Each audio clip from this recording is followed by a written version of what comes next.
易经正式，上经第一册权益大旨，河图洛书，列圣名称。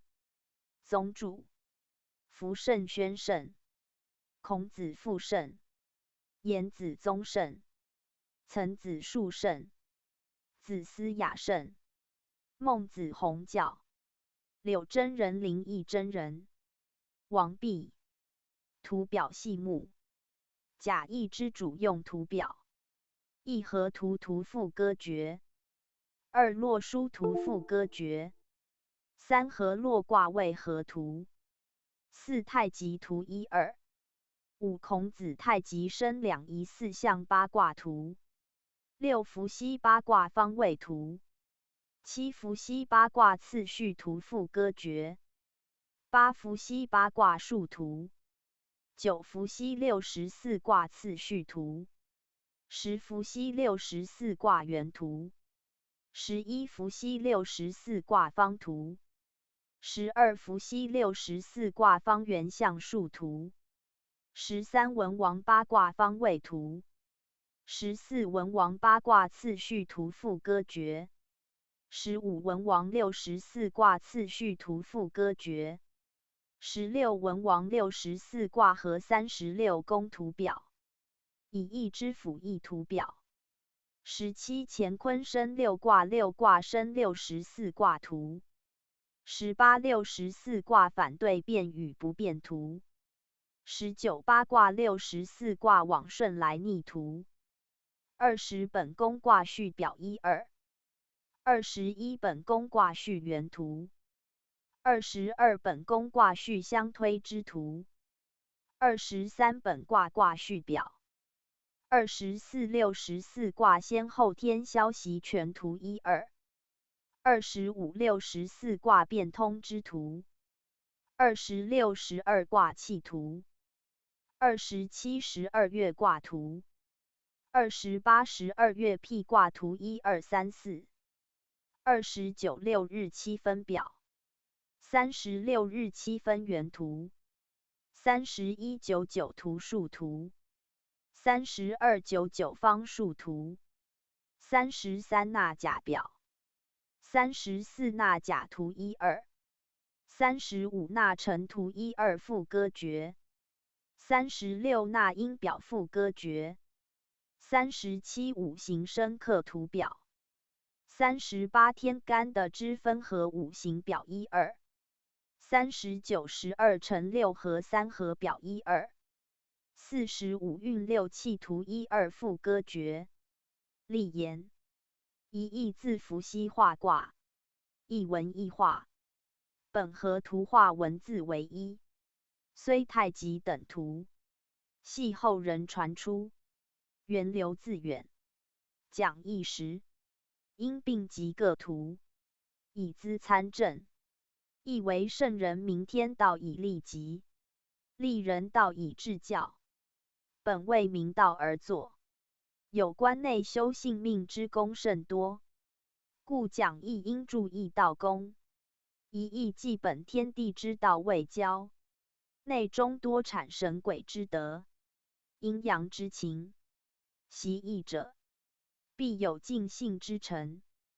而讲义时，应注重人神因果之理，一义明神道，为民性命之源。吉凶祸福，均属义中固有之意。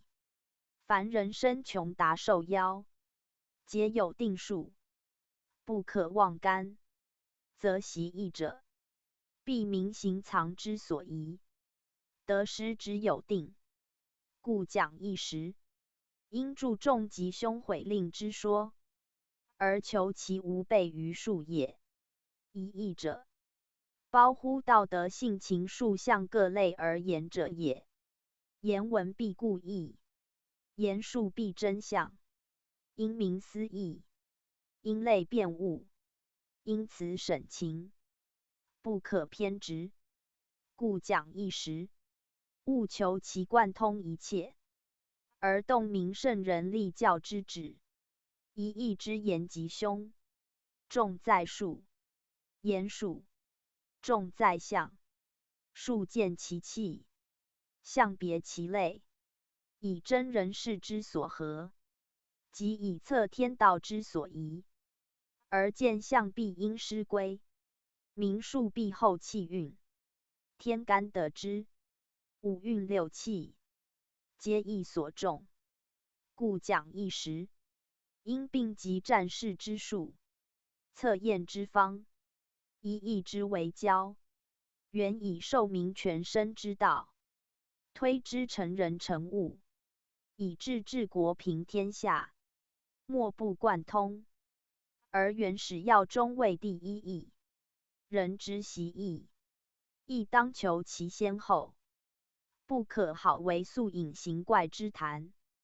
故讲义，虽不能如王弼之扫象，亦不可如费氏之徒以哉义言也。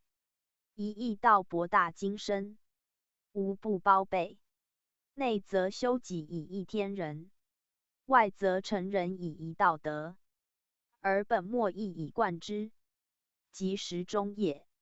习义者既安思义，必其实行，务求行动嫌疑，言思不备，而能有德以为是则，有道以为人师，庶可使义教众民，圣道弥广，以义之为交，始于古圣，产于道宗，成于儒者，言既为精，旨由玄妙，故该各教之义，及诸派之大成，习者当以圣人天下为公之心，亦本有教无类之旨，不可自存门户，有入主出奴之见，以自辖而辖圣人之教也。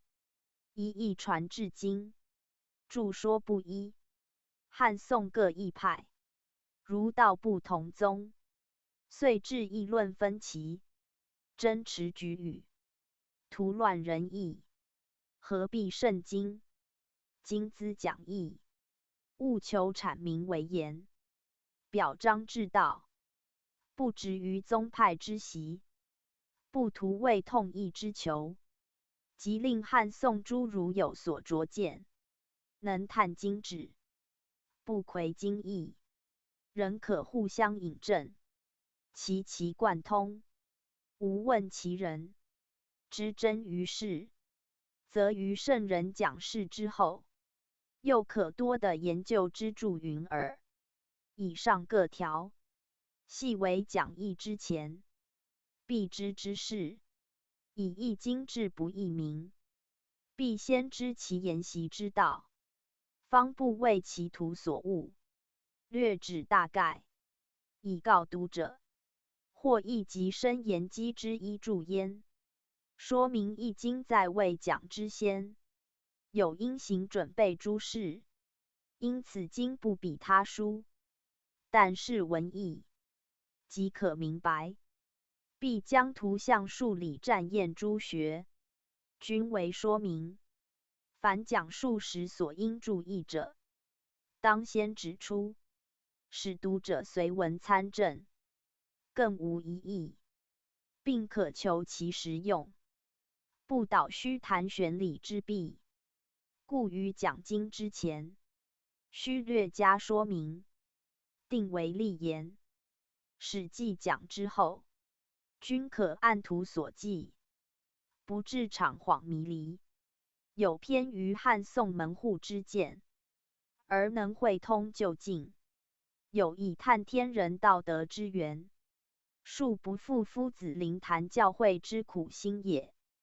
宗注序，义道玄微，至于无名无形，意象广博，包乎万物万事，盖有天地以后，无物不在义中；未有天地以前，一气即为一体。故先后天之名，守者于义；天地鬼神之情，敬备于义；性命道德之言，皆详于义；生死变化之术，均述于义。以言天地，则敬其神；以言人物，则盖其道，以言往，则诉诸无始，而立其极；以言来，则推至无尽，而明其化；以修，则道立而得成；以行，则事理而务顺；以其公言，则成王道之治，而无所谓；以其体言，则服先佛之真，而大有德；以用于寻常，而不悖于情性；以致其远大，而能抵于中和，是谓道德之宗，命数之本，天人之所由依，事物之所由凭。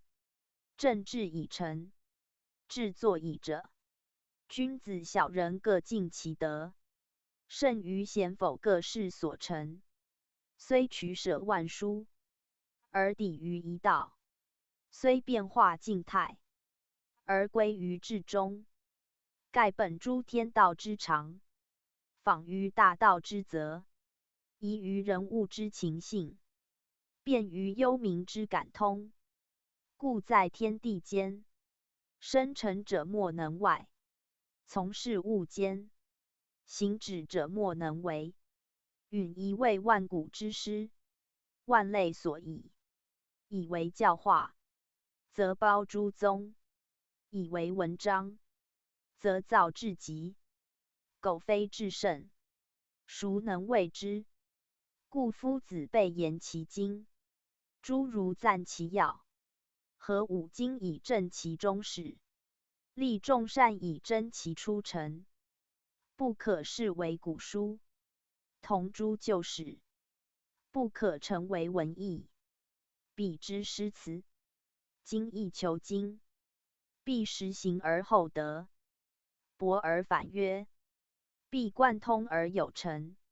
是以讲演不厌其详，言求犹须尽。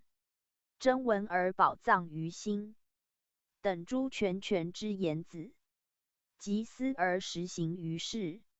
无复循之泥山，数亿道或见众明。后生不迷古训，则是运亦将成大治。万国尽化于斯文矣。是为序，序立，复胜序立。义者，古圣人作也，传于庖溪，少数于神农轩辕，继承于尧舜及夏后氏。周文因而变化之，以成经传之经。盖庖溪时，因河图洛书之见也，气神之营运，而终极有力。道者，依体以用而不穷；天者，依道以行而不息。是以有本则不失其序，有道则不尽于用。以不二为德，则生生不已；以至中为体，则循环无端，皆顺乎自然。是于至道，无为而无不为，无私而无不忠，无虑而无不得。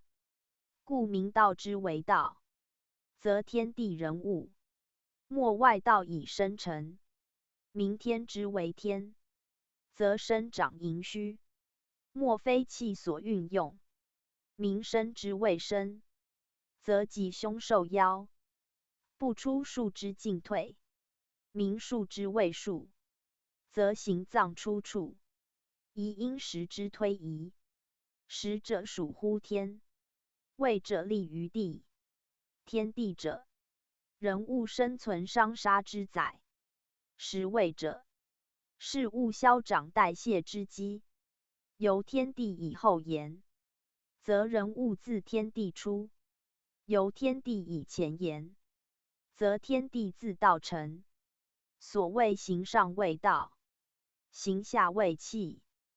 道气之间，义以贯之，是谓之义。故作义以明一切。凡先天后天人物，莫不归于义。义者义也，忠也。即也。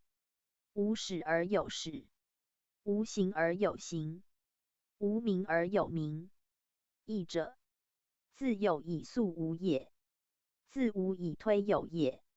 有无均其于义，故义作而有无以名。天地纪殿，日月山河，各有其纪。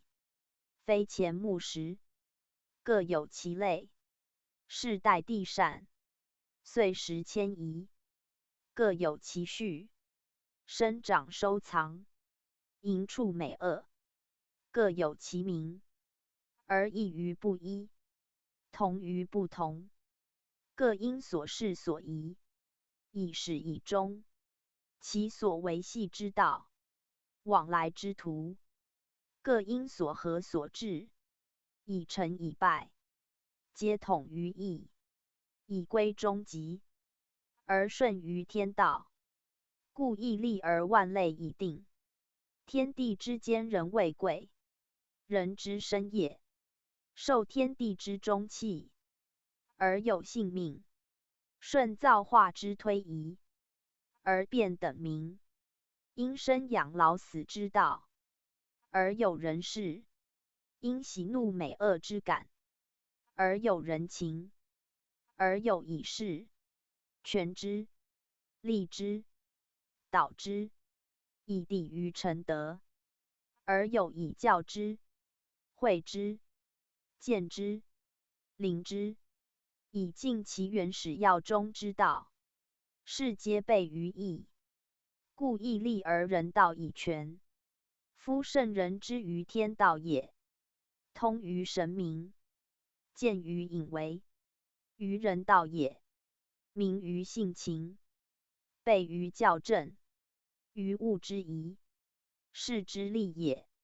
详于本末，昭于变化，而后立义以告于天下，垂于有众，使天下不迷所生化之道，不失其修为之德，不惑神鬼之灵，不悖性命之责，而皆生成安乐，与物同寿，与天地同德，日月同明，鬼神同其吉凶，气运同其变化。而后圣人成物之道尽，成己之德宏，而天下无不备其德，悦其道。此则圣人立义教民之功，可并天地负载。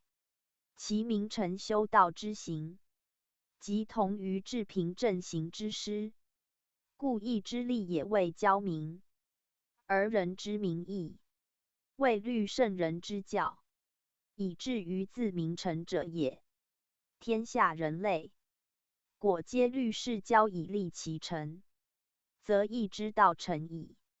义者，有义之义，言将益天下也；有不义之义，言视其体不义，而后其用不尽也；有简易之义，言推始于太一，而立本不二，以成其无习之德，达其用中之道也。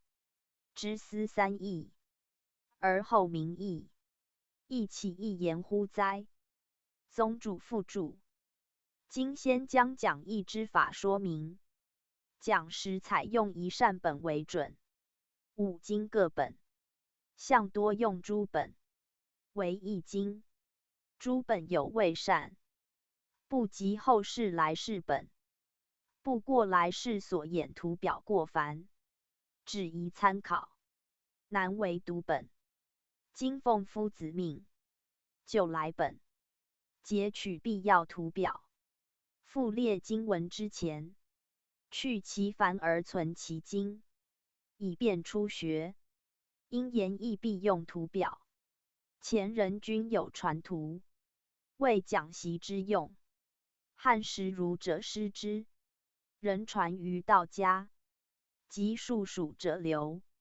儒人只重文字训诂，虽有所得，不以复经本，使图表无传，非义之不用图表也。宋时以周少之所习，得于道家，参于术数之书，今陈诸审则，加于经本之前，亦于是有图说，而不得其全，不明其用，仍无补于义。来世复增衍之，以广其旨，故教详备矣，而不明其统系，不知其用之主宾，亦知先后，犹难使习者一目了然。今就所演，加以审正，谓之讲明，以见古人易教之权，而尽易道之用，庶于后世读者有所裨益，致其错误或遗谬之处，随时指正可也。又曰言义本天道，而习义则人事也。言天道则重气数，言人事则重象。以气数言象，是天道；以象言气数，是人事。因气数难知，象易见也。先有气数而后生象，此天道之自然。先明象而后明气数，此人事之次序。要皆本末之道也。如见天灾时变，而知天意，即由象以知气数，是由末达本者也。而象因气数所生成，非有象而后气数至，是由本即末之道也。故名本不必求末，而不及本者必自末始。今之灾变多矣，天之风雨旱涝不必论，及物之为变亦火矣。驱出道上，机身双手，种种怪异，非象之见耶？至于黄赧之灾，又其至明者，皆气数所感化而然。欲明气数，但求之象，即知天变之不已矣。故灾有天灾，亦有物异，而莫非气数为之，亦莫非人心照之。人之变亦犹多矣。怪产其病，且不必数，即风上之坏，情性之乖，或致逆伦背礼，先耻败德，皆自人心之非成之。人心如斯，欲气数之不变，得乎？此古人崇天变，而必则于人事也。气数虽自天定，而变为灾福，则人所感召。人只知天灾之难堪，不知人心之难善，是众莫忘本。如浮舟海中，欲其不动，何可得也？义者义也，以人义天，以天义数，皆有必至之事，固然之理。今于义者，唯求益其不善为善，而可益其灾害为福。是则圣人以义为教之本旨，端在此乎？宗主序例，易经上下篇，文王所制。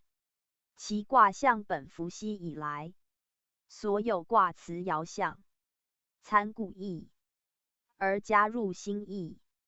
此经之经文也。系辞上下传，说卦传，文言各类文章，则夫子搜集古圣所传，各异所用，而与文王亦有相发明者。序卦传，则夫子就文王之卦序，而说明其意趣也。杂卦传，则夫子参合各异，变通文王之序，而推演其变化也。故传皆成于夫子。文王之经，夫子之传，乃为经义之本。经文虽不尽作于文王，而文王总其成，以卦序时文王所制也。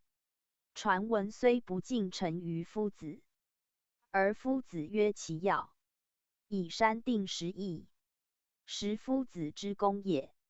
此易经一书，虽曰自伏羲始，不过有其卦耳。虽曰立神农皇帝唐虞夏商各异之变，不过兼存其辞，见其义耳。故名之周易。时文王与夫子二圣之作，为文王；无周易，为夫子。周易之义不全，以经文简，而当时忧谗忧讥，有不能尽诸文章者，故曰书不尽言，言不尽义。以此夫子必谓卜之，卜之不可杂于经，故列为传。传者，名有所传也；系辞者，名其系于经也。凡系传文言之类，皆谓周易不可少之文章。以周易之义，待闻而后尽。若无之，则周易犹残缺也。而夫子实义之功，不在文王下，且文王未言者，亦得夫子未详其略，而显其为，此足见夫子宪章之功矣。今文与传之有同义者，则由传采自他意，传于先贤，有所受也；或与传文参差互出者，则由经文意有未尽，得于言外而未补述也。故传文中上下系传，全为辅正经文不足者。凡古人制作，取义必专，立旨必纯，故诚意加言，有独众之意与志，而不杂他说。即有执实者，亦其言与其意旨同，虽言不同而实同，此不得视为合各加言。文王之意亦如是也。故所不录者，唯以补之于传，而以系传明之，明其义本经文应有，以未得列入，别立为传而系之于经云耳。故系传上下，含义最宏，取例最多。凡以前各义，即设于数项者，无不采录，虽言尽杂记，亦若旁搜，而皆本义中固有之理，与气属必明之道，如河图洛书、二气五行、九宫甲子、五音六律、五运六气，以及天文地理、日星癸度、岁时节候之类，凡属于气之所化，形之所生，数有推移，象有生审者，皆义也。皆义象故有者也，故皆以采之以正义，而见义之广大神用。此系传所执时，非义加言，大知信道之功，小知术数之学，明则日用起居之事，玄则神天幽渺之说，皆详载焉。苟读经而不先读之，则将不知义之用矣。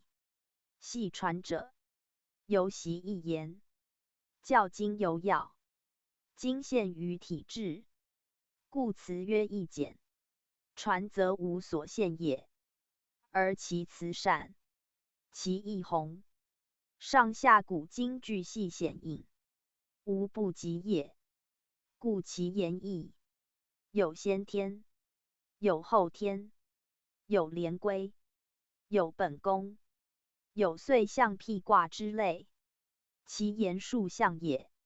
有河图洛书，有太极两仪，有天地生辰数，有五运六气，甲子岁会之图，其为古圣所发明者，自伏羲卦象，变为文字，神农医药、黄帝历数及诸制作、文物器具，设立校正，开天下先者，无不可由传中知之。虽谓易经之传，实异于上世之始，其义则由于中国文化。自易卦始，易卦以前，虽有难机，其可考者，皆在易卦后也，皆仿诸卦象者也。故象卦实包天地，纳古今而弗疑。言人道者，必从之，以明为人之身；言天道者，必应之，以明天德之见。故名曰易。即太易，易太易也，为万有之始，以上无所有也，故曰易。言自此而后变易，变易则无者谓有，易者谓众矣。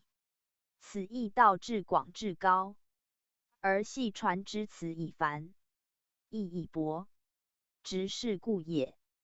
权易大旨及习易要例，宣圣讲义，易之为书，传自上古。伏羲是始画八卦，初具规模，后知圣人，少数推演，至卦既备，列爻易名。唐虞三代，各有演习，分为连山归藏乾坤之意。文王重加纂序，弘以文章，辨其战例，者谓典则。周公少之，详陈论议，博采遗言，撰为治教，是经传之意也。上古无文字，制作文物均极简陋。伏羲览河图洛书而后制卦象，是则文字之所实也。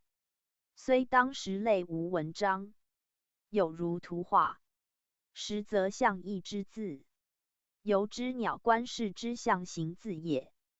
字虽传于鸟观，画实创于伏羲，其象形之字，会意之文，多取意结神至于历代，非创自鸟观也。以记载无始，传说难详，故莫能尽考所自作耳。而易之卦象，则传之最久，故昭昭于人耳目，知谓伏羲氏之创制焉。其后圣人推其意，弘其用，以为制作之本，典型之由，故由众之。盖历代文物，莫不祖述于易也。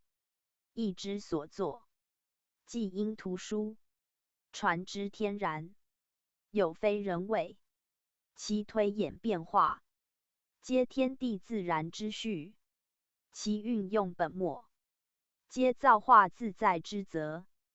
故非人治之，乃人为明之耳。创之者然，述之者然，少演变化者亦然。以其本末天道，终始运数，有定序，有极则，不得有所异也。故易者，天道所自见，运数所由明，而备于人天相合之教者也。卦象之志，亦本气数之盈虚而定，其多少变异，莫非天地自然之物所合者也。卦序之志，虽各异不同，亦本于气运之往复静止，循环已成，莫非天地常变之道所服者也。卦之有本末内外，即生成消息之象；爻之有时位变化，天地人鬼之象；易之有天地父母、万物万事之类；战之有吉凶祸福、因果感应之类，皆本于天地固有者也。卦序之有先后天之别，卦用之有主客体用之别，易之有门户高越奇偶正反之名，战之有来去变异从为动静之名，亦皆天道人道固然者也。盖义者，圣人睹天地之序，测日月之度，明人物之情，达神鬼之德，而推其始终本末，生成变化之道，即夫人物事理所宜之类，民夫气数消长，时的迁移，以合于人生，立为人道，而教民务迷者也。义之为道至矣，天之所授，神之所明，圣人从而言之以告人耳。虽天地未有之前，尚在义中，况天地乎？虽天地难知之道，尚可推之，况人物乎？故义者其德显，其道微，其用明，其体不可见，其大无外，其细无内，观其象，可尽其意，通其意，可服于神。虽立人道以始终，而归于天道；虽厌弃属于既往，而急于未来。是以历代圣人，莫不谆焉。论之以阐其经，广之以达其神，分合之以穷其变化，争验之以明其气数，唯恐人之未能尽其义理，故向外详其辞，经外者其传，辅以图序，参以师规，以教天下后世。其先决民之心，已可见矣。于文周之仪，习之既久，促通其意，不敢复先圣垂教之意，更及其说以彼之书，授于耳。三子，继承文周之作，道备严审，相当益充，足尽他意之旨，故于连山等略其说，而为周易事传焉。然独思义，亦可包举他意，以其为严经，谓义广，独其一，足尽其余也。若有志者，将更求之，亦达连山归藏之文矣。今当讲周易之先，略述其大旨所产，以资参就焉。讲义较难于他经，非望文释义者也。义之始作，记在上古。今历代圣人夫文成义，其间增减亦多，欲明作者之心，必略文而求象。然出席者舍文字外，恒不解象之真意。历代圣人亦以此故，始推演其旨，详述其文，而后卦有卦辞，爻有爻辞，彖象分权，文言复释，有以为未尽，则更敷衍其意，博采所闻，或系辞，或说序，以成传闻，立于经语。其所成事，亦非一人之言，盖得之失传，参诸他本，集合其说，序列成章，无非以义道惊鸿，神用莫及，变化无尽，推测为艰，且以三义有书，取材致用，不一类，不同科，较比量此相的必多，去短留长，归其于正，而此有不备，文有难宣，或略于经，则详于传；或重于卦，则轻于爻。亦有互参，用有连集，则不独象之以重，文义必详，经之以求，传义必读。是习义者，故当知也。古人出至象时，本以会意，虽文不传，而画以具。当世所画之象，为最简之文，绝后文字既见，言辞渐繁，于原象之下，引申其意，缀为文辞，则文字者，即原象之广义。当视其辞为渐明渐繁之象，不可分为二也。盖象亦会意之文，文亦是意之象。千古圣人，后先同魁，作虽一时，亦无二致。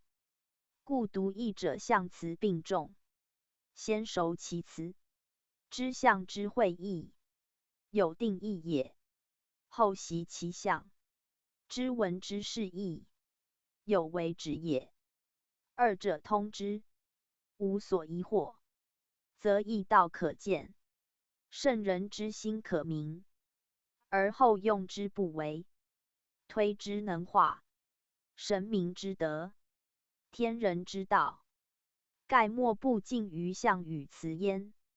且义之为用，重在变化，以人之智慧，通天下之故，达神鬼之情，必于变化中得之。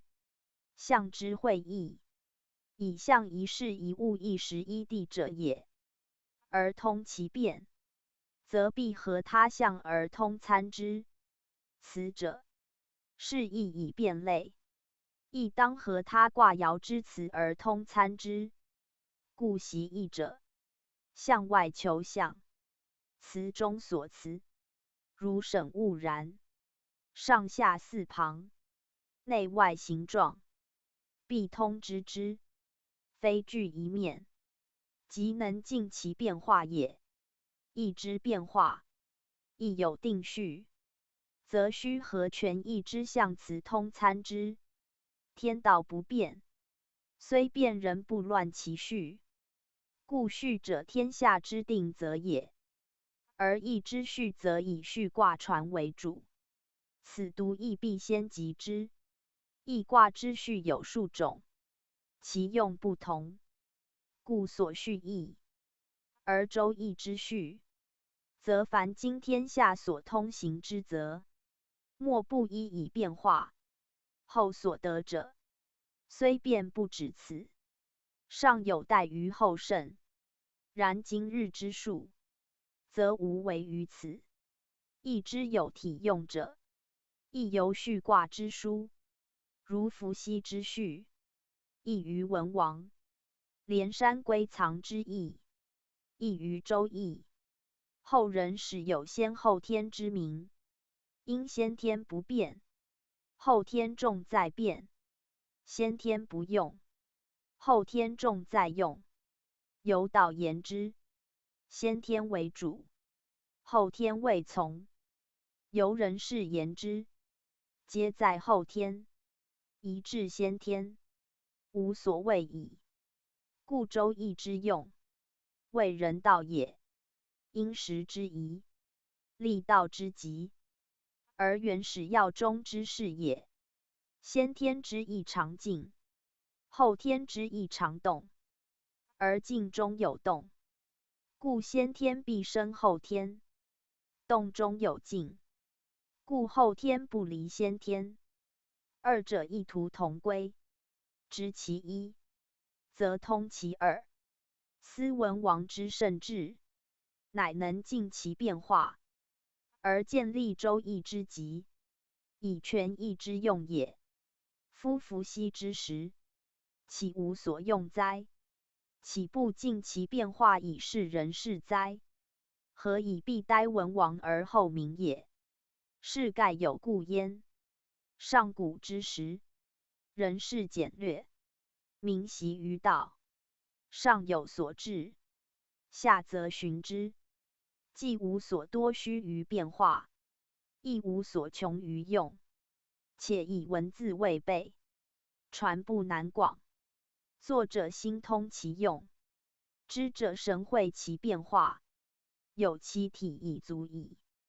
待文字继承，文物渐备，弃乎三代。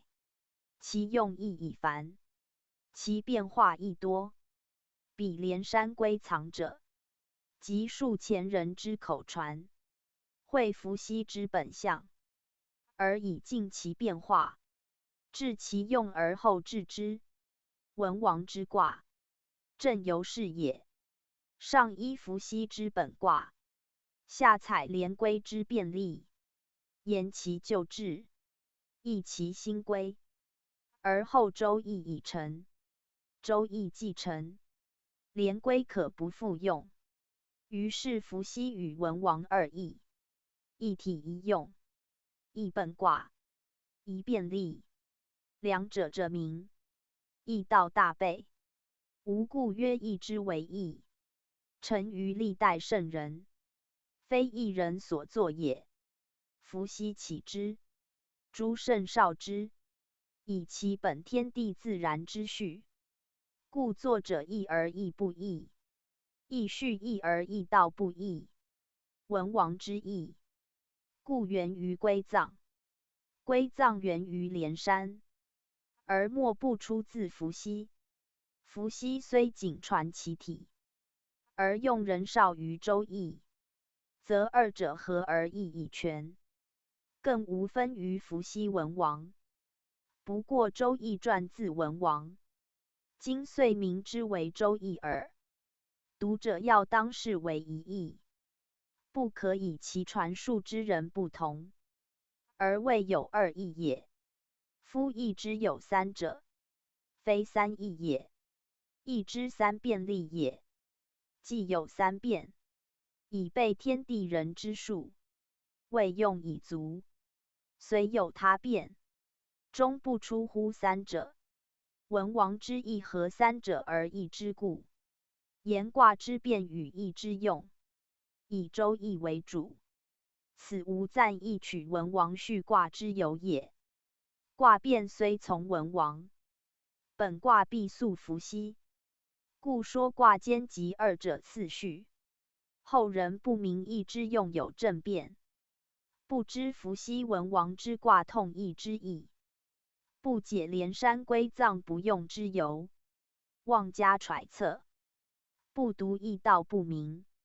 即易之自出，亦不复晓，或执实残编以真直一词，或采取他意以辨别图序，皆失无赞义原意者也。要知未有周易，则不得不采用连规；既有周易，则从周已足。此无有从周之叹也。下商疑点，故不可考。连山归藏之意，吾于启宋游集见之，初意以为可取，即参之周易，使之二者已在其中矣。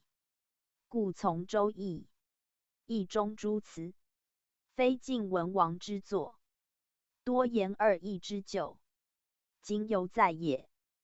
而周易之精，不在辞之美备，而在序之精当，以能参天地二道，立人道之极，全变化之用，明始终之意，非如连规所取一狭而立即有偏也。故合伏羲之旨，尽易之变化者，为周易为宜。此文王之所以胜者于夫易之有异同，即可知矣。而习易之应从周易，又无疑矣。故后人犹不达者，则以极门之士，未尝将经传详，未讲事，以明旨趣。二三子好事者，又窃取连规之本，授于门人。待汉之兴，言义者遂有同义，虽非乖离不羁之说，就为门户争执之阶，此则易道之不幸也。然以经传之本，既无详解之文，则他山之石，可以攻玉，取其所意，以正其同，亦足以明周易之精美，而直探文王之心矣。易之言称伪，夸占验，及其以本宫申辩为序，以纳假何遂未用者，其书虽殊，亦属古人之疑，参而求之，犹足推广周易之用。盖虽尽杂，亦非无益。是在读者之以周易为宗，误认客作主，则占验之说，正可谓修者之著，而申辩之意，又可立易道之宏，其所益于易，故自有在焉。宗主复注，易之为易，圣人则天地自然之序而定其象，非圣人意谓之也。象之取义，皆有治理。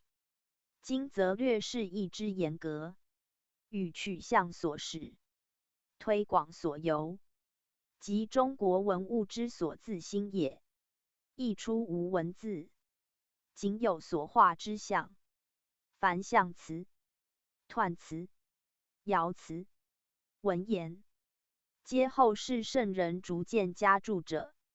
因世道日进，人事日繁，文字既备，志士亦广，素本可以推磨，穷往可以达来，明人可以知天，测物可以通神，易之为用，日红日金，象之含义，日远日密，则前之简者渐变而繁，近者渐立而远，而后圣及本先人之仪，加为文言以尽其运，者变化以及其用，非必伏羲一人所作，亦非后圣一二人所加。盖伏羲作者大体，其用简，其辞约，后人因世道之虚，时事之宜，有必推引申尽其象与辞，而后世于用者。然易者，由易生万，由近至远，由大该细，无所不包。伏羲既发其纲，后圣则推其目，原无不合者也。由之言天也，既明天之为天，则凡天之所属，皆可推而明之。如甲子之造，不过纪岁，而后人推及日时。至于地理医术，莫不用之，亦莫不适合。易之众卦众爻，即序卦同义，先天后天，即文言之家眼，其例正如是。盖既有乾坤二卦，则自可推出八卦；既有八卦而复众之，则自可演成64卦；既有64卦之众，每卦6爻，则自可加演至384爻。根本既立，支流随见，非必一时并作也。易之根于在阳爻图与阴爻图。伏羲一画开天，即阳爻图也。既有阳爻图之为天，自有阴爻图之象地，而万事万物，莫非自天地生成，则莫非自阳爻图阴爻图出。此言妇孺皆熟于口，而实为易之根本。一画开天，即一画立易，则易者太极也。无始之始，万有之宗，所谓太一世也。太古文作大，大亦即天字，即乾也。既有此一，即由此可推至无尽。皆不能外乎此一，则义之既有此一。权义64卦384爻，亦皆必从此出，故义之增象。后圣本伏羲所言而推广之，而人合伏羲之志者也。当伏羲时，须用者简，八卦已足，后圣则因不足用，而复推广之。即同文王更因连山龟藏之不宜于时，而复变化之。连山龟藏以变矣，周易又加变，然变人不为于易也。且易中固有之变，先圣所服用，故为民止之以为教。文王因其时之一变，乃推演之以权义之用，此至义者所宜之也。义道至大，其变无穷。后之圣人，犹可本文王之变，而推之以增其变，而达其用，亦无为于义也。是之独义者，要知义之大始于一。伏羲所首创，后圣本此义而推演之，以尽其变。亦人合于伏羲之意，故义中自有之变化，非人谓之。虽千万变不离其宗，此义者，一切之母，即万变之主宰。苟不失此主宰，即不悖于义。虽非伏羲所作，仍可谓之伏羲之义，即文王之义。无异于连山龟藏，亦无异于伏羲义。由其变言之，则异；由其本言之，则同。同于义耳。宗圣讲述，义道至微，褒义至广。仁者见仁，智者见智，义故具人智矣。而见者则依人而殊，非贯通之。臣不明义之为义，而圣人之教，不得全行于世。虽日读亦无益也，故必先明义之本意。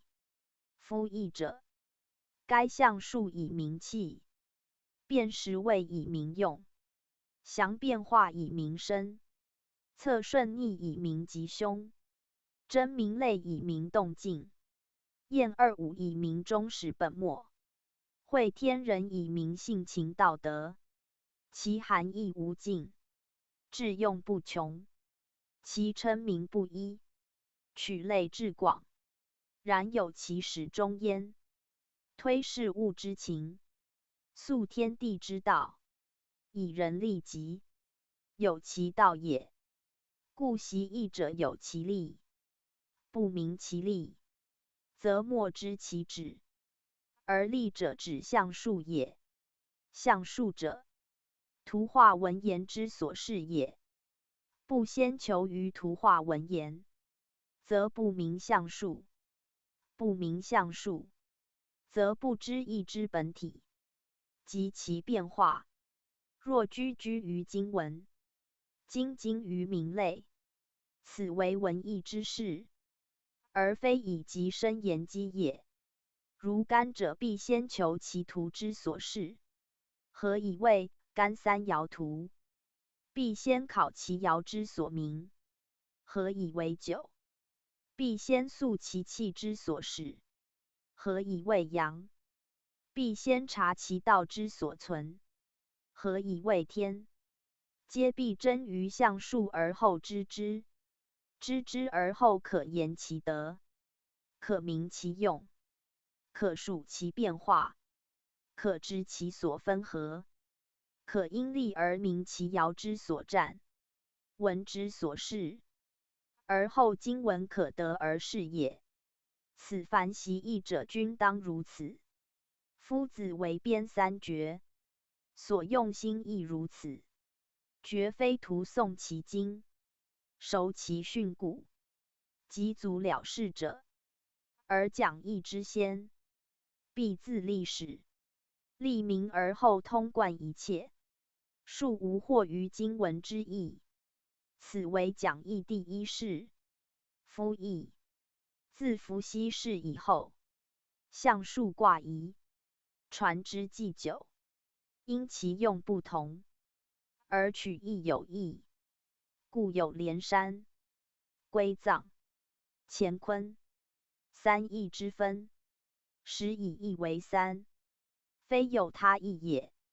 连山首更以明人道，下代臣用之；归藏守坤，以重地道，商臣用之；乾坤守乾，以尊天道，周臣用之，以所守不同，故取义各异。震与下震见寅，商震见丑，周震见子，其义异也，非遂序义，遂守义耳。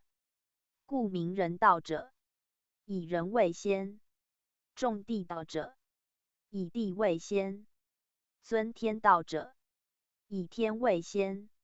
实则义道备天地人，先后虽殊，义道不异，殊其用耳。周虽重天道，而兼二代之治，故文王重演坎离之卦，以合三为一，而同于乾坤之意。乾坤之意伏羲故以立志，而坎离之意，则文王谓之少数者也。后人名之曰先天意、后天意，其实一体一用耳。盖乾坤意，名位者也；坎离意，用时者也。虽次序不同，而其为义也无异。以乾坤之意，不能外坎离；坎离之用，亦不能不本乾坤。二者相参而后变化已大，不独二义以合用，即三义亦由是以同功。此坎离之意，包括乎一切，而为天地祭奠以后所不可少者，以其用之广，而变化之神也。此习义者必先知之，知其一而求其二与三，则三二皆归于一，以一概一，名服义当，承哉圣人之心，足以通天地，并日月矣。故文周之后，夫子必经经焉以祖述之，而未闻以者其义，使弗农继文周之业，永垂无尽。此则夫子赞义之为治也。夫义有数义焉，以其治义，本于太义也。故自无始至有始，推之无尽，无不可知。此一义也。以其不义也，立本于中，致用于极，终极不变，永执其中，其道乃久。故能行变化而无习，主生成而不测。此一义也。以其变异也，顺天地之消息，因气数之盈虚，与时迁移，其道莫穷。故能握造化之君，得循环之道，为通以变，因势而移。此一义也。义之为道，有本末始终，有体用内外，包乎万有，极乎无尽，推之无穷，而无畏无不畏。此至诚之德，中和之功，天人之所合，事物之所顺，而明乎玄微，探乎繁则，至简且易，至久且广者也。此义之名与义也。至义之为象，上日下月，日月者，阴阳之所招，而天地之道所见者也。以天之道，由日而明，的之道。由月以见，日月代行，天地不息。此坎离代乾坤为主，而水火成阴阳之用。此在体用既合，情性同见之时，而后知乎天地之道，屈臣之妙者也。故名义者，必先明坎离之意，由下溯上，由外及内，由人及天，皆必然之序，不可列者也。且日者元阳之象，其体亦太极之象，故谓特殊图及特殊图，亦中字之形也。太极之体，阳爻图，谓万有之母，而亦自太极始。日者生物之根，凡物不得日之光热，则不生，是日即生物之母。物者，古文物字，上日下物，是生生之象，亦名天下万物自生之源。其取亦故今，而未闻确显。故知日月为义，则知天地以阴阳而神其变化，亦即知乾坤之意，以坎离而明其功用也。知特殊图物为义，则知天下万物，莫不生于太一，寓于元阳，而义之为交，莫外于素万有之始终，推万物之生成长育，更由是以明天道人道之体用，即夫事物变化消息之数运也。故义辞虽简，谓义极宏，其道至深，谓言必备。苟欲洞明其故，则故不外求之象数与文辞也，而义之象数，则近乎行气之精；义之文辞，则盖乎义理之志。不深言而通其趣，则必有所至；不广真而会其归，则必有所失。此见仁见智之说所由来也。习义者可不免哉？夫义，明数者也，而数本乎气，气本于阴阳，阴阳本于太极，故太极为义之始。太极者，义也。其出无名无形，由元气之凝而为光，光生气，气成形，形成质。故物之始生，必先有气，思气也。流行天地之间，分合万有之体，而不可见，见其形质焉。因气之分合多少偏全，而形质不齐，故数不等而象不一。求其象而后知其数，明其数而后辨其气。气有阴阳，数有奇偶，因分合而有四五，因偏全而有善恶，此气之变化也。因生物之时的而有多寡，因境遇之变迁而有大小，此数之消长也。因所受之殊，而行止有殊；因所合之异，而性情有别，此象之进退也。盖气自太极以下日分，分而人合，故两仪四象五行，皆以次名。数自太一以下，亦渐散，而人复聚，故天一地二，至天九的十，推而56、14，百44，222，而11520之数已别。象自太极以下，由气数之推移变化，而诸物生成，名类日多，反复日众，以人循环终始。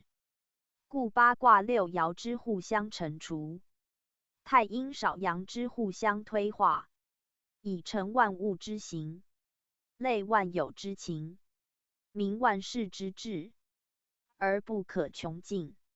此皆顺乎生化之序，有不其然而然者。故总而言之，则一生二，二生三，三生万物；分而言之，则太极以下，气数与象，各以类别，不可胜计。以自上而下，则言之如此；如自下溯上，则必就其以见者真之。此求象为第一步。因象者于外，存于现在。耳之所闻，目之所见，手足之所执持者，故亦谓真。真其象，则得其数与气，而后因其力，以辨其吉凶福祸；寻其实地，以辨其道德性情，而后行止有方，动定有则，而用乃者，而道乃彰，而后圣人立教之心可见矣。故习义莫先于象数，名象数莫先于利。义之名利，实习义之下手处。故讲义必自立始，以其已之，求谓之也。夫义自伏羲画卦，分列阴阳以定其位，众为六爻以明其时。乾坤为体，义行其中；乾坤陈列，义立于中。二者体用之分，时谓之变。相错以行，相交以变，生生不已，变化无尽。故由八卦而成64，六爻而推至384，皆本一气循环，二五互用，以成其象，以御其数，以行其气。故太极既立，自生两仪；卦象既成，自生爻象，自然推演者也。由乾坤定位之意，而见卦位之序；由坎离中立之意，而见卦气之实行。变化虽多，次序不乱，皆二五所生化，顺乎天地万物之次，而相交合以生成者也。故欲知生化之机，必列象而观之。此图画为所必重也。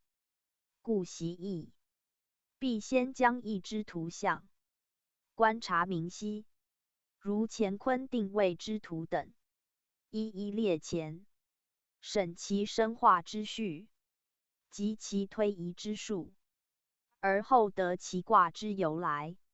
此故谓第一事也。宗主附注。所谓列图观象者，盖将先天后天两图，先一位次，排列互观，并将太极图生两仪四象八卦之图对观，然后将64卦排列为图，观其生化之机。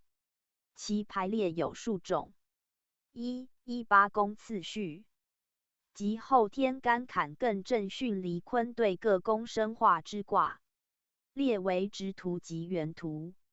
二将序卦，即上下经次序之卦，列作二图或一图。三再将八卦所推移摩荡之次序图，列为方图，此即少图。四将所合一年节后日月之序，列为岁序图。五将所合甲乙辰，即纳音图，所合河图洛书各种图，均次第参看，观其分合变化而得其同义。最要者，须将先后天两图，即八宫次序与上下经次序两图，细细对观，以求其变化之机。因此为阴阳二气一大关键。乾坤体用，由此分合变化者也。其所异者，正其所以同；其所变者，即其所以化也。如先天之乾坤，而后天亦未坎离，其不同者何故？如八宫次序，由干而构而顿，以气对宫归妹为始终，而上下经则由乾坤屯蒙，以气继位继为始终，其所不同者何故？此为义之大关键，应先细细推求，深明其故，而后知义之生化之本也。观时，应先熟习其名相，列图纸以象，不必及经文，可以见其象数变化之机，即以明阴阳消长之理。而于象数与气之者明，亦即由此六化中求之，不必读经，即可得其大概矣。又曰夫子传义，亦必先者实义以明体例，故习亦非如读他书，仅就文释义，即可得经文旨趣；又非如他义，仅明理达用，即可得制作原意。必先就其所立本与致用之如何，再就其所夫象与定名之所在，更就其生成变化，而要其始终，复推其天地阴阳，而演其终极。上以尽道之体，下以穷气之用，而后深探玄妖以气先圣之心，广征物事以测天道之变，不为于象数，不悖于文辞，不因繁则而有所疑，不因简易而至于用。数可以明义之为义，而能了然于先圣立教之初衷，则读习之后，即可以示其功用于事物。此于讲义之先，有必知之道，不能不求其明达者。夫子特命四贤，将读义之方，及习义之例，欲为指示，使学者有所遵循，而后尽讲经文，自义明解。此夫子循循善诱之意，虽万古无见，望读者留意焉。又曰宗圣所讲，未读义关键，苟不明大旨，将不知易经就为何作。古人作义，故非为卜筮者，而卜筮亦大有用处。古人卜筮，非为一己之利害，必因民生国际有人事所难决者，而后执之于神。卜筮以通神人之情者也，必沉静具志，德性以服，而后神灵之。此卜筮之道基于德，而治卜筮之用在于修。未有昧昧然以求吉凶于师规者，故曰至诚前之。见乎师规，动乎四体，虽以神灵，而皆己之成名。所谓神而名之，存乎其人。故卜筮之道，合人天之德，而见其功，依道未用，而后见于灵。苟谢遐之，神将不灵，安能前之？故一言卜筮，谓畜人以立成也。成则如神，不必师规而亦见其灵。后人前卜等术，多服于义者，正亦能成也。故欲知吉凶，非难事也，只在自治其成。天地万物动静皆有其机，诚以测之，则数利见。此因相求数之谓也。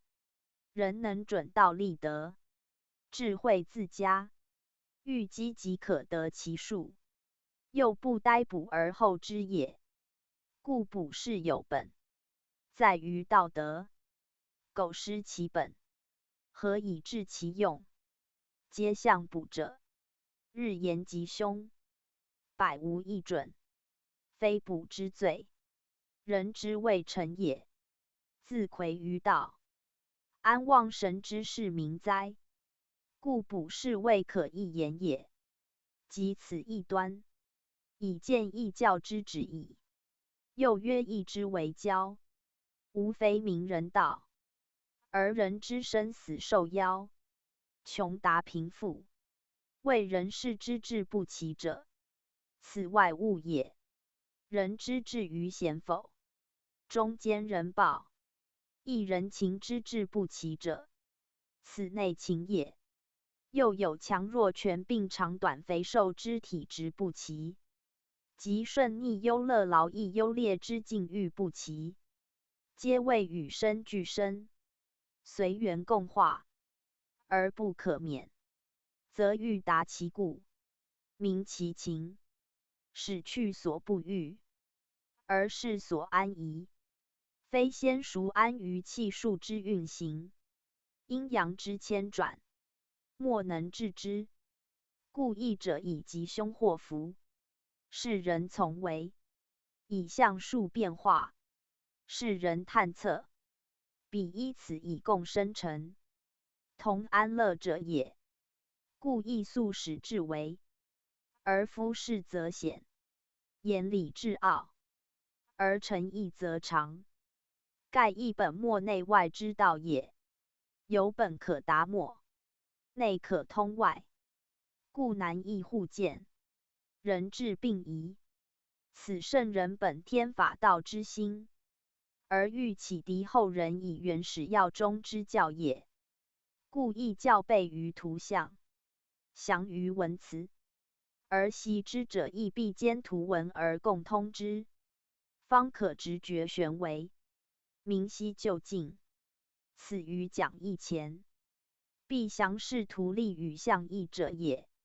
又曰人事之动，皆由数定，无论迟速，无可逃免。欲其挽回，必得业所感，因属成于气，唯德能养气以一数。此主客之气化合也。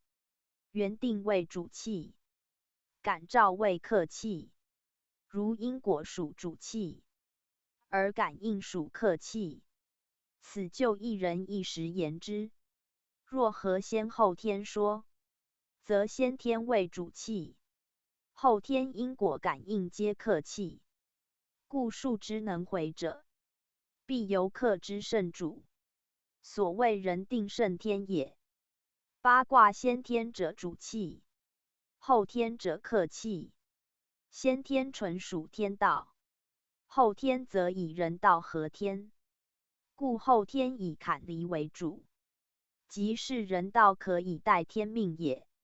人为三才之一，而得天地全气，故其心灵直通天地，包括无尽。如坎离合为寂寂，即人道之成，而能旋干转坤以代行天道，故万物皆定，万事同顺，此大顺之象也。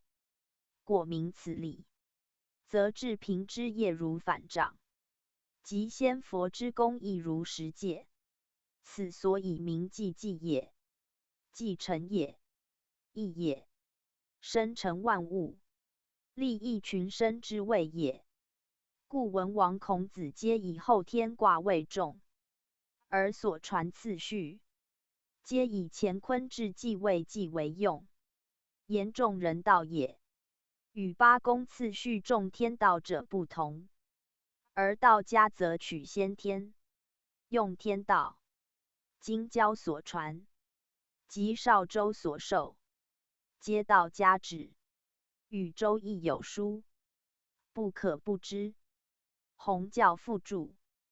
宗圣所讲及经详以习义者，每望义之为教，而读其经不通其用，以为此古人之物，不宜于今，而不知圣人作义，为教人致用也。守众人道，明人事，而以通天地，明物情，以原始要中，亦如大学中庸之旨。夫子最配下识之志，以众人道也。义之连山，以更为首，即明人事，众人道，与下识同旨，义之所包故广，而莫不以人力终极天地万物，以人主之，诚以世界计见，为人最灵，天地道德，为人可达，苟无人，亦无世界，故亦必以人道终始。卦象虽是天地万物，而莫非以人道为中枢，故亦较为人力也。能知此，则于用义未战，亦得其概。若列图观象，变化虽多，皆有迹可循。诚以图书象数为义之本源，苟得其生成变化之术，习义自义矣。又曰宗圣所讲习义之法，以见义之为教，真义至今，未有变其道而能生成者。因上古圣人无不成道，所修虽无传本，而授受有图像，因时无文字，只可以图像示意，传之既久，文字已著，乃就其图像代以文辞。人遂亲原有之图像，而图述文辞。然道家独密存之，以相传授。古来所着图像，皆列于义，以示其变化。汉晋时有传之者，如参痛气等书，皆述道而以义正之，可见道之真传在义。欲知古圣之言道，必从义象求之。此图像谓至重要，有非文辞可比者。文辞皆后圣推阐图像者，只可视为义之事故，非义之本来面目。今舍此而取彼，遂使义道无以大名于世。而后知习道者，亦不知由义求之，义故不明。道义日晦，其可慨矣。述圣讲述，读义须先明义例，以其述辞有定，丞相不二，必通其意而后明其旨，必决其情，而后达其用。如前干三爻图，天业、父业之例，必先熟记之，则卦中有前象，或通前象，及其彼偶反类之象者，皆有服于干之意，即有类于干之情，则其为象，必同于干之物，如天也父也之类。此亦是象之例。有不义者，也又如干之卦辞原想力真，其六爻之辞各异，而皆有其物与事以象之，则各卦中如有干之辞，及其爻之辞，或彼偶反类之辞，皆与干通其意，必核对参之，以明其所至，而后知其辞之用。此义辞之例，必通解者也。昔义贵乎通，而用义在乎熟。苟直而不通，习而多忘，则何以穷天下之变，尽义道之运哉？盖义者以简喻繁，以显叹为者也。因其为用至广，言文难备，谓道至大，事物同该，则不得不操其本，用其极，以不二之道，成不测之功，以致义之文，成治神之用。此所以仅64卦，384爻，而尽天下之事物与变化也。不先明此，则不能窥圣人治义之心，亦不能全义道之用，则虽治义中无益也。故贵在能熟其辞而通其象，义之为用。有独用者，有合用者，有对偶者，有推移者，有反逆相成者，有正顺相治者。其类不一，其例至多，则可就其象验之。如各卦各爻，均有独用之例，而相合亦成其用。其对偶推移，顺逆正反，则成其深刻变化之用。此当就其成立测之。盖乾坤二卦，各独立而为天地父母，合则如太否？其用不同。对偶推移则如复构遁灵之类，相生克以成变化，则如包覆损益继位继之类，皆有定力可循者也。致其比例交错，由此通比，由上化下，则如弦衡之乾坤，易损之离坎，各集其变而成其用，亦自成立。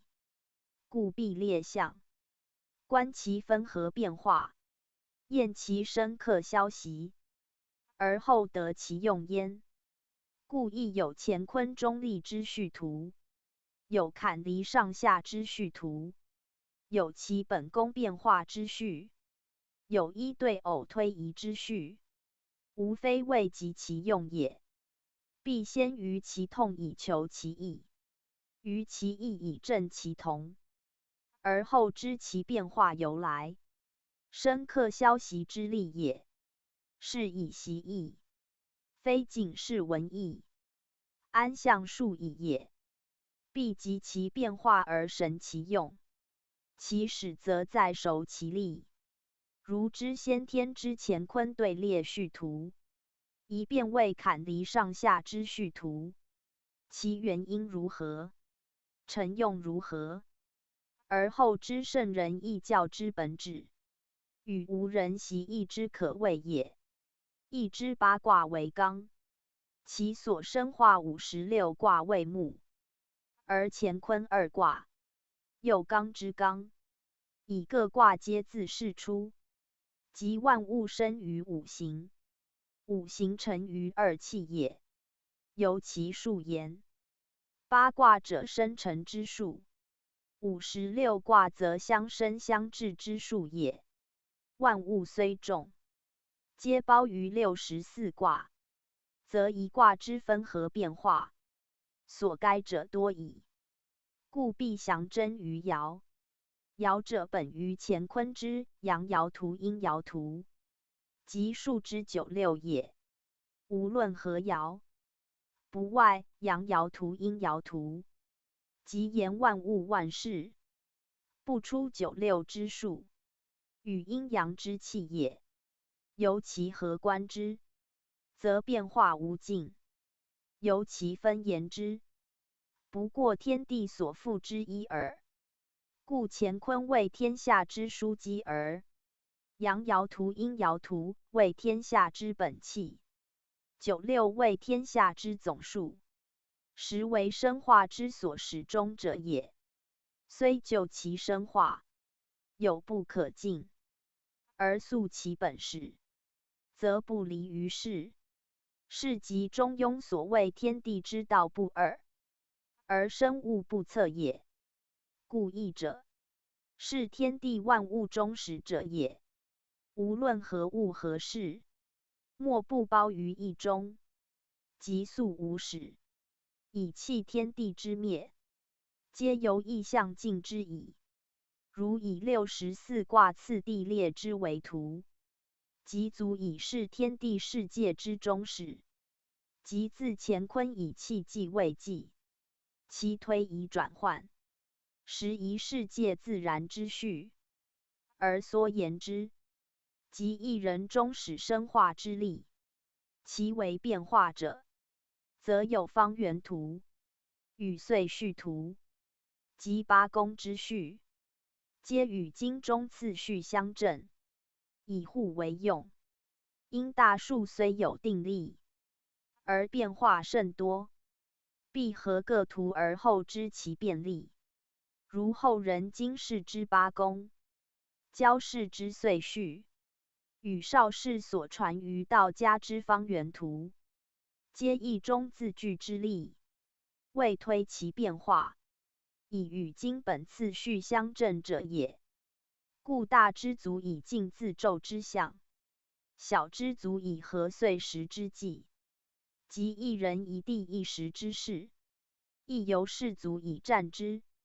此则因天地生化自然之力，故如是也。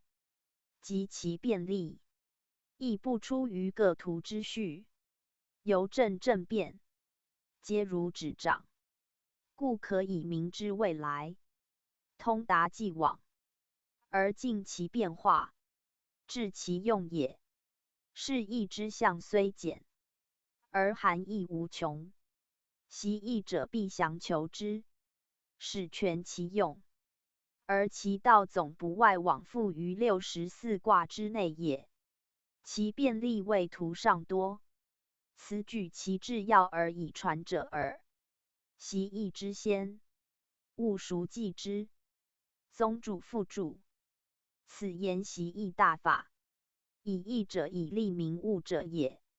无论何卦，皆有其例，其分合变化，必先明其例，而后见其用焉。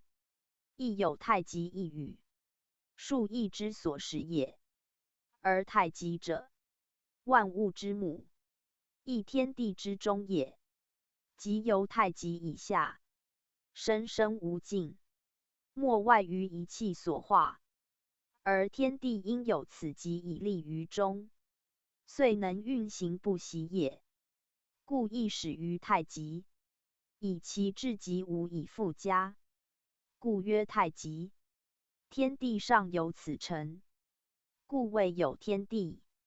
即有此极，其为气至纯，为物至精，无可形名，故曰太极。而天地万物，皆由是生成变化，更依是主宰刚为，故太极立，而义已成，世界已建，人物以生息也。如两仪者，太极所生，而因动静所成者也。卦象始于乾坤，即两仪也；而乾坤则始于太一，即阳爻图，是太极之象也。故由太一之动静，而变为阳爻图、阴爻图之两仪。此义之始，当自太极，即义也。一既为意象之始，则求象者必先明太极，以阴阳为判之气，动静为具之时，虽有光热而未见其气，谓无始之始，所谓元气也。此气在出故无名，而以动静之具，乃分阴阳之名。故阳爻图、阴爻图者，自一出；而乾坤者，自太极生，是谓生生之大本，不可不知者也。即中庸之中为天下之大本，亦指此也。故中者，常在天地之间，而为人物生化之主，不论何时，常立于二气，以主宰其生化者也。义之为象，乃以明生化之机，而所据各卦，无论如何变异，时有太极存其间，此所谓意之本也。虽不见其形，而其气无物不在，必自象中求之，而后得其气焉。盖由中庸之言中也，必自情之未发见之。亦知阳爻图、阴爻图，皆为象喜怒哀乐之情，而太极之气正在阳爻图、阴爻图之中。如体认中者而后得之，此即意之所谓穷理尽性，即各正性命之意。必能见此，而后得性情之真，民中和之德。苟不克见此极，徒逐于阳爻图、阴爻图之象而求其变化，是将陷于徇情逐物之弊，而不能自正性命也。故习义者，必时时求见其太极焉，义之待用，在以神欲行，以人合天，而避其本末，通内外以直其中焉。故象中有象，术中有术，气中有气，而皆以时位见之。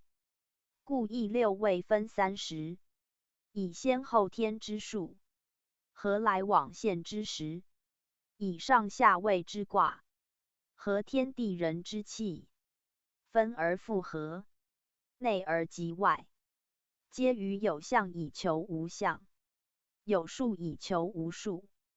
故曰数往者顺，直来者逆，亦逆数也。明其因以之求未知，因以往求未来，而有以立其中极也。故占卦谓明天道也，而必极于人道，以人道合天，乃为明哲。此不义者也。如观一卦之象，必先溯其所始，即数往也，再推其所至，即之来也，而见其因行之人事焉。此众人以合天也。故观象必详其先后天，与其时位，及其变化，而后得其情，以复于性，则自立终极，以定人事之进退，以服天道之吉凶，然后其用可得言也。故八卦之有先后天，与次序之有异者，为使人之直中以定人道，循往以知来，顺变以应天，而应是以明其德，达于道也。故意象者，含义至深，至用至微，而其旨在立教以明道也。重在正性命，通天人，企图与人言修旧以哉？义之言术，全依图书，天地之数，亦自然所成者，因气所至而见其数。气之所至者，指两仪之气，以其生化为五行。故言义必本二气五行，言义之分合变化，必本二五之生克，而万物之生成变化，亦自二五之生克中来。故二五实生化之本，万物所由以生成变化者也。要知由一生二，由二生三，三而万物成形，此天地自然之力不可易者。如观意象，必参其所合于二五之气数，以气数之成形，必有名有类，必因二气五行之名类而生化以成其名类。如肝属阳而为金，则凡肝所生化者，必服于肝之所属，此为气数所寄之力，亦即观象所当知者也。天地既成，万物已生，五行既别，万物以类，同则相推，异则相感。所谓变化，因以不尽，本一象以观其情。好恶丑有，莫不自五行见之。因五者以二气之分合消长而成，非如二气之纯也。情以杂而好恶各别，气以变而有仇各殊，有必至者也。故观其所生化，而知其所合于五行，则知其所变之情，而辨其宜否，以定其进退去取。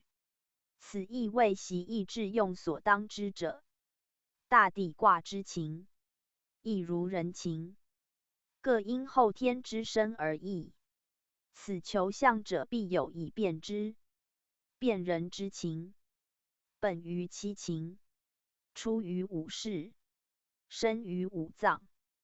辨象之情，则必因于五行，合于十甲，服于六律，以定其好恶，别其有仇。此为观象致用之道，自古以明其利。故有纳甲纳辰纳阴之说，即合数之利，宜先熟之，数于致用，明了无惑。此亦习意最要之事也。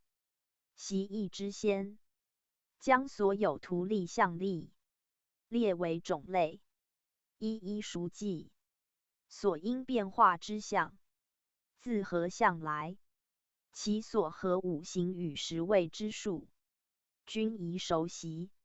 然后于意象无所以往，读经自能通其意，卜筮自能尽其用。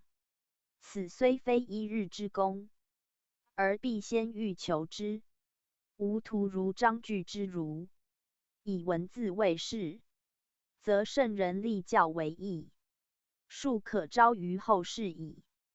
宗主附注：此文言亦于象外因注意之事，虽经中未明言，而见系辞叙说各章，皆夫子恐人不明致用之道，故述其教于经外。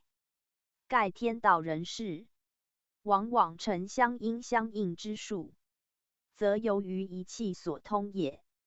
天地人三者，皆一气生化，故天道可变的与人，人事可变天与地，其理无足怪，不特人也。物之灵而得气全者，皆能知。故龙起云生，虎跃风动，以其气感其类也。人的天地最全之气，所感犹速，其因也亦以类。乖气至利，和气至祥，皆类之因。所谓同气相求是也。如人而不仁，好行虐杀，以乱天下者，其感必暴风烈雨地震山崩之类，则气之自应，不其志而至矣。故哲人自慎其心志，以养其中和，而后感息太和，上应真祥。此虽人所不见，实有其理可循者也。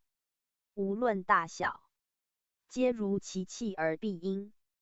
即一人平居，有何善恶，亦与神鬼因。此感应之理，书所谓作善降祥之类也。果明此理，则天人相通之故思过半矣。义之为交，正不外事，又曰义道，难言者也。而所言象，亦见者也。圣人以道不可言尽，是以象视之，即以气行道也。道在气中，名气自即道，此内外本末之事也。如阳爻图阴爻图者，象阳与阴之气，即为九六之数，气数不可见，而皆记于阳爻图、阴爻图之象中，故观象可以知气数所致。由象之参五错综，正反对偶，即可知气之盈虚消息，数之加减乘除，以明其深刻变化。而天道已见，人道亦因之而立，此为易教之本旨也。象者物也，而终为道所存。欲明道者，必求于物；欲明义者，必求于象力。此不义之理也。果明象力，进而悟于道，则圣贤先佛之学，即在世中，并非不可知者，故义之用大矣。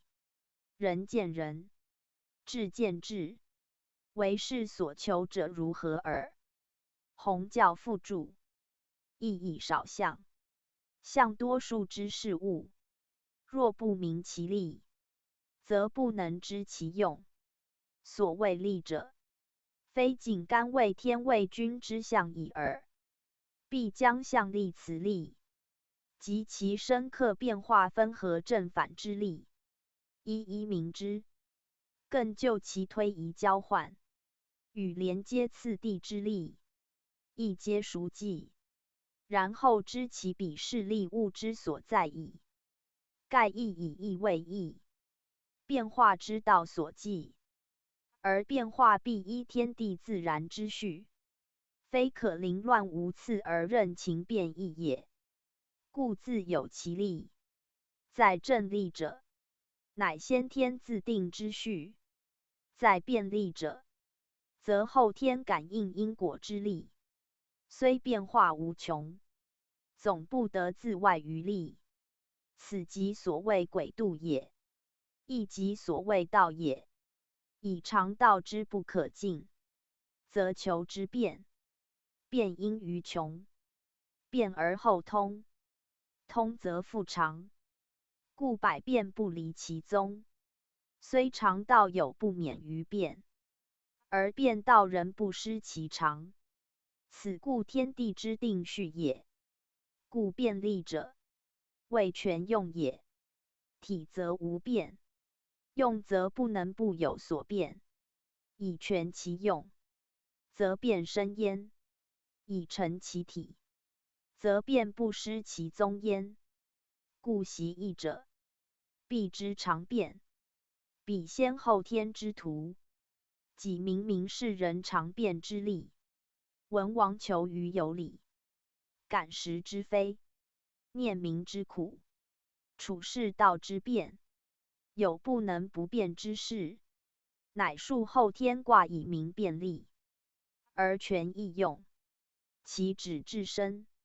夫子特指出以为教，而以常变并行之道，是天下后世之处变而全用，其旨与文王同。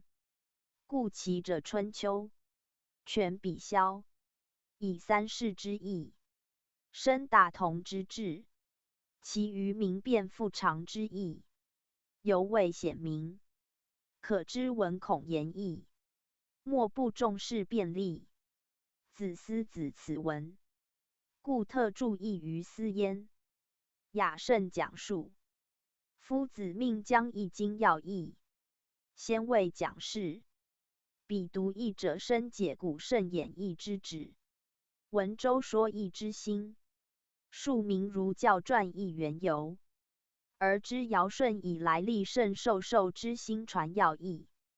夫义自文王重演，周公继之，夫子及其大成，而今闻大名，义力大者，读义者宜将系辞说卦序卦杂卦诸章，与全经，具明解无疑。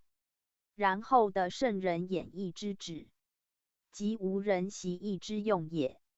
四传详于义力，为辅义易经之文，不读四传，不明义之为教也。故夫子于定义时，特接之，为易经参解以授弟子。彼名义之为义，故独义必及四传。义象至简，卦辞易略，欲通其用，舍先求之四传，不能测其端倪。盖义起于上古，未时久远，文字未兴，虽具其象，亦如河图洛书，仅演其点化而已。今神农轩辕以弃唐虞，带有增益，文字既至，正交异名，于意象之下，君加之演辞以着其意，因出传于语言，难留久远，相习故有失受，而意待则忘；相用故有成规，而意的则异，以至于夏商二代，各言所习，各本其志，而有连山之意，归藏之意，其取用既殊，而谓意义不一矣。至文王取而重演之，以成经传之意，因恐后人疑其同义，忘其本来，使详者其辞，以明其教。此四传之作，故谓传义未交者也。时代既殊，传述又异，前之义者，图存其象；今之辞者，乃备其文。故义道至周始昭，至夫子始定为经。夫子本文周之作，加以所习，而扩其义。夫辞具象，以次其序，明辨者用，以列其图，而后译之为义。有迹可循，有文可读，有图可验，有变化可侦，不似前日之奥咬难机，同义莫辩矣。故义教时成于夫子，而义义则备于四传之文。欲知义者，必先知此，而后可进而求之也。义之起源，非乾坤也。盖溯乾坤而上，则太极是也。然亦有太极，是生两仪之语，不见于经，而见于传，故必独传始知之也。义之为教，非言修就以也，而在因修就以悟性命。以道在人为性，亦名人道，始于性善，而继之者善成之者性之语。义详传中，义之言，数始于图书，自天一至的时，皆天地生成本数，而天一地二，大衍之数50之语，义在传中。义之为用，以其变也。便始于错综参五，以生化各卦，而参五以变，错综其数之意。义详传中，义之同义，在于序图，以其本末始终上下内外，各有其用，故有体有用，有同有异。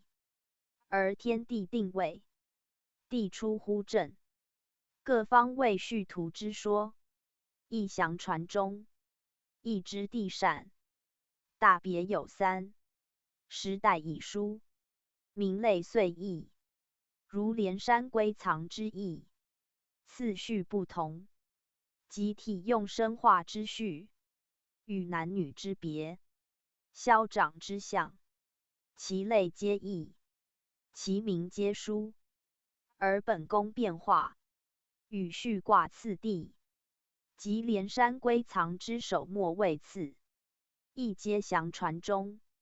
至如义之门户，八卦之本意，64卦之时气，与天地人所象之名类，少长老幼之期，上下内外之位，皆自有所合，一岁之迁移。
八方之分合，古今世界之中始，与人事吉凶祸福之战验，莫不详于传中。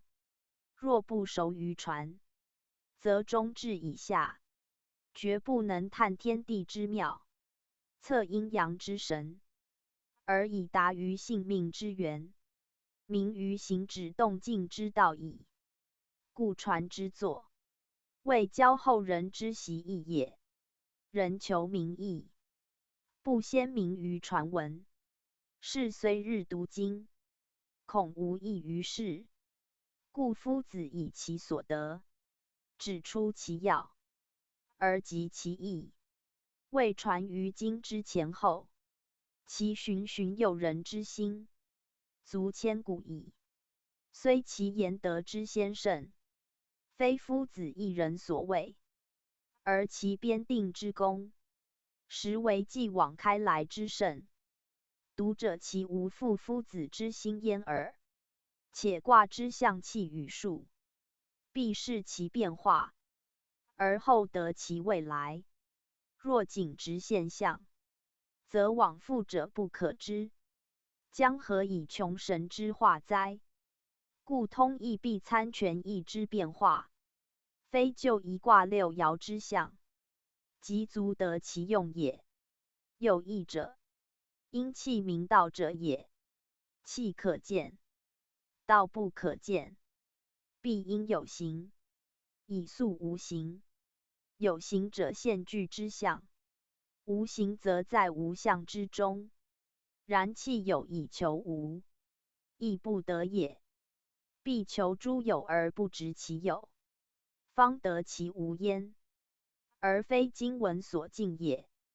必广征于先后天之图，与本宫之序，及序卦之辞，而后知之。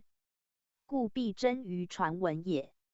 如先后天之图，不见于经，即就乾坤之序，亦不知其位。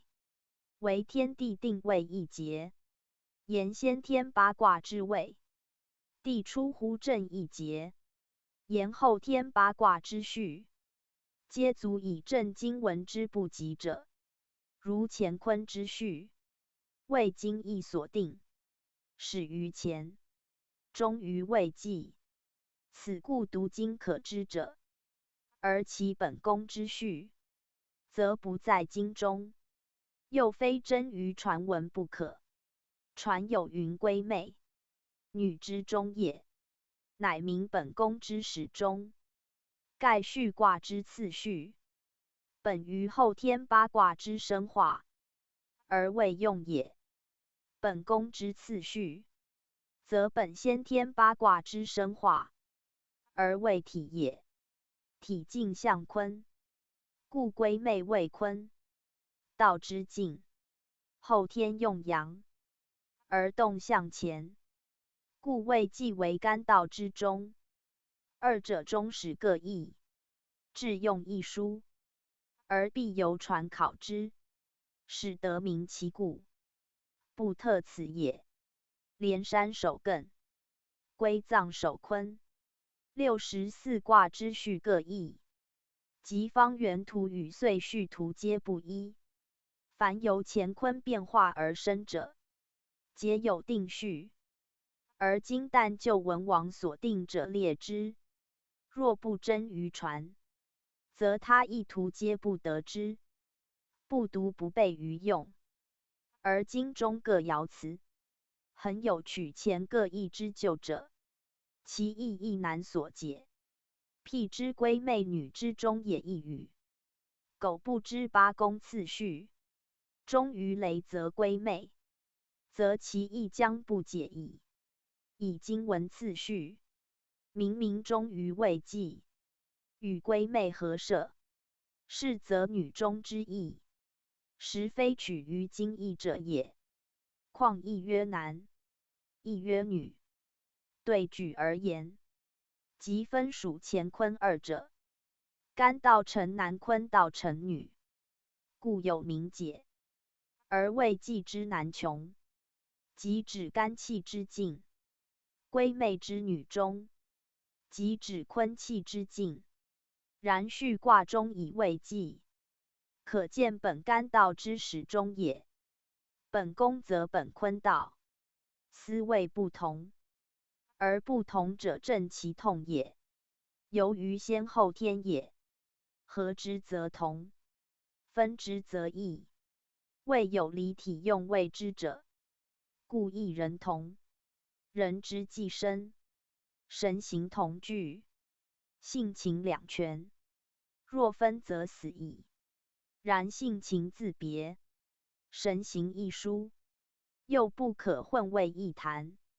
是以言义必广征其义，以归于同。义之序卦为主，余皆为参互之用。以于合一，则义皆同，故易经旦取。其一，夫子亦人之，而恐人之忘其余也，则备述于传，以为习义之助。彼读者的会通之，而误失其宗也。故传者，习义所必先读者也。义之始终，未象天地之气运属纪，而有先后天之不同。以先天包无始气无终，未有物也。后天则自天地既生，万物皆具生化，有终有始者也。故形神各类，有无异名，道气并行，人天别用，非安其故。不知义之为义也。自太极以下，气于万物之中，谓义天地，而其象则自乾坤始，以天地之外，难具名也。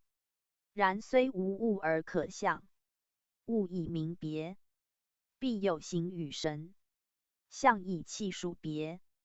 故虽无形有神，仍可类以名，便以义也。人之生也，后于天地，则人事所观，必在后天之中。虽神流太虚，气道无始，而形现其动，积循于有，不可外天的以言人事也。故文王定卦，素使乾坤，而名义致用，必以后天为主。然恐人之诱于气而忘道，执于有而疑无，遂失所生，不知所归。故卦辞皆参以先天，更于传中补着其用。如天火同人，水的比，皆先天之名，以后天离坎，即先天乾坤，同处一位，故曰同。曰比，不独以天火的水为同气也。所有各卦亦皆如是，意在使人不忘本来，而有以见道于象也。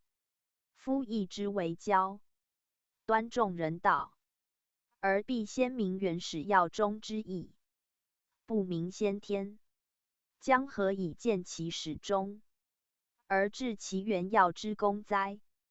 故先后天之义，不可偏废也。义之有先后天，非二义也，其为用人一致，由人之性情神形，不过静动之间耳。果通其一，则必达其二，如一卦也。但明其后天之象，不足用也。必兼先天之象而易之，方得治其全功，而于人之战验也。亦然，明其所战之卦，此现在是也。必通先天，而后吉凶可侦，变化可见。盖后天为一时，先天则盖来往，亦以之来数往未用。不求之先天，将何以成其逆数之用哉？故义者，不能分先后天而未言。文王之义，虽取后天之序，而用则人本先天，此亦后人全不知之，或真为先，或真为后，偏而不得其体用之权，变而不明其变化之道。虽精精于文字之学，诗规之术，及其的词，亦无所验，反不如街头卖卜者之偶中，其义之不可信耶？人之不明义也。审义道以简易愈繁难，必先明其所以简，所以易，而后可以治其繁与难于目前也。舍何先后天参之，则将不知其所以简易。以象既穷而辞复尽，何以见其变化哉？简易云者，言象外也；而能御繁难者，则应有象中象，辞中辞耳。天地之数，由于气运，有定序也。因事皆成往复对待之象，意之所占，悉依此律。如乾坤屯蒙虚宋咸恒继位纪之类，无非相偶以尽。乾坤也，坎离也，正巽艮兑也，皆成对偶之象，而以往复参错为序。如屯蒙虚宋，其类相反，而相继以生化也。因天地之气，有生必有死，有合必有分，以生克而后成变化，此必治之事也。若不循环，则气绝矣。唯其往者，必万物之序，如一年也。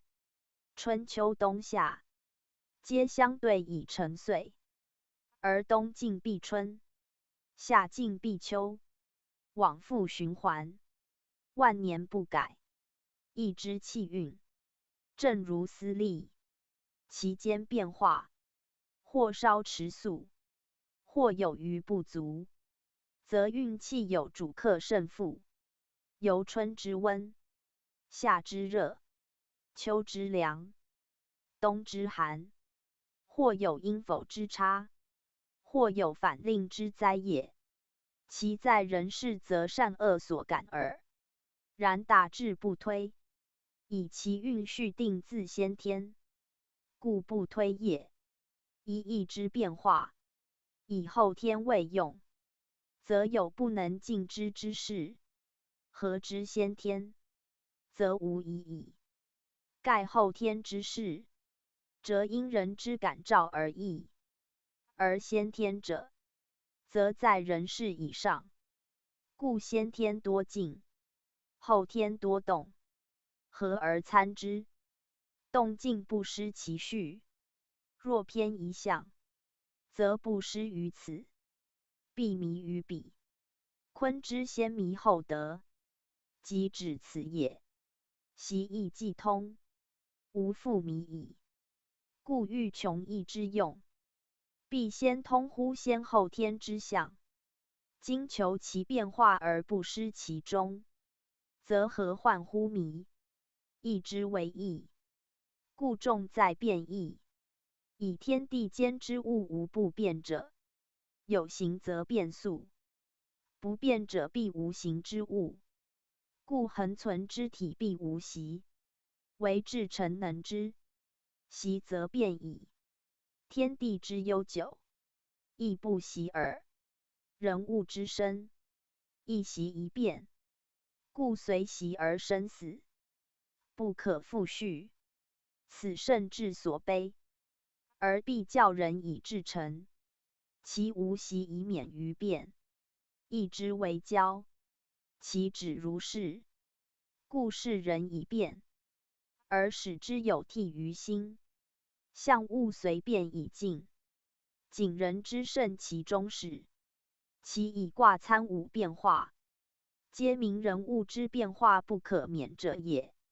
因气使然，不复久住，随习以静，不知归处。故世人以生死自来，即生所归宿，以人道利己而求其成，以穷理尽性而求其合于天地。虽日以变言，实判人之无变也。人异于物，物莫能逃于变，故生死随行。人则有其性灵，本含不变之体，苟处于物之变，而重其性灵，顺天地之气，而存其神，知气数之化，而治其成，则性命固而神气永保。虽在变化中，而不随其变化，超乎物而与天地共存，则真人以上，不为气所贼。是则得道之事，足与言义之教矣。盖圣人作义，为悯人之变而不可久，化而不复归，生而蒙蒙，死而渺渺，不知所来，不知所往，利乎气而不测于顺逆，昧乎数而无责于吉凶。虽秉天地之中，而不能保；虽具性灵之真，而不克全；虽与物同变化，而神形俱尽，实违背夫生生之责，反乎天地之道。故乃为义以告思民，指其去来，明其祸福，象其气数，视其所依否，而使有所循。更谆谆以言，恳恳其辞，劝其善而戒其恶，导之存审，以至于成民，照之仁义，使尽其性。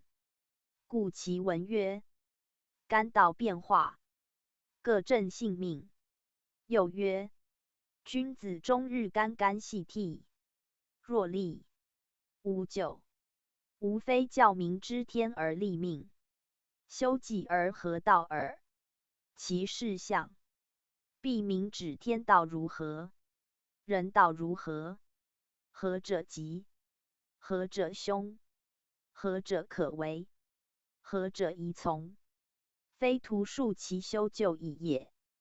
故义者圣人教民之作也，其以成人之德，为至诚之行。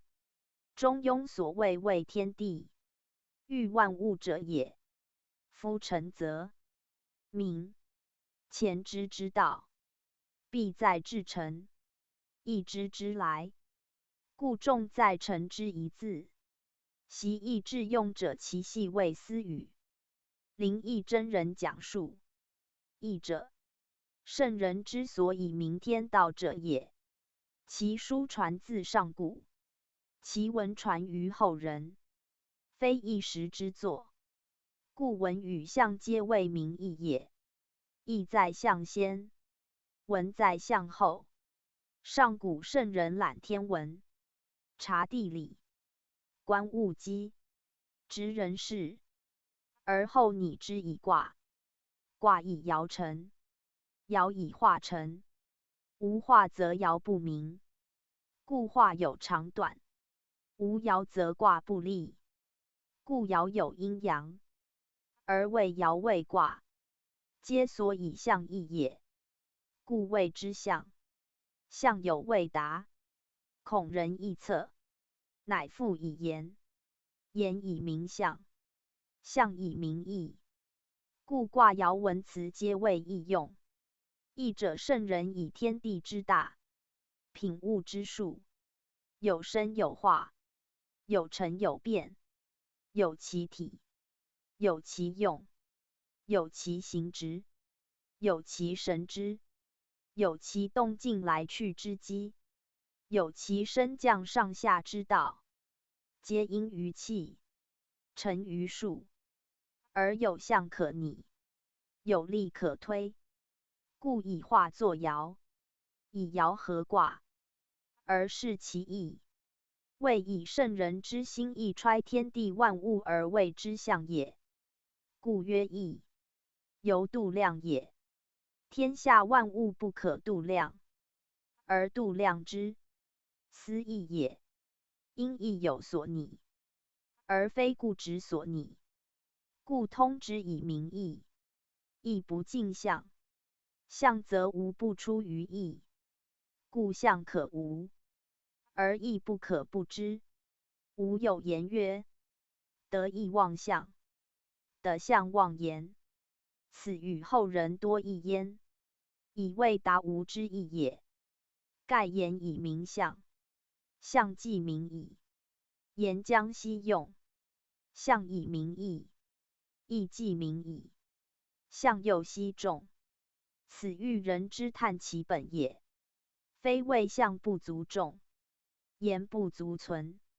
后人不求其所以忘，而虑忘之，是不知无语矣。无语重在一的字，苟的乃可忘，亦非可忘，自然忘之。盖的相矣，相外之言，宁可昧耶？得义矣，义外之相，宁可取耶？舍义取相，舍相昧言，是忘本也。忘本逐末，恶以见义，故本得而末自失。今本不得而趋于末，故不可。若本末得，更弃其末，又奚可哉？视之不学，岂有断章取义如此者哉？当勤火之余，汉时诸生，以其藏书出为博士，经历于官，师传于业，分门别派，议论书多，而意未尤甚。故谈文字者有之，论象数者有之，为称图言者有之，为卜事数者有之。流言既繁，是非莫定。故师孟之说，疏于经费之言，训诂之家，一夫战宴之学，至后汉魏晋而更烈矣。是之士子，读经则图求注释，观象则为记爻辞，近于句读之间，便于文章之末。初不问义所由作，卦所由成，茫然上古之成规，昧乎圣人之作义。史书同故址，今若据闻，义之精义，不得复传。卦爻之神用，不可复释。略明其故者，莫不谓之兴叹也。必幼岁受经，童年习义，自闻黄老之道，和正闻孔之辞，身为义道之宏。今言圣人之义，乃略窥其堂奥，不敢徘徊于门墙，颇愿揭其精华，不欲自喻于糟粕。思发书笔见，作为之言，说诸文辞，则众求其利；考诸图象，则众得其用。因为探本之论，使有妄象之言。夫象可忘，而不可忘；言可忘，亦不可忘。斯语也。盖以其深入之心，为上知之事而发耳，岂为初学者所轻乎哉？义道难习，圣人之心难见，此故人所共之闻者，而曰不求于言与象，足以尽于义哉？故言不得忘，象亦不可忘也。有志之士，因言误象，象得而言自忘，非言忘之可嘉，乃得象之足许。因象误义，义得而象自忘，非忘象之有成，乃得义之可贵也。象者圣人明义之用，非重象而轻义。苟得其义，则象可有可无，且由一象可推至众象，象之不复众也，明矣。言者圣人是象之辞，非众言而轻象。苟得其象，则言可详可略，且以一言而引申万言，是象得而言可忘也，亦明矣。故忘言者，必以得象；忘象者，必以得义。苟得义矣，义与心通，古人与我一致，今亦可服用。岂尽言象之忘矣哉？然而未容易言也。浅学之士，象之不是，必假图于言；义之不明，必借镜于象。此又可断言者。故无谓之深曰：言象犹全与题，未得于兔之用耳。苟得于与兔，自忘全题；若于兔未得，安得不求之全题哉？此欲信以切矣。而后人犹不知察，谓无谓扫象，有失经旨。夫岂无之所料哉？立言之难，于兹易信。夫亦圣人之作以立教也，教人知天道人事之常与变，立身处物之顺与逆，非谓文章也。天不爱道，故龙马附图；圣人不爱教，故卦爻是象。然图出龙马，为天道所忌；象成卦爻，为圣教所存。今若执龙马以论图，而忘天道；执卦爻以谈象，而忘圣人之教，恶足以尽图与义哉？故天下独异，曾不知义之用，尽人习象；曾不得象之用，以失其精而逐于末。虽辩匪智，虽才匪道，小小合义，孜孜奚味。此为编三绝之志不传，而传辞十义之文图颂也。夫义之初，仅有图画，其象至简，简以示繁，故重在通其变。一象而万变，一卦而千例。苟不会其意，则将虑天下读者死于象下，而莫明其神用矣。言之初亦胜卦，后胜以未尽也，未续之。于是言有一辞，文有异义，贵通其变耳。言有难通，必求所出。言出于象，一象而万言。今若不求之象，而逐于言，是虑天下读者穷于言下，而不得其旨归矣。是故习言必尽于言先，则为象之求未得；习象必尽于象先，则为义之求未得。得其义，则圣人之教了然矣。是谓探本之论。不然，义岂易明哉？徒熟于辞章，工于训诂，同盟之事也，岂学士之所恶乎？故明义必求义之用，习义必推圣人之心。圣人之心以象通之，以言循之可也。谓言与象，即圣人之心，犹未达矣。故以象求义，以心应心，杳焉如明，昭焉如神。天道无垠，圣教永兴，非学者之所至乎？且夫义之为书，自伏羲氏始，其实上古，犹在道化之际。人皆乐道，物皆顺身，为清净之所宗，道德之所重。绝后黄老之学所本也，故义之教，道教也。伏羲神农皇帝启之，尧舜禹汤文武周公孔子成之，甚相传，宗风未坠。虽变体有连归之意，而本相人乾坤之名。虽致用有先后天之殊，而原始药中悉气数之序，故一亿万用，万书一本。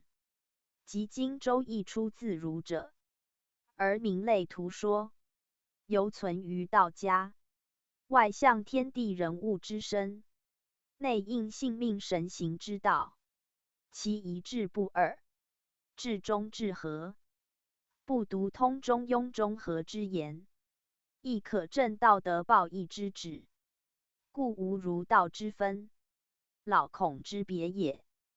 故在儒是亦为六经之首，明信道之源，为立圣经以兴传。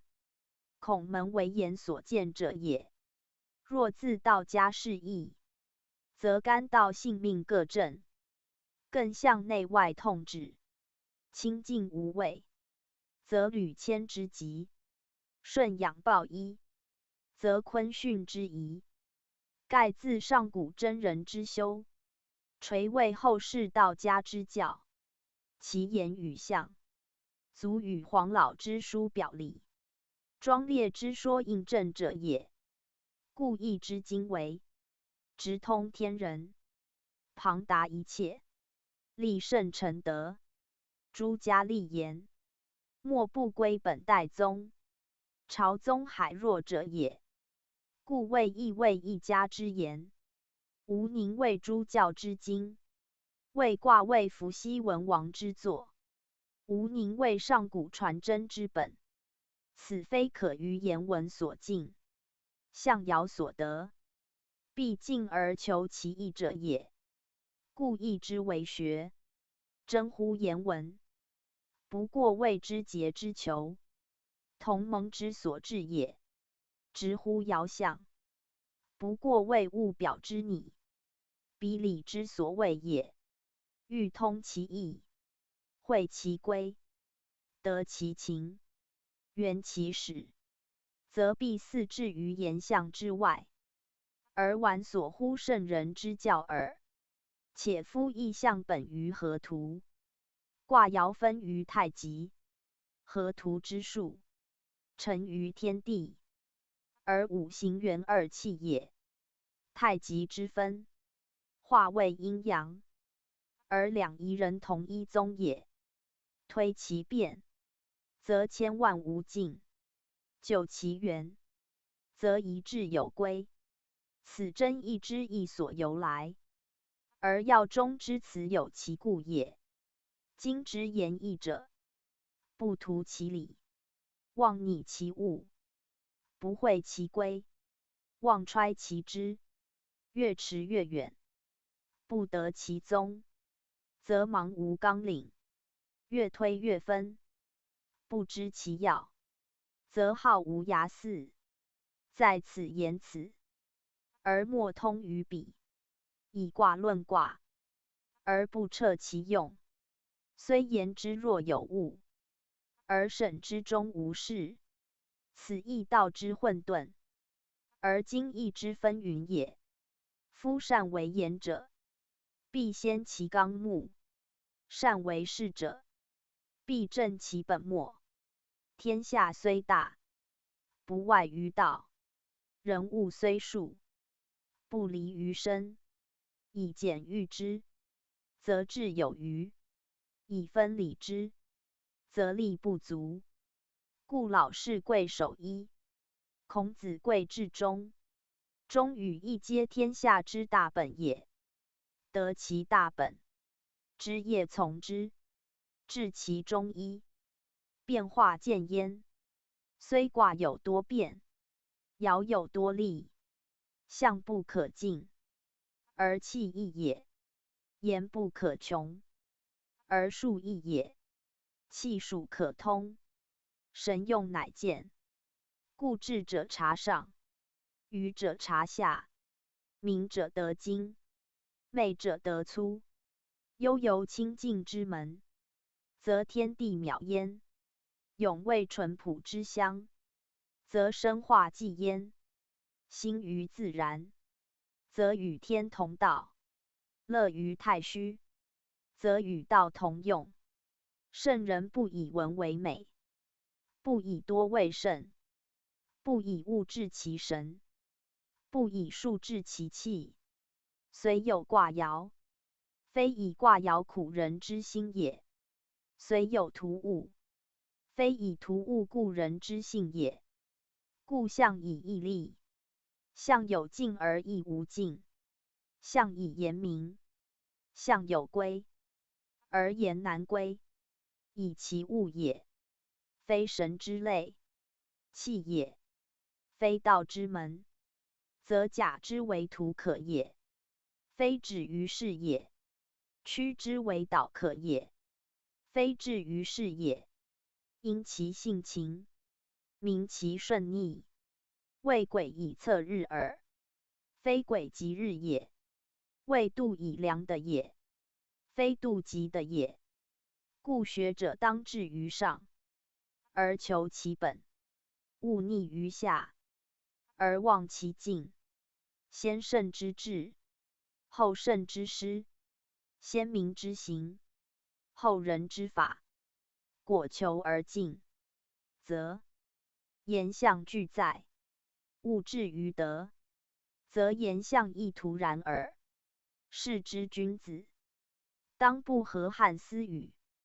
宗主书数，易经中最关重要，而为汉宋诸家争执最烈者，则先后天是也。夫先后天之名，由来已久，唯宋以前儒家未言及之，所传者皆道家也。至宋周少诸子得之道家，重为权势。于是先后天亦为儒者之口头禅，而汉学派则非难之，谓非经中固有之意，非孔门传授之词。公节纷纭，莫衷一是。其实先后天云者，意象本来有之，不独意象有之，即凡天地间事物，数与气之推迁变化，使与未知地善往来，无一不有先天与后天之分也。就意象而论，自伏羲出画八卦，后之纪者，有连山归藏周易，其事记义，其用亦殊，则其名与义，自有前后之差，而其体与用，自有正变之别，则虽欲不为先后天之分不可得也。易之言曰：先天而天弗为，后天而奉天时，则先后天之名，故非后人所臆造者。就易卦象而辨其为先后天，故以名圣。从易文辞而推其属先后天，亦以者圣。所习秦汉儒者，未尝错义，不谓著名，未尽以降。扫象之习既行，则关乎此类名义，更无人说起。此易学之荒废，象术之失传，何宜乎道家独得之真？故先后天实无可非议，所要者，在先后天之真正诠释耳。夫先天后天者，以文字言之，则一前一后之意也；而不曰前后者，则以其非仅前后之殊也。盖虽前后，而于中生变，有前后界，无前后之行也。如以八卦论，由伏羲之治上干下坤者，一变而成文王之治为上离下坎，是也。夫离坎故伏羲卦中原有之象，而异其地位，则非复原有之用也。故离坎代乾坤，而乾坤退于谓之象，虽由伏羲原有者一异，究以与伏羲原有者大异其趣，故前后之间以大变矣。由之昨之与今日，时虽同而其次已不同，则不得不更细之以明，而知其别，使人易事也。故名之曰先天后天者，名其大别于一天也。古人定名必有其意，其曰天者，指其象之大也，是其时之久也，名其数之广远也，是其用之悬殊也。故曰先天与后天焉，亦之本天道而演其气数也。人物生化莫不根于天，则凡类此者，皆天之属也。先天者先乎天，言在后天之先也；后天者后乎天，言在先天之后也。虽同此天之名，而异其次，则先天与后天，非首末始终之比也。故名之先后天，而不谓之为前后也。夫先后天之为名，既如是数，则其所以借此二者，必依势利，不可苟也。如卦之先后天，以文王未出于伏羲，而异于伏羲，故得名以先后天。若非如是者，则不得名之也。文王之意，虽全与伏羲卦同，而其地位不同也，其次序不同也，其首末始终不同也，故其用不同，则虽同一卦，而各异其意，此由同而异也。然名故同，象故同，气数之消息往来故同，人天之接应和故同，则虽异其用，而其体人同，此由异而同也。如是则无异也，不得谓之先后天，无同也；亦不得谓之先后天，惟其由同而异，由异而同，方谓之先天与后天。盖天自是其同，先后是其异，此命名之精，有不可不知者也。夫先天后天之别，亦有可得事者，则由于气数验之也。大抵象之所观，皆气数之所至，而其属先天者，在于气化；属后天者，归于形身。凡由一气所分，一之所判，统系昭然，生化不乱者，皆先天者也。其由二五构精，阴阳交错，有合则化，有偶则生者，皆后天者也。故先天之象简以纯，后天之象杂以繁。先天之生化纯乎自动，后天之生化必以和。故原生之物，以本体自分而未生者，先天之类也；形生之物，以雌雄交合者，后天之类也。其如卦象，伏羲之卦，由乾坤分出不相错，故谓先天之象。文王之卦，以四正四余交错来往，故谓后天之象。八卦如是，64卦亦然，其为先后天界限分明，毫无疑义，并非徒以前后言也。由是推之，则天地以下，无论事物，苟有气数，莫不有先后天之分；苟有生化，莫不有先后天之意。不独意象然也。能明此理，斯能明先后天之名与义，而不制作无谓之争执，谓未达之功捷也。图像，宣圣讲义，义之为书，自来仅具象图，无文章也。至唐虞以后，始由象而增以字，由言而演为文，文字既传，图像反会，此则后人舍本逐末之过也。要知伏羲画卦之时，未有文字，而语言可口传，不可记录，仅以图像载之版册，而将意义传于语言，果不得其师，则不明其意。图执图像不能通其用故也。然既有图像赋的失传，则虽无文字可诵，而仍有语言代示，其传不失，所资于图像者大矣。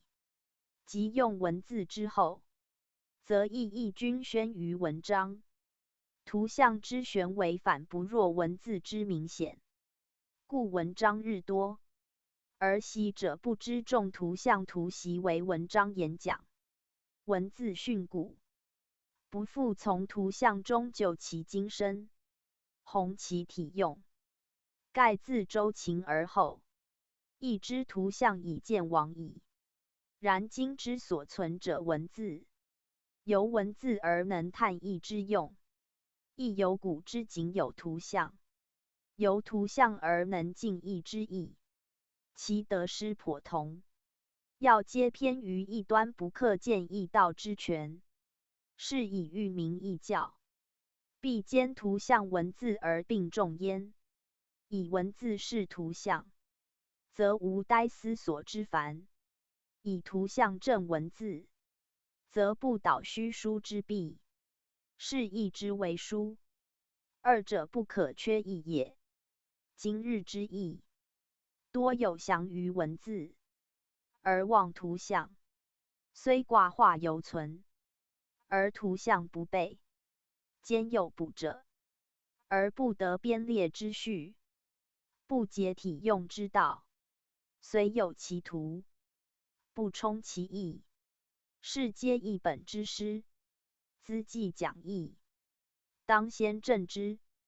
彼图像之用，与文字同，文字之精，与图像合，则习是书，能直探古人之心，而有以昌明义教，其所益于世，亦大矣哉！义之有图，自伏羲以来意见加多，至周大备，秦汉乃夷之，连山归藏义，皆由图以别其用者，无图则不知有何以义也。古来图像，皆为计气数之变，明天道之用者，故曰图谶，以其明未来之事，和神鬼之吉凶，为占卜之所凭依，是人祸福修救者也。故图与卦同一用，虽简略不闻，而足以计数明辨，如河图洛书是也。一切图像，皆始于河图洛书，故二者为图像之祖，亦易卦之所本也。易之图像，自不外河图洛书，而河图洛书，非独易所有也。易之所有者，如太极图、两仪四象八卦图、64卦图，即伏羲先天卦位、文王后天卦位、64卦分合变化诸图表，与卦象生化、卦气奇偶、卦用分合，其余合日月之度，参音律之数，纳干支之气，明师归之情，以及各卦变例，序卦次序，天地人之位，来往之时，各有图表以记其用，皆同河图洛书，谓一之图像也。其间既经遗失，不传已久，后人虽补之，有未能合原本者，应逐一审定，明其次序，以为习译者之途径，亦以少数古译本之精神，读者其留意焉。宗主附注，夫子所指图像，皆易经原有而失传者。古本亦仅有意象与图，而无文字，后人加入文字而遗图像，是舍本逐末也。不先求图像，则不知义之由来及其变化，虽读经传，不过为记诵之用，而不能直探天地造化之源，人物生成之本也。故夫子谆于图像之审正焉，考古本义，凡于先天后天之异同，及伏羲文王连山归藏义之分合，皆自图像辨之。若舍图像，则皆浑然莫别，即如先天方位，与后天不同，非有图名之就不知何谓而已。且卦爻中之文辞，何以10千及本卦爻之外，而其变化更何从推溯？此皆必由图像证之，方得其究竟也。不过一之图像，有必要者，有次要者，有无足轻重者，自有统系可循，体用可别。若杂列无章，不知其精粗轻重之道，则人不能全意之妙用。如太极两仪，为卦所自出，则最先之物象也。方圆诸图及卦之变化分合，则自卦出，为次要者。其他错综诸图，皆不过广卦变之例，为公习译者之参讨。非易中必者之图，则列之故佳，不列亦无大害。斯但举其一例，即可推其余，有不必尽录者也。此系略述一端，非为所有图像，尽在事例，要当于讲习时指明之耳。大凡图像为艺术所示，器数有大小之别，图像有轻重之关，天地所自始，人物所自生，皆器属大者，其图像至重要，因非图像不得明其故。如河图洛书，谓器数之本源，若不知之，终不明二气五行天生的成之理，其所观亦较至具，且未亦极精微，除非后天中一物一事之可比拟，是则习亦必先通之，而不容少忽略也。故观诸图像，谓习亦一大事，虽经传遗明，而图像亦当熟记，非仅文字诵习而已足者。后之读译者，其注意思止，复甚讲述，译之言道，本器语数，而习译者，必求之象与图，前以言之矣。一言气数，纯本天地自然之象，由一年也。自春而夏而秋而冬，为二气所周流，成40之往复，以分言之，谓月12，谓日360。而其气则有木火土金水，与太少阴阳之类，其数则有40。12月，上中下3旬，各日之名，皆以记其气数所致，而使人知天道之流行也。例如7月7日，其数皆阳，而实属秋；其气未精，而直属阴。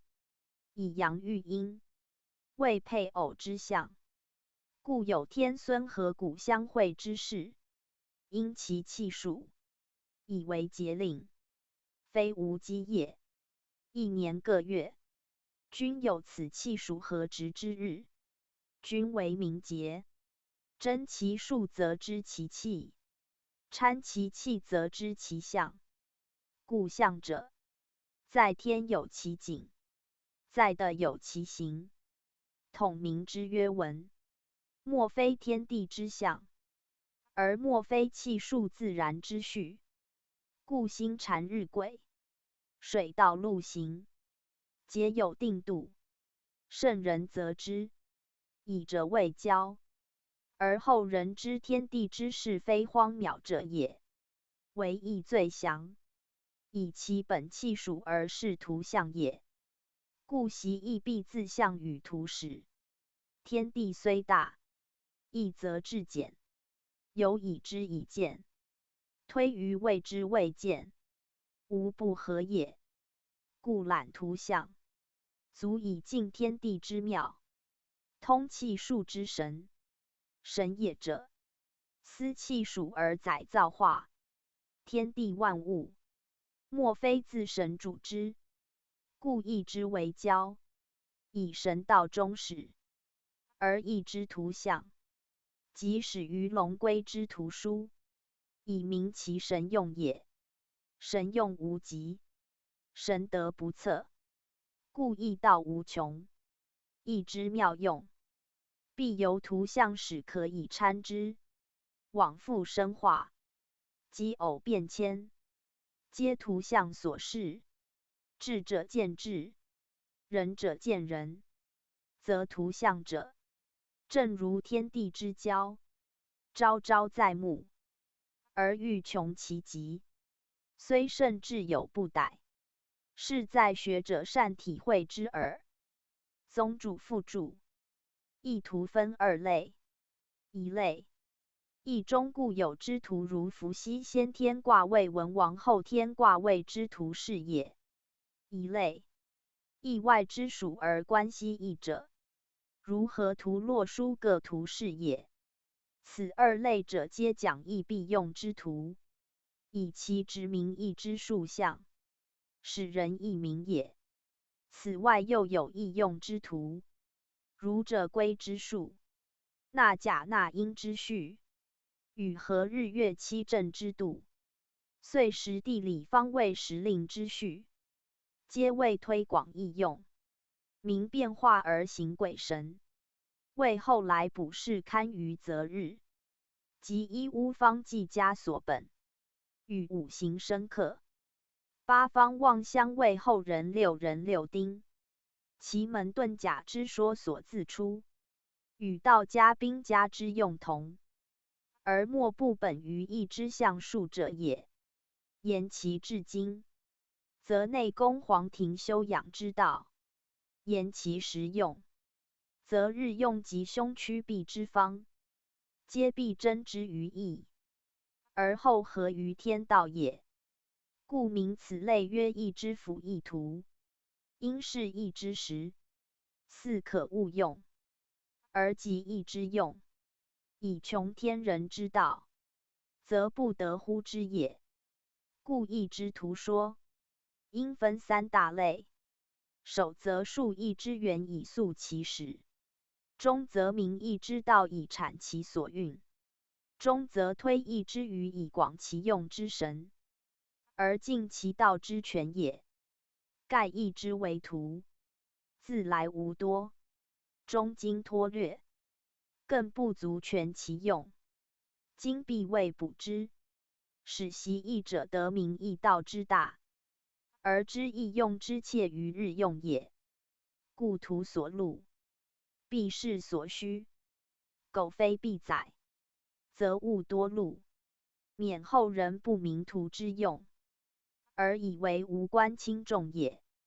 宗慎讲述，图象者，义之所以是其物类与气之消长变化也。如干之为干卦三爻图，坤之为坤卦三爻图，而乾坤合为泰或否，变位复或构，则成其象如泰位，泰卦六爻图，以乾在坤下；如否位，否卦六爻图，则坤在干下。观此象，则知二卦皆乾坤各半合成者也。又如复位，复卦六爻图，以震在坤下，震位长南，一阳出生，干交坤而成震。构位，构卦六爻图，则巽在干下，巽为长女，坤交干而成巽，亦乾坤出交之象，为阴阳出变之机，则观二卦之象，即可见乾坤交合相生之类。必以阴阳为根，以阳者，合阴则为异类，而交阴则为异物，由其气之变否观之也。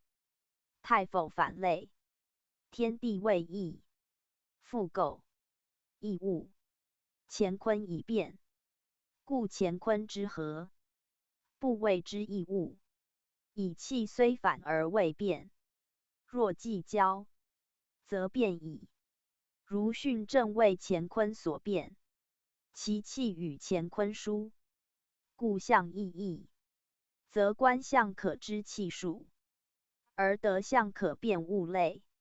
虽千万变，犹可寻所，只在就其图象，而真其中始耳。故欲知一之名物别类，必先审诸图象，夫列图观象，以探其本末始终。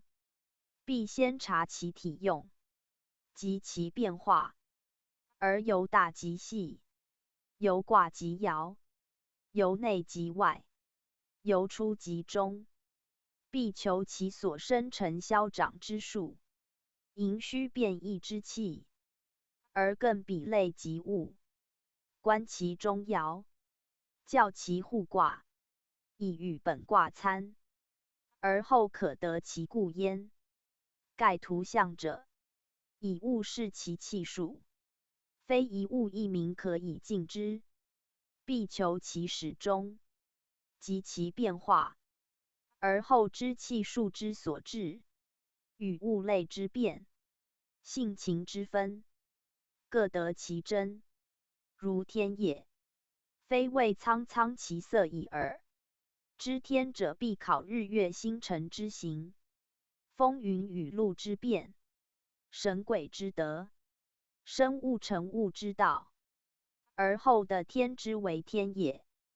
故观卦必珍诸一切，必因其生辰来往，而定其吉凶祸福，则由明其情性，知其好恶故也。所好者吉，恶者凶，所生者福，克者祸，故必详求之，而后可言战验也。夫图象者，如地图焉。习地图者，必明其地之所在，即明物之所出，并其山川田野之势，连接境界，道途远近，人物之所安养，皆熟知之。若仅闻其名，则何益于用？故察卦贵明其用，而列图观象贵详其变，非仅视其名，记其形，即足也。且观象重在观其变，生成变化，为天地自然之数，以天地纪电，凡物均以对待而生。对待者，阴阳也。有阴必有阳，有生必有死，故有名必有对待。生以死名，长以消名，善以恶名，美以丑名，以相形而成故。有此即有彼，即由一阴一阳之相偶也。故阴阳者，非指言气，凡对待以明者，皆阴阳之类也。人执阴阳为气，与不任有阴阳，皆不通道者也。果无对待，则无阴阳。如天地之先，则无阴阳。故太极既立，两仪随身，不曰气而曰仪，即名其类，不限于气也。无论事物时谓之名类，皆有阴阳，故以仪名。仪者，言明而示意，指物而辨情，亦由象也。凡物皆有两象，故太极之后，必生两仪，而易卦之变，必相对待。如乾与坤，坎与离也，其序也，亦由对列而成。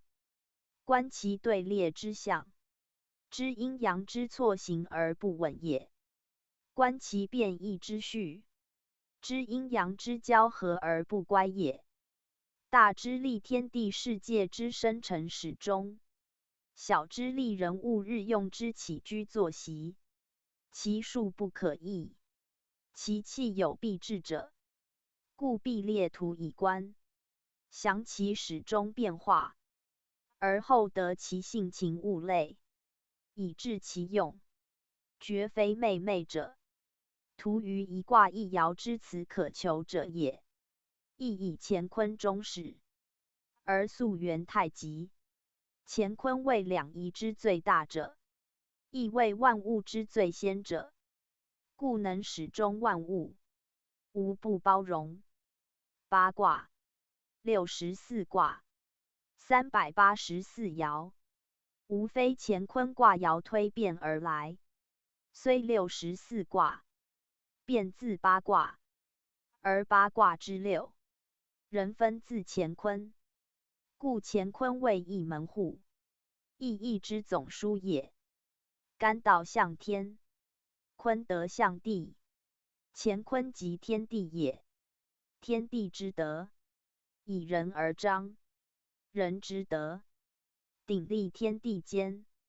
故人道立于乾坤之中，而合乾坤之德以成人道。干道成男，坤道成女，而人道遂始终于咸恒，与纪未纪，以明人与天地称三才也。由卦观之，先天属艮，人道所使；后天坎离，人道之用，皆在乾坤之中，以维系万物，而共负载之德，以谢理阴阳，而见中和之功。故观意象当以人道为主，如终极既见，则万物咸宜。此六爻之德，以中爻为重也。大抵圣人以义世交，守重人道，虽尊天地，兼万物，而以人终始之。故曰：天地大义，人终始。观象习义，必求乎人道所存，而后圣人之心可见也。夫义者，是人以变义也。以天道之变义，定人道之变义，以人道之变义，合天道之变义。故以天人为言，天道至为，人道则显；天道无位，人道则勤；天道无名，人道则重。位类极殊，而必其之一之，此所以谓之义也。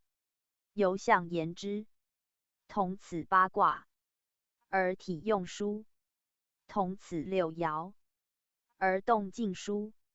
由数言之，同此九也，而老少书；同此六也，而上下书。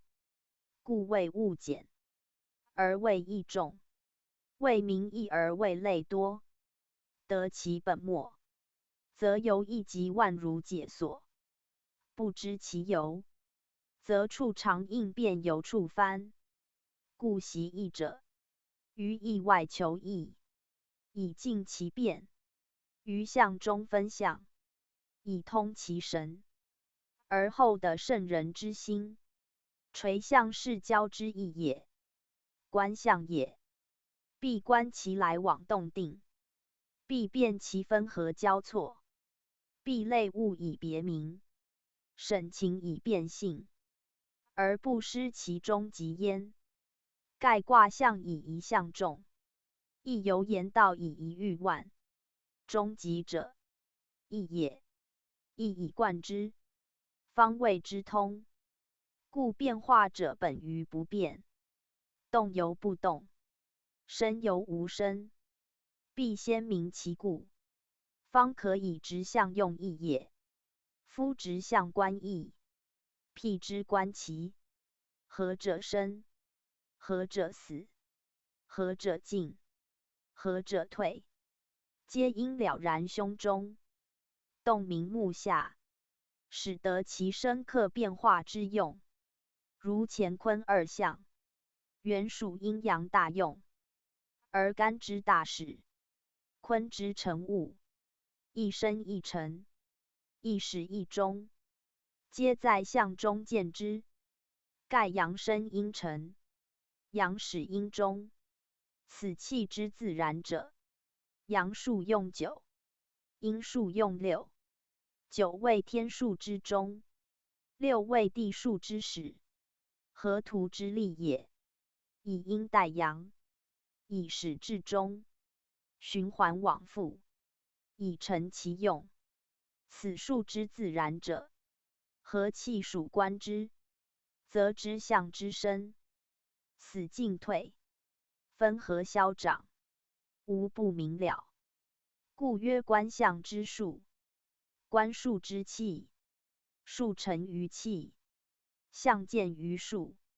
由上言之，明气出于道，得道之事，不言术象；由下言之，则气无形，复术以形；术无执，复象以成。不求于象，安知气数？义，逆数也。由下推上，有以知求谓之，故必自象始。此圣人教人观义之道，以中人之志，必如是也。若不明象，何以探义？又何以探天地之妙，万物之则哉？故观象贵精，习义一系也。河图歌天1生水的6辰之地，2生火天7辰之天，3生木的8辰之地，4生金天9辰之天，5生土地10辰之一，6在北，27居南，3 8居东，4 9居西，5 10在中。宣圣讲义，义传曰：河出图，洛出书，圣人则之。此言河图洛书所由来也。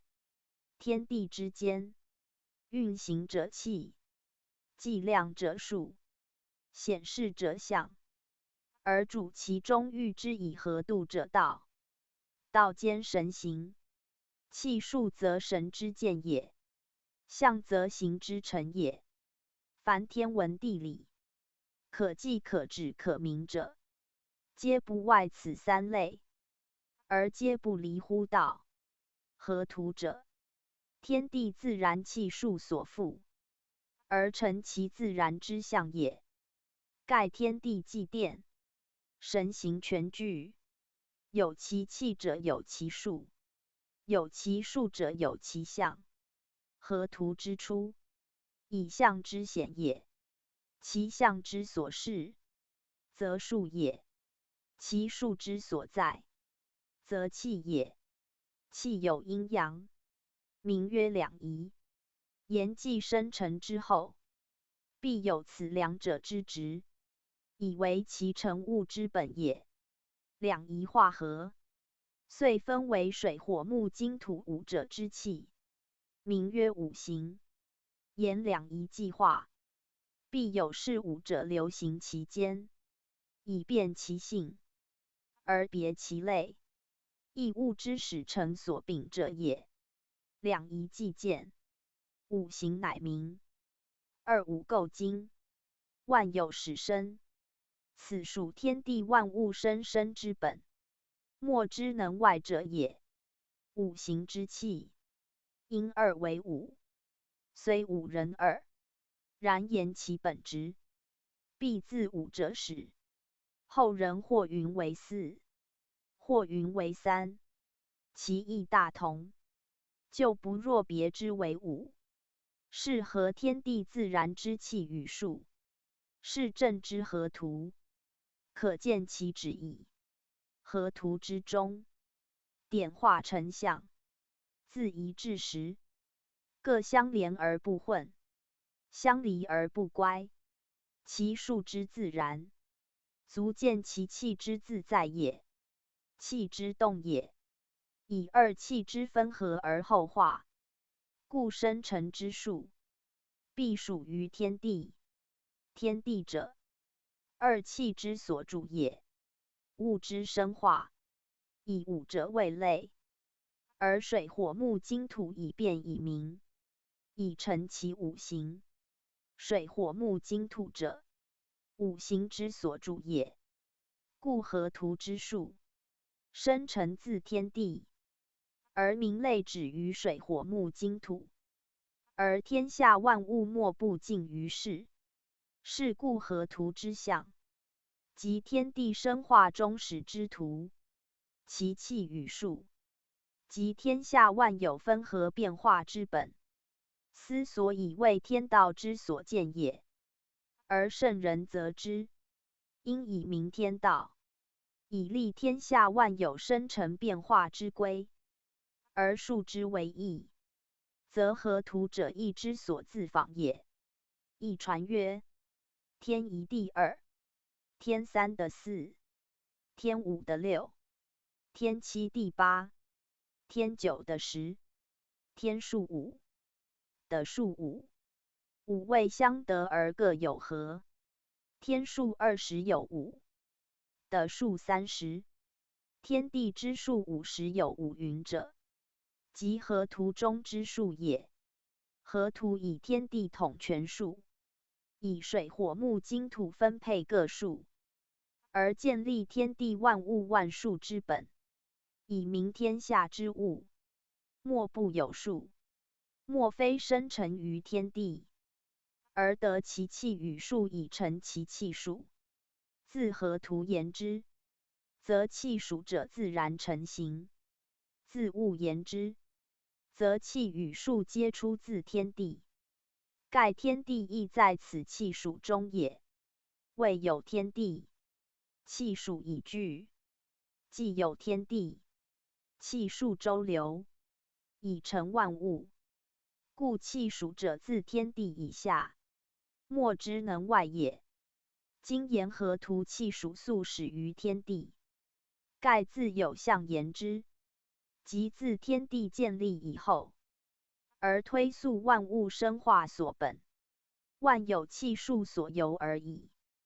图中自天一至的时，谓数之根本，亦生成之根源。天亦生水的六成之，则言水之生成之由来，以天之一，合的之六，而后水之生成始全。分之则水者得天之一以生的之六以成，天生的成，是其气之备天地也。天一地六，是其数之该天地也。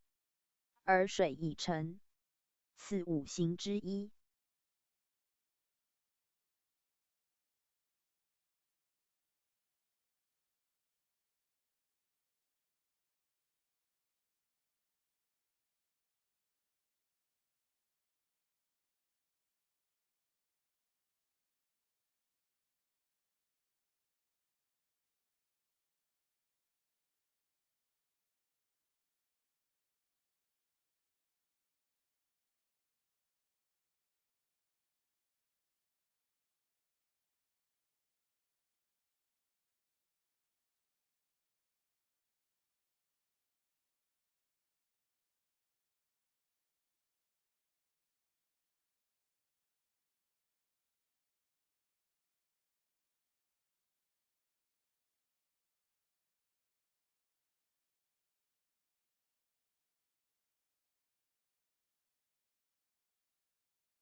所自生也。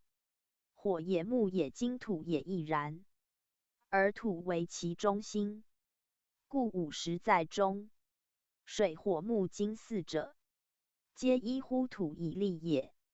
如1加5为6，故水为一6； 2加5为7，故火为27； 3加5为8，故木为3 8； 4加5为9，故金为4 9； 土则5加5为10，故土为5 10。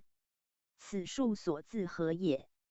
天之数5， 1 3 5 7 9，的之数5， 2 4 6 8 10，生之数5， 1 2 3 4 5，成之数5， 6 7 8 9 10，其分也皆5。5则中央之数，中而不偏，动而能和，中合天地之道，土之德也。故五行皆以五为其根，皆立于土以为生，此自然之序也。天数之类为25，即1 3 5 7 9之和也。的数之类为30，即2 4 6 8 10之和也。二者虽分各半而数异，则既生有形之后，的天者不足，地者有余也。天地之总和，50有5，即25加30，以成天的生成全数。为大衍之数而余5， 5即中央之数，二气之全，五行之本，为天地数之妙用，即河图之中，天地之心也。明此五数之妙用，则通天地之数，直见天地之心，而万物生化之序，无不明矣。故一至10者，天地生成之数根；而5者，天地生成数之终极。此河图4列各数，而独以50建立终极，其旨趣之为妙，有不尽矣。五位相的各有合者，言数各5而必合，使能治生化之用。如1天数也，生数也；6的数也，成数也。二数合而后水已成，以合则前数化，心数成。1 6既合，天地之气已化，而水乃成，此由数之和也。水之成分，的天之一，的之6，故水中所含者，属天者1，属地者6。天地既化，水数乃见。凡五行之生化皆然，皆由二气之和也。五行亦有合矣，如水与木，木与火，火与土，土与金，金与水，各以其和而生化万物，则各以其数之和，而生成心数，故变化至无穷焉。然二气之和与分，恒相得，五行则或得或否，如水与火，火与金，金与木，木与土，土与水，皆相害相制而不相得，则数因之亦有相消相除相加相成之意。其相得也，则生成之；其致害也，则克化之。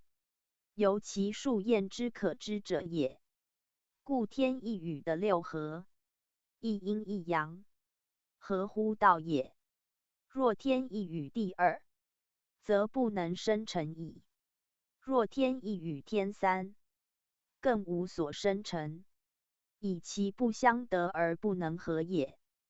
故生化之序，必因相得而后合，合则生成之功见，不得则相反。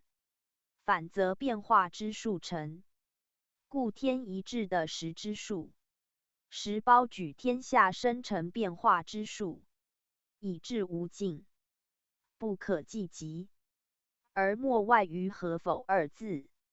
由是可见天地造化之源，万物生成变化之序，皆在河图中辗转推求，以穷其气数所致，则无不知之。如天一地时之数，时数之根；二气者，气之本；五行者，万物生成之本，皆造化之始基，天地人物之原直。由一而二而三，而后万物以生以成，其道故昭昭矣。二者两仪，三者两仪合化五行是也。二五构精，妙合而凝，天地应运，万物化纯，此由三而生万物也。故河图天地之数，生成之本数也；五行分合之数，万物所自生化之本也。由其未言之，则暗乎天地之定序，南北东西方位，而相得者也。故16以水居北，38以木居东，27以火居南，49以金居西，50以土建立中极，以因四方而通天地。此地为世界中心，凭之以测天地之生长万物，所谓极也。天地之极，极数之中，极五也。河图言50，洛书则仅言5，以5以足该时。时即25，天地根数，知存纯数，不误及其余盈。故言5而土之数已足，不似水之必兼16也。其所合也，往往因其生化见之。故16之合，27之合，皆符自然之序，而5与25之时，犹可见矣。若言5则实以见，虽35、45，仍不失其5，故不必争于陈述，而以知土之数之为15，盖以天之5的之10，合而言之为15，去其10仍存5，此5数是土已足，其数虽异而内藏实矣。此为言数者所当知也。河图之数，以二数合而成一象，故10数合为5，以成水火木金土，为其合也。有变化见焉。以6为成数之始，又得数也。9为天数之中，又成数也。二数识天地之主数，故亦乾用9，坤用6。干天也，阳也，坤的也，阴也。阳数用9，阴数用6，此中亦有自然之序存焉。是就河图观之，自北之阳数1始，转东之3，南之7，西之9，与中央之5，其次自然顺行，谓1、3、5、7、9，是阳数，是一中9。9则阳气已极，曰极阳，亦曰纯阳，故干取之为用。在旧图之阴数观之，阳中则阴始，阳数中于西方之9，即交于痛方之4，阴数自4始，转而南之2，东之8，北之6，合中央之10，其次亦自然逆行，谓4、28、6，是阴数始4中6，以6为至阴，阴气亦集于6，故因数用六，以与阳九相接而正相得。盖以图平列其数观之，阳之数自1至9，阴之数自4至6，自成一环，不待一役。阳气方中，阴气即起，阴气辅进，阳气即生。阳老于西而阴即始于西，阴极于北而阳即始于北，二者相环相合，以成五行，周流无尽，以遂其生生不息之道。而天地以立，万有以生，一切物事予以循环变化，此则大气自然之序，大道自存之规。莫之为而为，莫之至而至者也。为圣人则之，而至为义以象其度。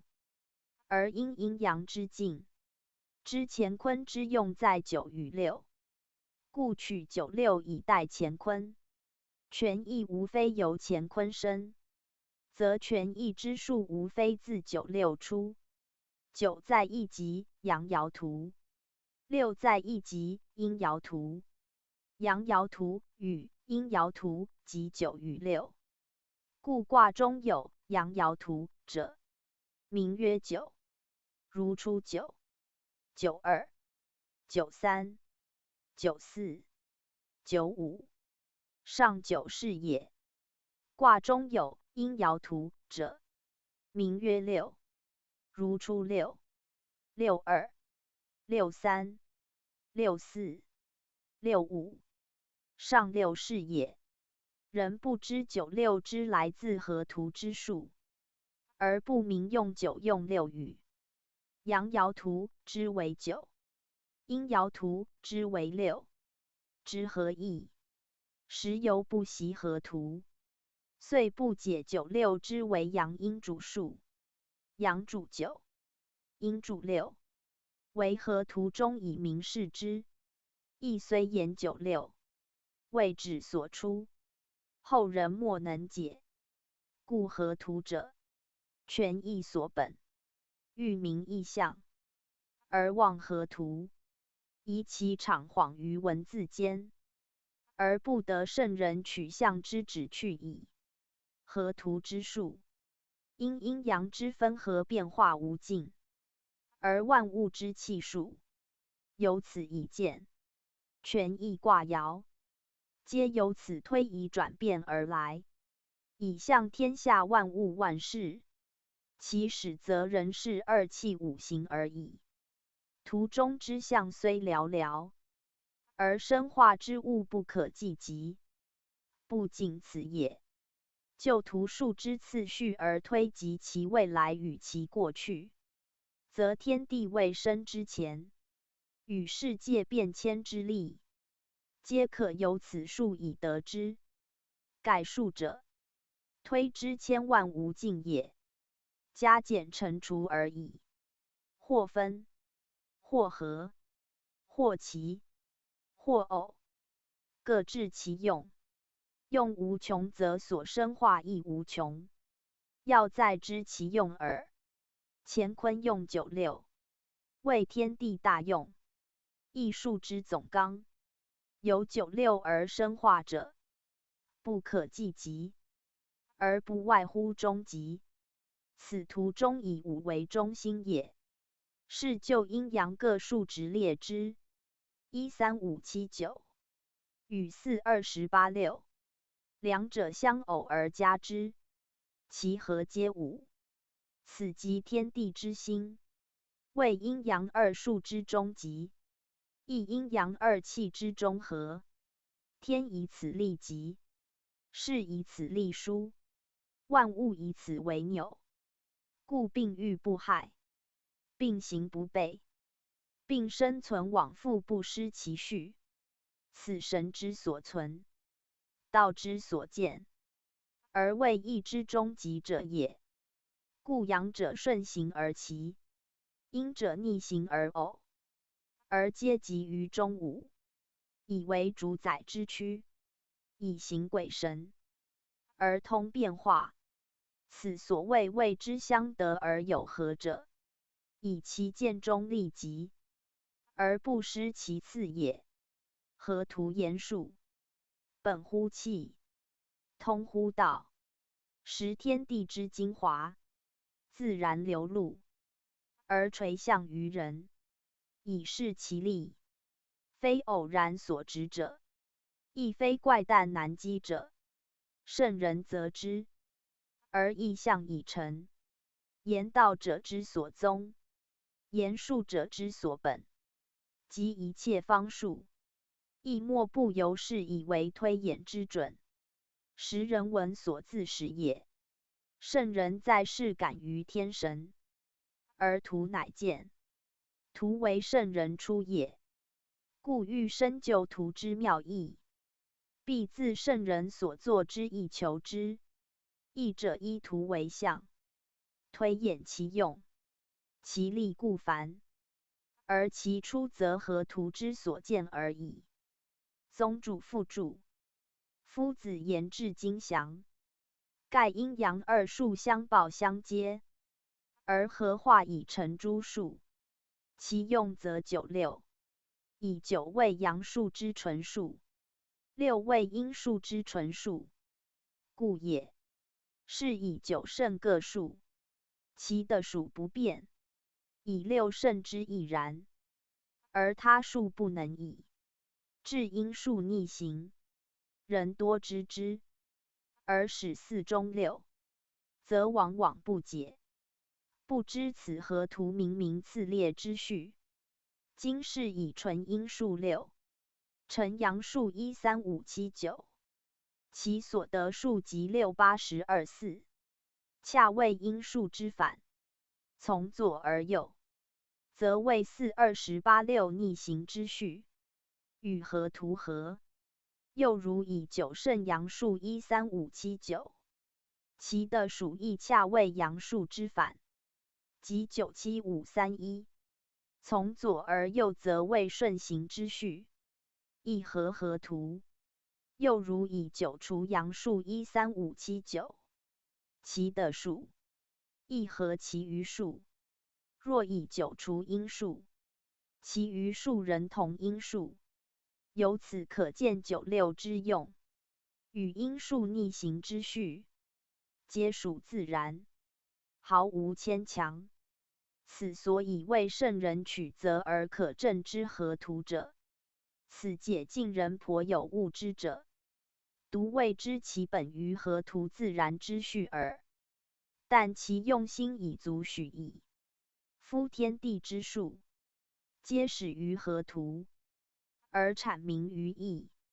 习读者弃合图不讲，又因一传文字错简，前后脱略不全，遂不复之传中天一地二一段文字，细解释合图者，更不知所言关乎术之根本，囫囵吞枣，终不得圣人立言之旨，诚可慨矣。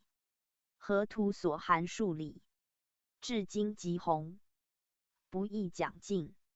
此不过撮其大要，为讲义所必知者。若专研数学，贯通天人，则当于此境而求之，以穷其变化，而神其用。数于天下之术，莫不了然。即推至过去未来，亦如指掌，则此寥寥实数中，有无尽之神妙在，大可谓专书以益其意，而传其道焉。又曰：讲义先自图解释，以示义之出景图像，并无文字可读也。然图像者非机械之类，含有深微妙用，亦如文字之变化迷境也。故观图像而能会通，则全部一经文义已在中矣。由之太极图明二气之始终动静，以生成万物，虽万言不尽其蕴，而图则皆在此圆圈中，一览无遗。此其神妙之用，实非圣人莫能为之，莫能知之。人苟从而穷究其故，以身会其微妙，方知古人图像之不虚作，更见易经文字之不呆言也。今时人昧于道，忘其性，以经为之教，是为荒渺之谈，而造成乱世末节，形同禽兽，以陷于苦海，莫之拔渡。斯岂圣人所及料哉？大节且临，至教将绝，大道不复，人类希存。有心救世者，要从义中推原治乱之故，而得其挽回之途。是则无人讲义，不仅为习古明经已耳，又曰夫子所讲五行相的有何之理？即土数用五之故，实为中国文化根本，亦即探索造化之源，指明气数之用，为一切言术者之所本。盖二气虽分，未成形也，必再分为五行，而后化成万物。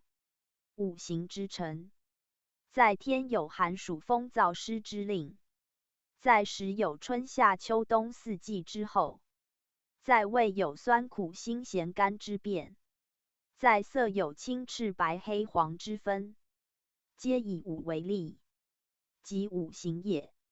由之二气曰阴阳，曰柔刚，曰仁义，曰天地，曰乾坤，曰寒热，曰日夜，曰正反，曰善恶，曰是非，皆以两相对，是故曰两仪，而不限于气。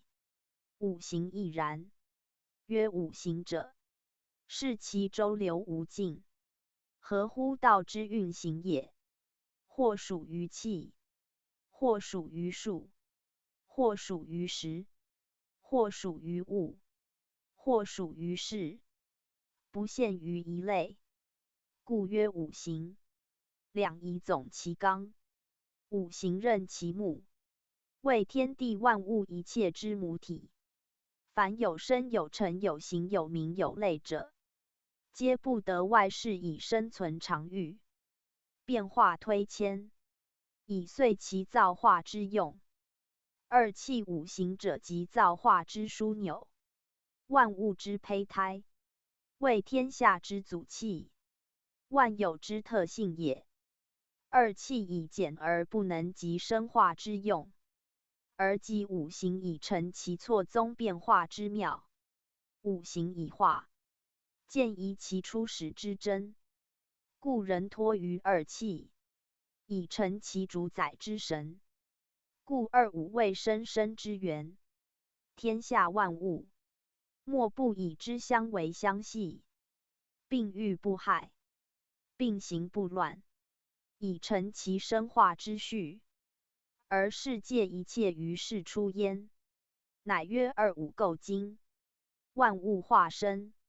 此何图所指？必以五行配二气，以见天地之生成，气数之相得，而各有何也？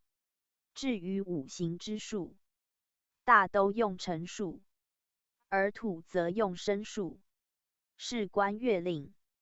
即之谓土主中央，五为中数，而辰数之时，人申数之备。二五无异一时，用五即足。且天地妙用，常藏时不用，故数老于久。若时则反变为一，以成其循环之道。故数未有用时者，以此土用五而不及时。学者须明乎此义，方明数之用，亦明天地之心在五，以五利极，合于中和之德，时中之道，其妙亦不可尽矣。弘教附注。此文至奥，不易释，必细参之。因河图识天道神秘之书，不得圣人不知其用。今将所有各数详加讲解，使人知中国二气五行真理所在，不可妄加子义者也。又此文就河图讲事，有未尽者，讲义时当再指明。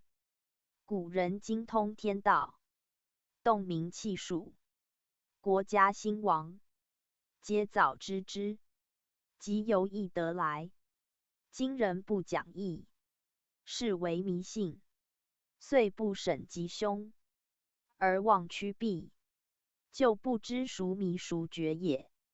宗圣讲述，夫子前讲河图，为天地自然之术，其始终包万物之生成，万事之吉凶成败，故亦本此而是人以修养审存，趋避逆顺之道，盖莫非气谓之也。天地为万物父母，言万物必自天地始，而万物之生成的天地之气，其数亦分天地之数。河图素物之生成，名五行所出，二气所运，而以数视之，其指深矣。盖气无形而难言，数有名而可计，故以数代气。数之所在，即气之所至；数之几分，即气之几分。以数之分合，而知气之变化；以数之顺逆，而知气之吉凶。其言数，皆言气也。气有精粗，有动静；数有奇偶，有多寡。由数名气，则生化之机，无不知之。故河图识以数是造化之本者也。数之为用，自一至十，为一切数之本。无论何数，皆自此生化。故一至十之数，实包无尽数也。知其变化，不可尽于用；不知则不得其用。数者能视变化，而通鬼神。夫数既出于气，气有阴阳，故数亦有阴阳。阳其阴偶，阳属天，阴属地，以二者之分合，而万有以生成变化，不独五行也。而五行为生变之始，故举之以立万物。五者生变由数知之，必将数之奇偶，谓之顺逆，相合而生成变化，乃见。图中之1、3、5、7、9其属顺行，4、2、18、6偶属逆行，而其合也，遂成1与6、2与7、3与8、4与9、5与10，各当其位，以生成水火木金土，依次列北南东西中，以是五者之所自出。本乎数之相的有合也，亦气之相生有成焉耳。故知一之与六，两数相得，而水之生成的天地之气若几分也。火木金土皆然，皆由天地之气，奇偶之数，恰相得而合也。故亦曰一阴一阳之谓道。数之顺逆邪行，以循环终始，于是生化之道见焉。以奇偶之数，一阴一阳由男女也。而夫妇之道，即人生之始，人以男女配偶，而生息无尽；数以奇偶配合，而生化无穷。此即天地造化之妙也。故数之1、3、5、7、9，皆阳而齐， 2、4、6、8、10，皆因而偶。二者相的有合，而五行生成。阳道虚，阴道实，阴统于阳，阳包其阴，皆自然配偶，各有其序，故其属合偶属，人为其；其属合其属，反为偶。偶属合偶属，人为偶。以见阳之统摄阴而不可抗，阴之顺承阳而不可离。抗则害，离则乖，为相的有合，而后成其生化也。合图之术，天地之本数也，其用自其变化而生。五行之物，万物之根本也，其生化自其分合而成。盖有天地而后有万物，有天地之大数，而后有万物之数可计，故有序有类有名，而后成其德。万物并育而不相害，道并行而不相悖，此德之见也。此道字，即指一阴一阳之道。言二气并行而不乱其序，则有数也。由物之成于世，高下远近，各如其分，此数之所见也。人之至于贤否，贵贱寿夭，各有其数，以定其分，而能守其分，安其数，是谓之命。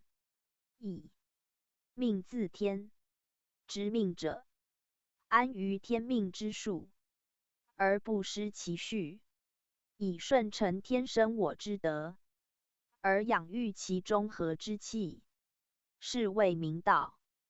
道不离二气，知乎数而合于气，则成道之事也。故义者，言数以明道，达命以知天者也。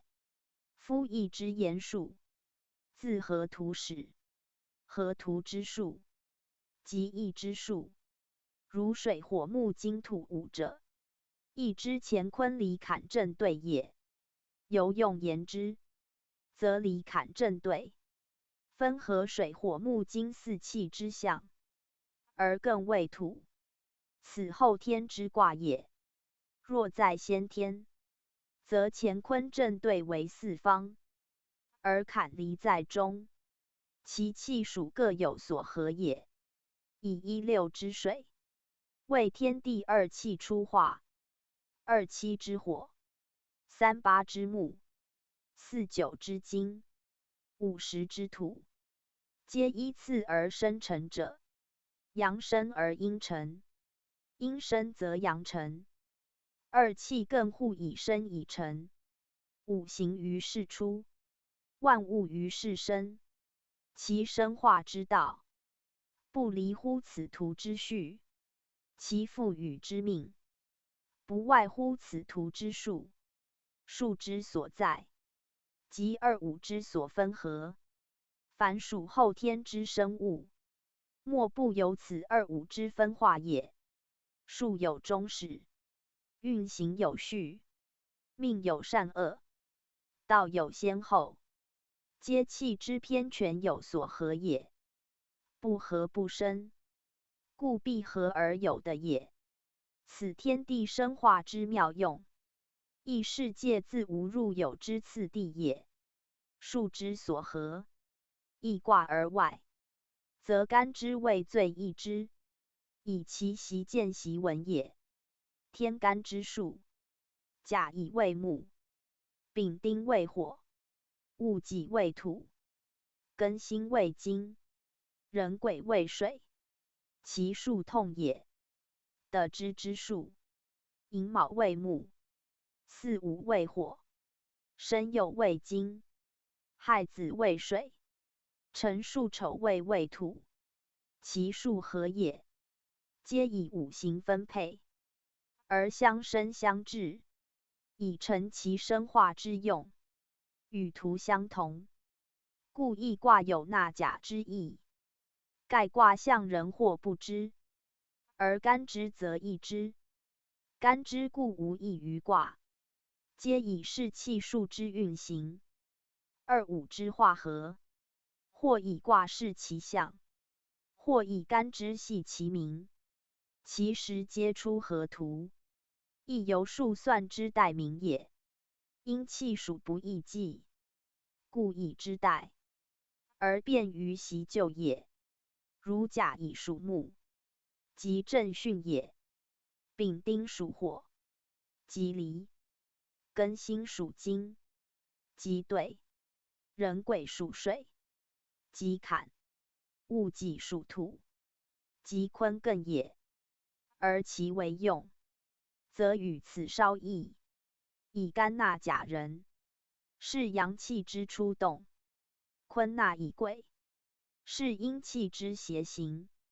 正巽以木而纳庚辛，是木受制而后成用也。坎离纳戊己，以水火之用成于土也。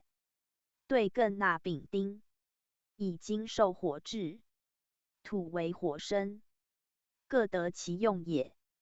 故其数与原位异，此先后天之殊，体用之不同也。然此所纳亦有异同，则用者取义不一也。如归藏异乎连山，周易异乎归藏，皆后天之用，非观先天之体用也。其意详洛书中，河图洛书一体一用，各有职也。故在图之数，方位相当，次序无乱，与伏羲之卦相同，而为一切数之根本，有不异者也。图中之数，虽自1至9，而52数，却在中心，故分数时，应分阳数1、3、7、9，与阴数2、4、6、8相对以和，另提52数为中心力极，依阴数逆行之力，与阴数之始4、中6，则1、3、7、9与4、2、8、6是恰相当，而生成之功渐，生化之序明，而52数亦正相当。若不如是，则谓与数失，阴与阳乖，不克生成万物矣。故1、3、7、9阳数，必顺次行； 4、2、8、6阴数，必颠倒而逆行，此必然之理。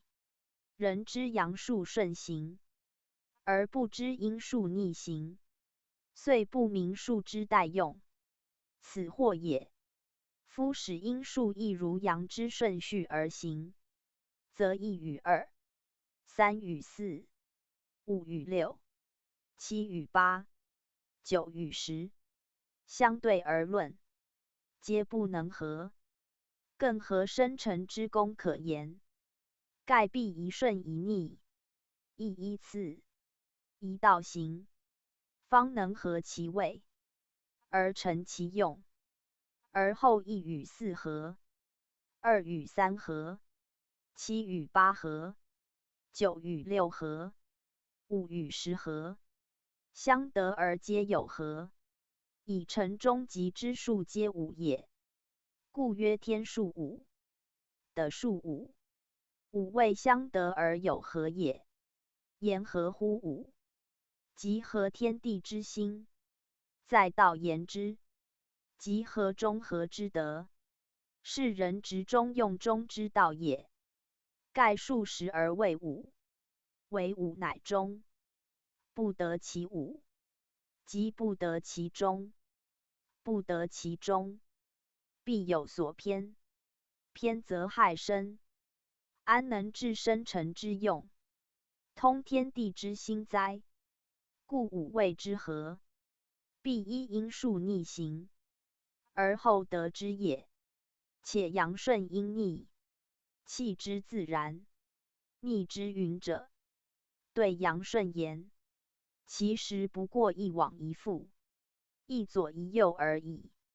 阴气源与阳对行，阳左则阴右，阳先则阴后，阳生则阴降，自然而然，非徒之有意也。如昼夜寒暑，互相推移，而日岁已成。若同一途，则一气独用，不复有生化之功矣。故言数不明可证于象，以象之名见于目也。今就图象证之，亦自可见。阳自一左旋至9，序位皆顺；阴自4右旋至6，序位倒逆，而恰合16、38、27、49、50之五行数，不呆一意。即此可知天地大数，不离阴阳生化之功，不外阴阳顺逆之用，而万物以生，万事以立，其微妙故非难测者矣。洛书歌带9履一左3右7 2 4位兼6 8位足5在中央。宣圣讲义，河图洛书，同一数也，而象异，以体用之分也。天地生化万物，自其先言之，则谓不义者也；自其后言之，则日益者也。故有体用之殊焉。体者一成不异，是其极也；用者随事而异，明其变也。天地之大，万物自生，变化自出，体用之间为气数之所致，明其体；而后知其本源，明其用；而后知其变化。盖气数同而所以为气数不同也。河图者，气数之大体；洛书者，气数之变化。以不习之德，成无尽之用。此变化之力，有不可尽言。而洛书则举其代用耳。洛书之为象，亦由河图，生于2气，分于5行，本于天地之数，成于阴阳之类，而名一时异也。故河图之数众列5方，而洛书则平列9位。河图之物，阴阳合德，而洛书则互为推移。其象之殊，及其取义之异，其物之别，及其致用之差，由是以合于河图，则体用以全，以正于义，则变化以见。苟非圣人，焉足以明之哉？洛书象数，由河图变化而来，其阳数自1而3，方位不变；自7而9，则互异矣。阴数则全与河图异其方位，盖阳体阴用。洛书为明用之图，故阴数大异。然自其次序观之，则1之与6，以众列，变位先后平行；3之与8， 4之与9， 2之与7亦然，皆平行也。以1居北，而6在西北；3居东，而8在东北；9居南，而4在东南；7居西，而2在西南。其所合人相的也。5之在中，本于终极不变之理，此所以允直觉中，谓至道也。体故如是，用亦不为，非终极之道，不足以喻之也。就书象言之，数之变化在于动，以北方之1，东方之3，皆原位不动者，非不动也。先天之生化首为水，后天之生化首为木，其所变即在其位，故动而不动也。至南方之七，变而居西；西方之九，变而知南。以后天金火互用，与先天恰反其位，故动而益其地也。以数之序言，则一三者，顺行北而东，人前；而七九者，由西而南，则与前异。此由变化而分其用也。因数之序，则东南之四，而西南之二，与东北之八，而西北之六，其序以与合图反行，而其合乎阳数，则正相得。盖阳由一三而七九分作两图，一由北之东，一由西之南，以明四正之气，由相偶合也。而阴数则与之成逆行，一由东南之西南，一由东北之西北，一分两图，以与阳合。其所行之序虽变，而所合之数不差，盖亦本天地自然之变化，而成其用者也。夫阳之与阴，为万物生化之本，有其一必有其二。如阳数顺分而变位，阴数势必逆分而变方，以变合阳而成其生化之用。故一之三，七之九，未生成数之精然；而四之二，八之六，未生成数之伪然。经纬相得，生成之功见矣。且合数之，自北而东，自西而南，阴阳之数，各得其半，即有两仪生四。两仪生四象是也。阳由一三七九之一序分。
为一三与七九两系，因由四二八六之一系分而为四二与八六两系，以成其四也。故阳有太阳少阳，阴有太阴少阴，则一与九为太阳，三与七为少阳，四与六为太阴，二与八为少阴，以在数之始终为太，终为少也。以此相分合，而变化生成见。万物自是出，万数自是成矣。合此两系之数观之，谓1834。此自北而止于东南也，谓6729。此由西北而止于南也，两数相错而正相得，以服天地生成之用。阴阳均平之数故也。盖左右两行，亦阴阳之道路，二者必求其平均。左之8/3，右之7/2。虽原来火木生成之数，而2与8则互换其位以相合；若不换位，则3与2、7与8皆相失，而生成之功不能见矣。故2、8易位而后阴阳之数已平，生成之功不改。此则天地自然之妙，不可不知者也。因此互换，如是相对之位，皆合而成10，即1与9、3与7、2与8、4与6，莫不成土之成数。洛书中央用5，而不见10，不知10之数，恰藏于八方，以相合而后得之。河图之和皆5，洛书之和皆10。名50为天地之心，土为天地之中，万物之本，其意至深切矣。夫洛书之象，民用者也。天地大用，在此图中见之，即义之卦象，亦于此图明之。南9北1，由乾坤变为离坎也。东3西7，由离坎变为正对也。东北之8，西南之2，由正巽变为艮坤也，而艮坤亦其位焉。东南之4，西北之6，由对艮变为巽乾也，而巽干守明其用焉。此皆意象所自仿也。盖合图者体，合伏羲之卦，而韩文王之卦之变者也。洛书者用，合文王之卦，而存伏羲之卦之体者也。二者必互观之，方明其意。以天地之生化万物，由易而众，故由太极，而两仪，而四象，而八卦，即由2气而5行，而9宫，皆由1而2、3而4，自少分多，自寡化众。此生化自然之象，而图书所示之力也。以生化之始，不离于一，故生化之众，不失其中。有此中极，则千万变化不乱其序。此中央之5，永不异者也。而其他象数，则随气数所致，2、5分合而成其变，变成而天地之代用见，万物之生化出，其理其事，故显然如指掌矣。洛书言数，有名用者，有名变者，有与道同者，有与人事同者。大别之有3：一、图中之数，与合图异。合图为55，洛书则45。此由天地生化，阴阳消长之数使然也。合图言体，阴阳平均，此合乎道者也。洛书则重在用，用者以阴从阳，以阳统阴，阳主阴从，天包得而生化方就其序，故阳数25不变，阴数以30变为20。名阳道长长，阴道长消，而以立天地之极。正阴阳之谓，彼下无见上，小无临大，并欲不害并生不贼，而全其用，以致无穷也。乃为阳位者五，为阴位者四。阳居四正，阴居四偶。阳正位中宫，阴环，行四极，而后名正事顺，体健用周。虽阴阳四失其平衡，实则如是方得其平衡也。盖阴气不可长，中极不可乱，以五之阳正立中宫，而四为二气，人自平均，未尝偏颇。此其为数以45位制也。一、洛书之数，阴阳平列，而与合图位亦序书，与合图数同而相二者合也，则合图明天的生成者，所生成为五行，其位限于五；又合图明天的偶合者，其合以顺逆，故序为一阳顺阴逆之力。洛书则由合图而推其变化，以及其用。所象在生成之后，自五行推至九宫，以明生化之序，由二五而可推至无穷也。故数位分而为九。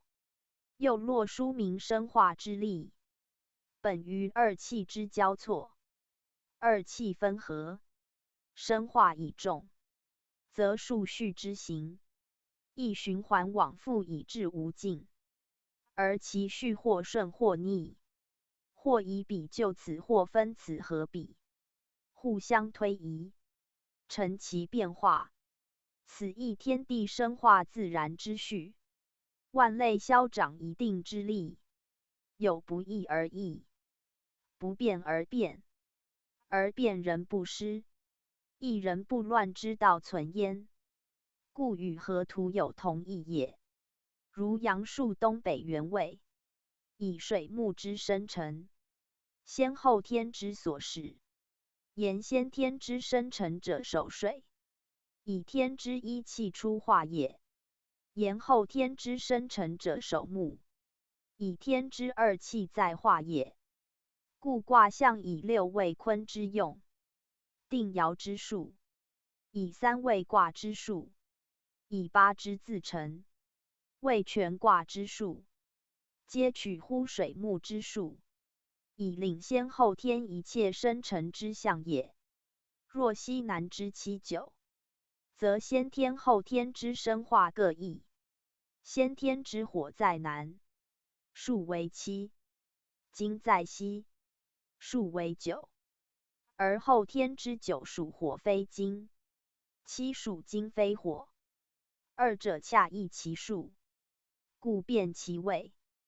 盖火之与金，本相克也，非同水木之相生。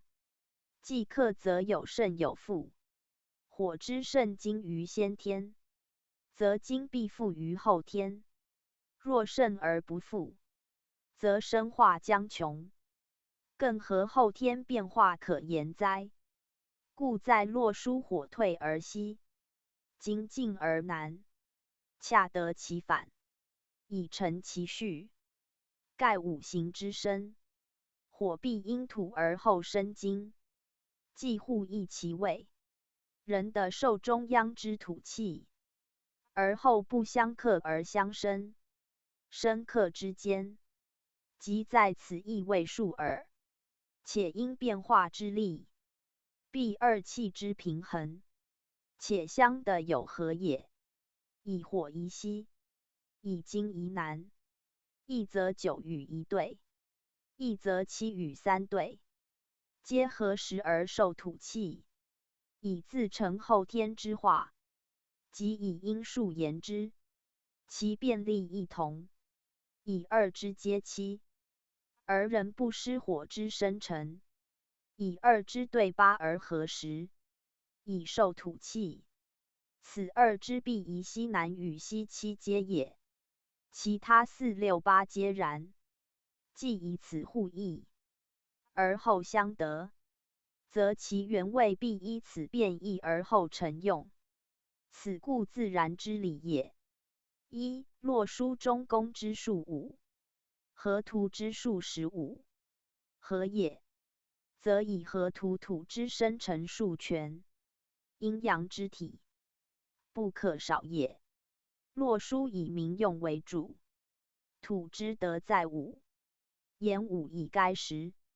前讲河图以详其意，而洛书之仅举5者，又不独以土德用5之力。盖洛书名生化之变，为后天之象，非河图可比。后天之力，以生化为用。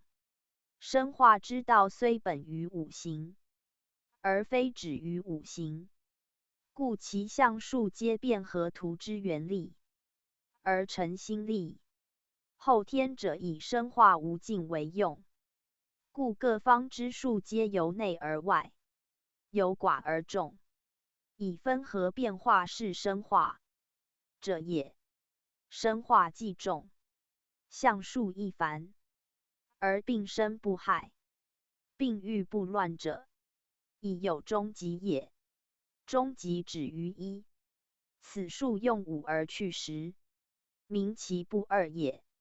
天地之道一言可尽，谓物不二则生物不测，此即尧舜执中之道，以本于天地之用，而见于洛书者也。天地以5为中心，5行以土为根本，万物万事以中以为利极，皆自此象见之。以天道言之，则一切生化之术，不离于中5，而用以广，德以大，万物所以，万术所持，皆此5也。故曰天地心，亦阴阳之中气，5行之中道也。以人道言之，5者众德之本，即中和也，义也，至善也。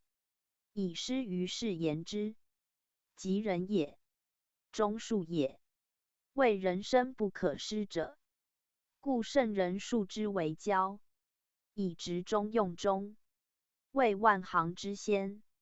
亦传曰显诸人，藏诸用，此2语即是洛书者也。洛书之中5，即人也。而曰藏用者，则言洛书用5藏时也。夫阴阳2道，相以而成用，而阴必藏，阳必显，亦藏亦显，其用始大。5与10皆土数，即土德也，亦属于人；阳也，亦属于智；阴也，用人而藏智，人显而智不显。藏也者，非去而不用，言藏之于内，不以显也。盖天下之道，必守德行，人为人之全德，亦天地之全德也。若智者，以成人之用也，不可独用。人显其德，而智全其用，则用不显而自大，是中庸成己成物之功。所谓不虑而终，不思而得者也。为圣与至诚则之，以人之身本乎人，人之德无不全也，而至诚之，即阴阳之道也。显人藏志，志在人中，即夫阳亦阴之道也。此义则本于洛书。洛书显5而藏10，非无实也。4正4余，所合皆实，即所谓藏也。藏之于内，而独显5，以明利极之意，实为天地微妙之道所见者也。天地之功，见于生成皆仁德也，不见其志，而功莫与大。此即能藏其志以成其用也。人若忘乎此义，不显其人而用智焉，是背天逆道，无不败矣。上何成哉？故洛书用武之意，至深切矣。洛书明变化之力，是生化之用，其所包者广，此略举其大者耳。要将河图之象数，与之一一对参，而求其变化之机，则可见物天地生物之则。圣人亦教之心矣夫。宗主附注：天地生化之功，全在气化，而气所致，数自见焉。验数则知造化之功，而民用则知生化之理。天地生化，皆有定序，有细有分，有味有类，无丝毫含混。欲明其故，必先求其理。此洛书与河图为圣人所重，权益卦象，莫不自二图出也。而洛书有要，以其民用之力，与易后天卦象同义。求义理之明者，必从后天卦象；求天地生化气数之变者，必从洛书图例。此不义者也。图得其体，不解其用，是知常而不知变，知往而不知来，无所用也。故明河图之数不足奇，必更明洛书，方可以通神明之德，类万物之情。而天下万事万理来往变化，莫不自洛书印证而后的也。图表三河洛卦为河图，河洛大志，复甚讲述。河图附于龙马，洛书成于圆龟，以其所出见在河洛也，故名河图洛书。图之初，虽以马龟，象之真则符运数，盖天地自然之象，显于物者也。既出见于物，得圣人解之，以造成人文之始，而意象乃具。是河洛二图者，天地之文显于物，而用于人者也。为天地之神，能自成之；为物显之，为人用之。盖合天地人物四者之灵，而后见其功，成其名，以广其德，者其道。其为物，其可轻言哉？观意象之所本，六经之所仿，百度之所志，一切正交之所创，其为人文之祖，文化之源，故无他物可与方矣。图书之象简，而包举天地之间，生成之德，变化之道，尽气数之妙，是形神之权。故以一而该万，终而利极，有同义道者矣。其所民用，在顺自然之序，而推其不习之功；在本生化之源，而溯其不二之道。由天地之负载，人物之生育，而莫外于至一至终之极者也。然考其用之大利，有数则焉。一、河图者，名谓之用，谓无动也。洛书者，名实之用，实有变也。河图立天地之极，而见其体，是名谓之不动，有其生成之序也。洛书列天地之序，而者其变，是名实之实迁，有其往复之情也。二者大利，一体一用，亦守中而利极，亦循行而不穷，是天地生成始终，道德气数往复千变，可见可真者也。一、河图者，名天地之生成也；洛书者，名万物之变化也。河图自阴阳二气之生成，而五行出；洛书自五方之推迁，而九宫见。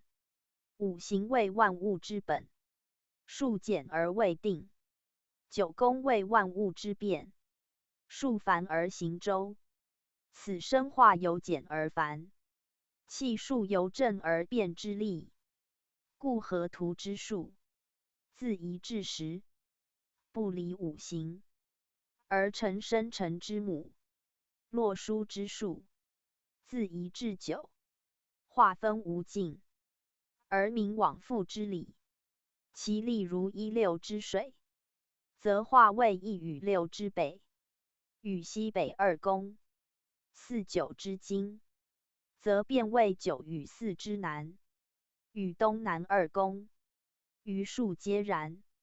虽水火之数不异而未移，火金之数互异而未改，在河图可名为水火金木，在洛书则称为四正四余各宫。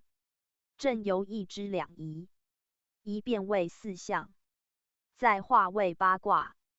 其数以由和而分，其物亦由寡而众。此天地生化自然之力，而义之所以为义也。若执河图以示洛书，则将至而不通矣。一、河图者，以数记二五之本质；洛书者，以数明九宫之循环。河图不动而自生成，洛书以动而行变化。河图向天地出电，物类自生之时；洛书向万有俱成，气数并行之力。其合于意，则图如伏羲之卦，定位明序，而立其极；书如文王之卦，变化错综，而推其用。二者各有其所向，亦不外造化自然之理数，可真于物，可验于行，可候于时令，可证于天地之文，可通于人物之生育千变者也。故河图之象，不异而异，如天地之道也；洛书之象，异而不异，如天地之德也。就河图推而上之，可名天地之自始；就洛书推而化之，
可知万物之将来。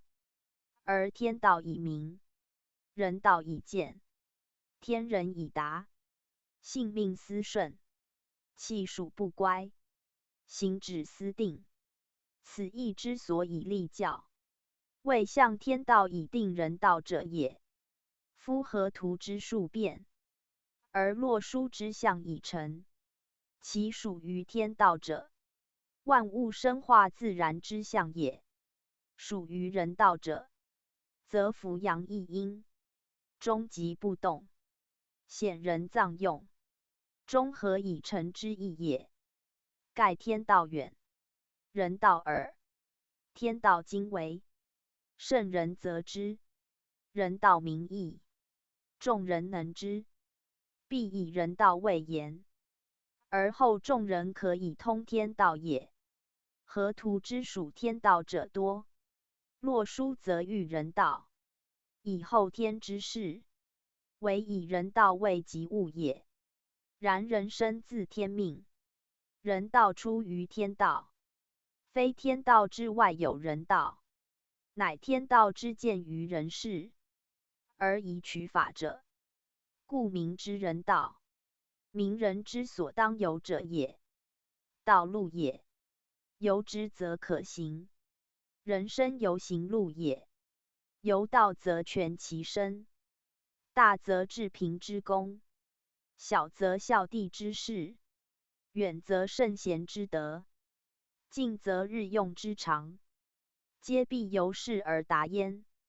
此人道之所以谓重，而次于天道，又先于天道者也。洛书之象，由河图而变，即由先天而为后天，亦即由天道而入人道，此可真之于其数也。五行云者，非静止水火木金土也，凡物与世之同列，而有五者，皆是，亦如两仪也。故在时有春夏秋冬四季也，在的有东南西北中央也，在人有心肝脾肺肾也，在胃有酸咸辛苦甘也，在阴有宫商角征羽也，在德有仁义礼智信也，在伦有君臣父子兄弟夫妇朋友也。其类正多，要皆五行也。行者，言其周流往复循环而行不相害也。故一年之40象之，年以40成岁，而土旺于四季。如河图以水火木金定四方，而以50之土立终极也。至洛书则方之4者变8，中之5者终不移，则可知天道之行，有化少为重，变合为分之力，而终极不易也。去其实者，亦阴而伏阳也，显人而藏用也。此即人道所始仿也。人之于身，有德业焉，有事功焉，不得徒生也。故天命之性以成其德，人是也；天父之以立其功，治是也。人之以人成性，则道成而生权；以治立功，则事成而名贵。二者人之所以为人也。然必显其一，而藏其一，以合乎洛书之象，而弃乎天地之德。若不能显人藏志，则有功无德，失身之本；若不显人而徒用志，则反莫为本，离性日远，去道日盛。不独无以全身，必反因以假货。盖智者，用也，默也，必有本体谓之先焉。失其人而为治世上，是舍本逐末，失体求用。如不知经纬，罔之纲目，其谓数书，谓思义也。故自太极以至无穷。谓数虽殊，谓气无二。而数之殊者，非殊数也。数之自加减乘除也。故数殊而不殊，虽由万物至于无穷，仍不外此1、2、3、4、5、6、7、8、9之数，不过有其分合变化而已。故数之殊者，数自殊之，非数外有数，则由气之不二也。阴气不离阴阳，虽有错综生化之殊，仍不失其为阴阳。故气无殊，数无殊，数以计气。气之所至则数成，数之所见则气。答：气数无殊用也。河洛者，名气数之用，是天地万物之始终者也。果明其变利，则天下之气数，皆可推而知之，以其用因变而后见也。设无所变，即无所用；果无变无用，天地已归斯灭，更何河洛之徒存哉？唯其变多则用神，用神则天地无极，人物无尽，莫不在此气数之中，即莫能出此图像之外。而后河洛二图，乃为人之所必明，是之所必重者矣。河图与洛书异同之处，即气数变化之机，与天地万物生化之力。其所列虽仅此9宫之位、5行之名，而其类推，可至无尽。欲明其变，可就意象证之也。所须知者，河洛之变何自来？其气数分合何所本？此则求明天的生成之序，人物生化之术，所必留意者也。兹是论之。洛书之术，因河图而来，即万物之生化，本天地5行所出。如5行生自2气，即天地也，以见河图。而9宫变自5行，即5方金木水火土也，则见洛书。而9宫云者，非言9物，或9事也，以数尽于9。9宫足以包数之全，天下之物，尽在9数中，则莫逃乎9宫之外。故9宫者，万物万事之所立数，而万数之所循环者也。无论生化之无尽，所推所演，莫不尽于9数之中。由9而内，则反于1；由9而外，则推至无量数。数虽无量，仍不外此9也。干之用9，以尽天下生生之道；而大眼之用49，以及天下往来之数。其曰大眼者，由中数之5，而10倍之也。眼者，推眼也，推其数之所至，而足以包举一切数，故曰大眼。以数之老阳在9，老阴在6，6、9、5、14，去中5，而得49，即大眼之用。此亦河图洛书所有之数也。以其数之众在变也，则河图之象变为洛书，所使在金火互异位也。以金之9，为先天数，若已变，则属火，离代前用，离为火，而干为金，故其位随前离而异。此异见者也。其间上含深意，即以数之成，乃因气之行，气之行也。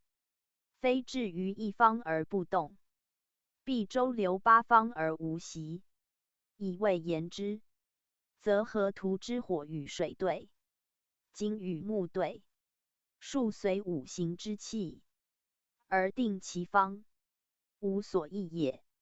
若以时言之，则洛书北方之一，与东方之三，亦属太阳，亦属少阳，而后南方亦以九，西方亦以七，亦宜太阳，亦少阳，其谓互异，而后正对，以其气之纪行，不复如河图之出生也。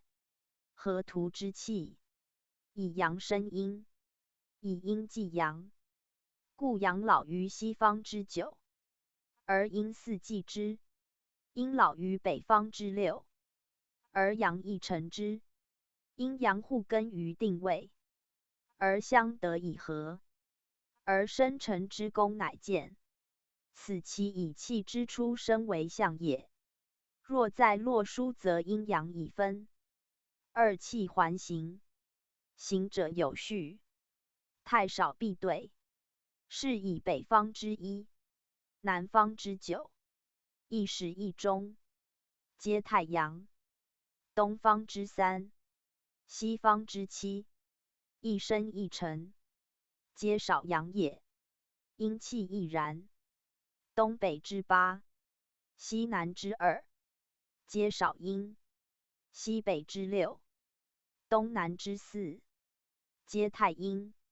两两相当，以周行于八方，而成一阴一阳之道，遂不可不议其南西金火之谓也。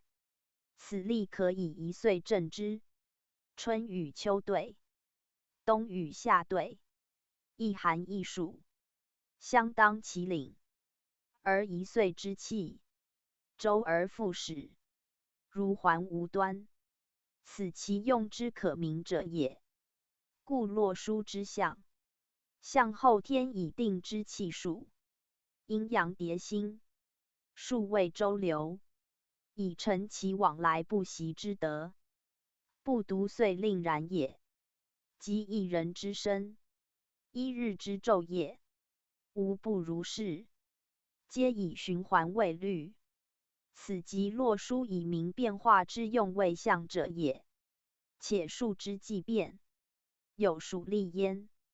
阳之合阳，则反为阴；阴之合阳，则化为阳。故二阳相遇，则成阳中阴；二阴相遇，亦为阴中阳。此在太少之外，更有阴阳也。是亦与九对而成时，则九为阳，亦为阳之阴；三与七对亦成时，则三为阳，七为阳之阴。阴数亦然。故四于阴数，东北西南为阳，相对为阴。其所以然者，合则变，分则化也。后天之数多杂，无纯阳纯阴之物，以其不能生化也。洛书之数，参无错综，各有其分合之用，故变化无尽，不独火金之意，即二八之意味，亦其力也。天地生成，全依此阴阳之模当，而后万物生化，世界悠久，以气无穷，此所谓造化之基也。其行也，则以往来为则，循环不已，以成其生生不尽之功，即至诚无息之德也。故气之阳者阴之，阴者阳之，天者下之，地者上之，左者右之，右者左之，相互以生，相交以成，不独金火之互换也。故东南西北，四方之序，不似河图，自1至9，九宫之数，不同五行，而后见后天之道，明世间之数。如河图始于北，而洛书守东。河图应逆阳顺，以一系行。洛书均分2系以往复，此皆二者同义，可资考证者也。盖先天之象，由无入有，其始生也。因气之动，后天则以生成之后，万物随之生化，气以流行不息，数以变化不穷。其所以异者，皆自气合之，而气者内真于道，即理也；外真于象，即术也。理术之间，不可过求其机，以有神也。神欲其用，故天地有主宰之术不易，而神不可测，以其为也。是阴阳之事，不可识之以物也，为神通之，气感之，故圣治之事也。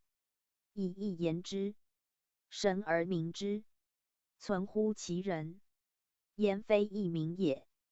而气数之常变，吉凶生焉，祸福降焉，则尽人所当之也。故逢其和，视其宜，去其逆，塞其空，谓趋吉避凶之道，不可不讲。此数虽止于9，而用可千万；物虽止于5，而道将无穷。如水之数，遇金而旺，遇火而尊，遇木而退，遇土而死，其道有穷通也。他行皆然，以数合之而自补之，则吉凶无顿晴，祸福有定数，不必求之人也。是故数之为用，合道名生者也。知数之生，顺数顺道，其所指者一经一切，习乎人之不讲，而不明圣人立教之旨，斯可慨矣。宗主复注：亦言数而本于道。古人言道即天命，故道与数同出一名。后人以道属于理，数属于运气，遂有性命之分。实则性即命也。古书性命2字无二义，天命之谓性，中庸守皆之告人，而使人之身所自来，不明性命，即不知其身，此以性自从生也。若何言之？性之所存者道，命之所行者术，皆一气所化，非二事也。故言道即有数在，言命即有性存，一行一存，原不可分。分则命亡而性亦失，数逆而道亦为。此古人言一必该二也。亦之言数莫外乎道，道始于阴阳，则数本于2、5。合络者名2、5之推移，象阴阳之生化，谓数言，亦谓道言也。苟得其意，而了然于心，则行合乎数，亦存乎道，内外大小，亦以贯之，无所疑惑。此圣人拈出立教之旨也。夫子以人为希思义，于图书所向，淡然视之，不以为神怪难稽，则以为数属乖正，而攻讦之，抛弃之，等于无用之物，遂使道术不明，性命徒讲，此可慨矣。故命复甚就前之讲义，引而生之，以导后人而明义教。读者故当细心玩味之也。弘教附注。复圣所讲河洛图像变化之理，理、气、数三者一元。明此方之人修道通神，能知天命，亦使神鬼，延伸不老之道，无足其意。以洛书以明白指点，只是人不注意也。及后来六人遁甲，八正九宫，一切术数都从此出。人知术数之妙，而忘河洛之精。所谓逐末忘本者也。要知一切术数，皆从五行生化，九宫往复。河洛指向其大力，未演其变化，故人不能明其用。后世河洛理数一书，推演颇精，习人呼之，而不知河洛图像自然变化，无可依者。果从河洛二图，悉心推演，自知推不知理，与术数之用，且无不合乎道功者也。又复甚此文，重在说明术用之力，而指出后人之疑惑。要知数自气成，凡吉凶祸福，皆气所感。人求顺数，必先习道，以养气为本。气之在空中，天人痛之，一变异常，无非气所合，此谓数之本。不明此理，不可言数也。宗圣讲数，古时象数，西本河图洛书，是谓意象之源。河图附于龙马，洛书成于文龟，皆天地自然之象数，而圣人则之以演绎。盖所由来者远矣。在天成象，在的成文。天地之象数，即由天地自成于人前。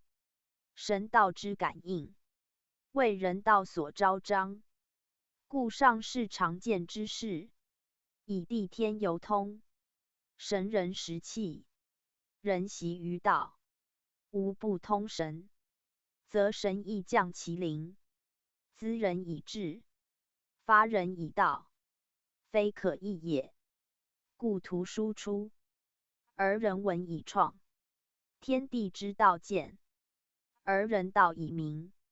人之有文化教育，皆始于天地自然之象数文章，虽神而明之，存乎其人，而溯源探本，则有所自矣。故图书者，意象之祖，欲明意象，必明图书。如木本水源，不得其故，则之流莫可救节。是以夫子曰：“50学艺，言由图书以穷象数也。”天五的十，50为天地中心，天地之道由此见，人道由此立，故50为图书之中数，由义之太极也。太极在数曰一，在位曰中，在性曰至善，在气曰纯阳，谓无始之始，万有之宗，老世之天下母，即指此也。而其大包无外，广尽万类，故属天地之中，亦天地所自成也。数虽自一至九，而其宗则5与10，50分裂，则乾坤定位；50合用，则大衍成形。故曰5曰10，或50，皆数之本体。其他则用也。乾用9，坤用6，96为乾坤之用。干数集于99，坤数包于66。人之数7，艮也，其数近于77。此大衍之用49，指人道也。天地之道，由人而明；天地之术，由人而用。故大衍之术，以77为用，而天地之术在其中矣。合则成用，分则位位，交错则变化生，乘除则盈虚见。而其本始，莫外乎图书之术也。合图洛书之象数，谓自然象数。亦之象数，则本图书而推其变化之象数也，亦与图书有同义。但天地象数，终不外图书所有者，至其变化，虽推之无尽，仍不能有违于图书之力，则由天地生成之数定，不可越也。自上而下，则二五复形，而万物以生；自下而上，则万有归一，由行反生。故图书之数，始亦终久，50在中，而二气五行备具，其化生万物，则以用言，以二五互交，推演位数，所谓二五构经是也。故其数阳五阴五，阳以顺行，阴以逆行，相交以生，相克以变。而孤阴独阳，则不生不变，亦以乾坤交用，坎离相制，以成生克，而行变化。由数之用言，则阳者1379顺行，始亦终久，其位在西；阴者4286逆行，始4终6，其位始于西北。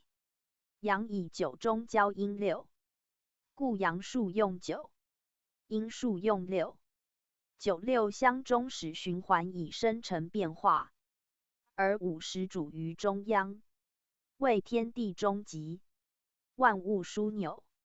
此图书象数之大概，即为一所本者。干之用9，坤之用6，即准合图之阴阳数也。观合图所列之数，作为环形，则1379，由北而东而南而西；而4286，则自西北而西南而东南而东北，一环而中，始为50在中焉。洛书亦然，不过其用有异，由方圆不同也。由北之1，东之3，则以皆西之7，南之9，皆阳数也。其阴数则西北6，东北8，西南2，东南4，亦由东南之4，西南之2，皆东北之8，西北之6，相环以中始，正如合图，而5在中焉。其不同者，图属先天，书属后天，一体一用，一位一时。故洛书之数，以相交而行，而合图则相贯也。洛书之位，以东南与西北易数，而合图则顺逆依序也。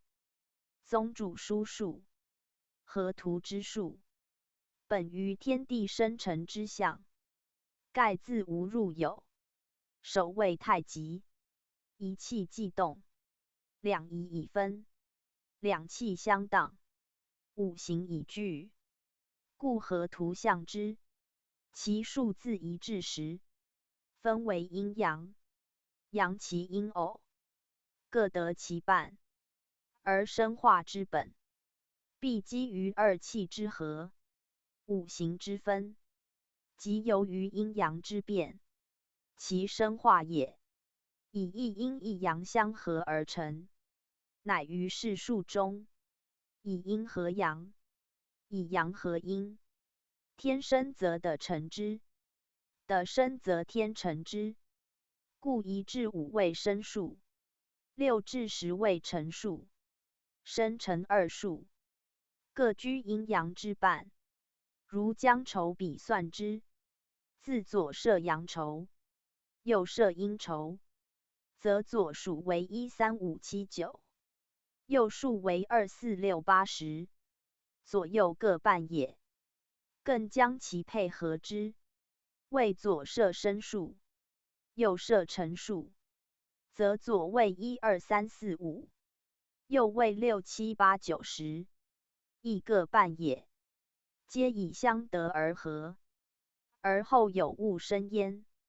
故自左之1阳，合右之6阴，而水生成；左之3阳，合右之8阴，而木生成；自右之2阴，合左之7阳，而火生成；自右之4阴，合左之9阳，而金生成；更于阳之5，合阴之10，而土生成。此为五行生成之次序也。其生与成，恰为相当之谓，故其数相得。如1居左手，6居右手，故恰相得。有子与午对也，是谓配偶之定例也。因其位相当，而数相得，使有合，而见其生成之功。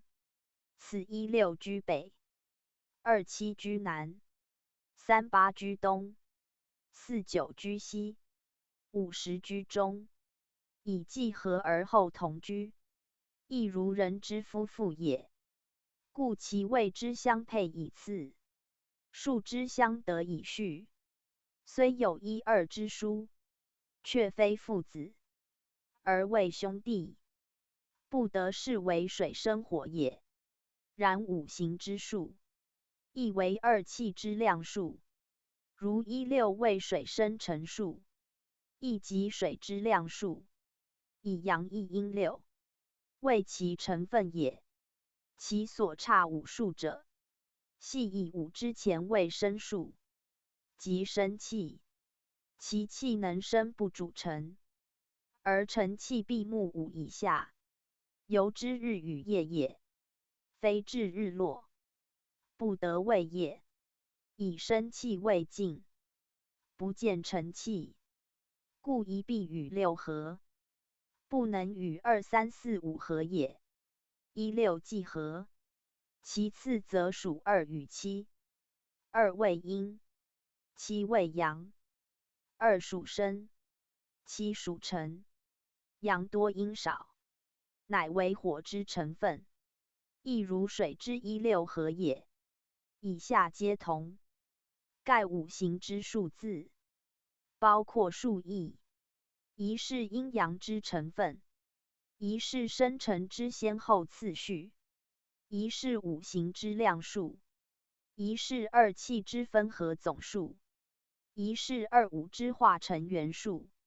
其义甚广，而无不相通。实天地间之数，不得一义者也。如天一地2，谓之为阳阴次序可，谓之为天地气分量数亦可。论五行生成，则次序也；论五行成分，则量数也。论生成次序，兼是阴阳量数，而以计2、5之精气所行，与天地之行气所积，莫不一致。故河图总数55，即由1、6、2、7、3、8、4、9、5、10相加之积，其属天者25，即阳数之积，为最清清之神，故居上而名天。其属地者30，即因数之机为重浊之精气，故居下而明地。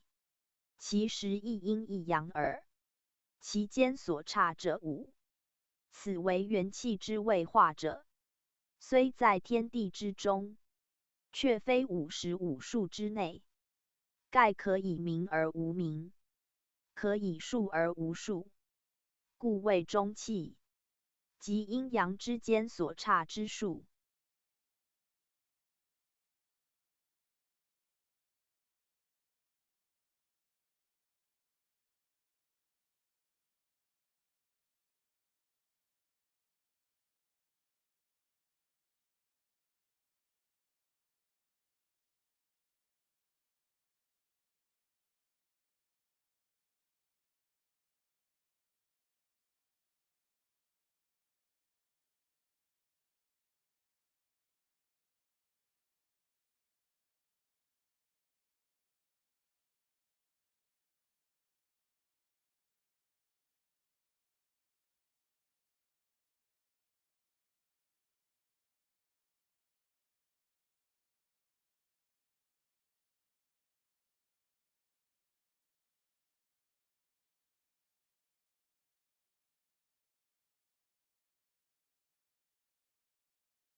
然先天初见生化，无序可计，无量可数，有差而无差，有机而无机，盖以阳阴之意，之在动静之间，原同一气，因其动静，而后始有数可知，然未具定也。必待五行次第生成，55数确定之后，使知其属天者几，属地者几，不可以后天之数，名先天之气。先天之一团浑然之气，分之为二，是谓两仪。然无量可数也。其为量者，乃五行生成之后，因而量之，是有其名。当初生之时，之直名曰一阴一阳之化合，一义也，六义也，二义也，七义也。推之25与30，初无异量，皆属同气。不过计分已久，生成已见，其气已化，其形渐成，而后前之一中，便谓有数可计，有量可量。如16计成水，是有水之成分可言。盖以阴阳之偏，遂生差异之数，如冷与热，升降异也，轻与重，上下殊也。于是有量有数，可以别其为何物。而物则因之更生他物，气亦因之更化异气。此后天数有一定者也。要知先天后天之分，本无多异。异者亦有定，亦无定，亦有名有形，有象有数，故有定；亦无名无形，无象无数，故无定。而介乎先后天之间，未初见生化之机者，则可有可无之间，或定或否之类也。其象数，以上言之，先天也；以下言之，后天也。故其象数可量而不可量，可计而不可计。此亦在上下之中，有无之界，如数之一，如谓之中，如物之极是也。河图之数亦如是。其数属后天之始，其象属出生之物，其气人纯，其数人简，而以其纯简，乃能为一切之母。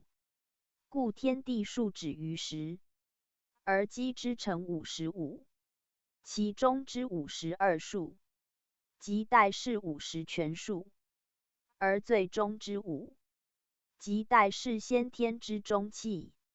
先天中气，本无五名，而名之五者，即由后天之五也。后天之五，亦主重物，居中央，与先天同，故以其名先天之中气。且因天地各5数，其机之差异5，而生成之中数亦为5，天地之中心亦为5。故5者先后天之中位，亦先后天之中极。5谓至中数，由其序言之，命曰1；由其量言之，命曰5；由其位言之，命曰极；由其方言之，命曰中。皆此数也。故5者该先后天之气数，而独立于其中者，且通先天中气，立后天中极，谓之先天可，谓之后天亦可。以在后天直名曰土。实则土应有3个5，今仅曰中5者，即暗指先天之中气矣。先天中气，本无可名，无定居，无定方，无定形，无定数，而以五名之，以土为之，则以后天为主也。然此中气，先后天同，而具土亦可以代示中气，因在后天五行，皆依于土而后成形。若无土，即无水火木金之质可见，是五行必赖土以成物，亦由人物必赖中气以为身，其意痛也。如河图中五，是为后天之数，则属五行土之生数；若是为先天之气，则属中极之气。故由河图一变为洛书，仅留此中五不移。由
河洛一变为八卦，则连此中无一隐。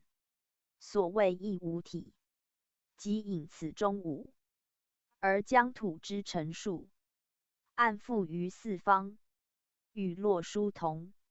此皆是终极之地，谓先后天中气所在。而先后天所以变而不离其宗，生化而不失其本者，皆赖有此中无也。故天地之差之无，而大眼与天地之机之差亦无。此无彼无，与先天之中气，后天土之生数，皆二而异也，能通而异之，使能明生化之源，造化之基，天人之道，道气之途，莫不豁然贯通焉。夫子讲义，特提出此五，以为读者告，其旨至深切矣。先天之气，无形无名，因其动静而后生成五行，故生之数五，成之数五。何为十？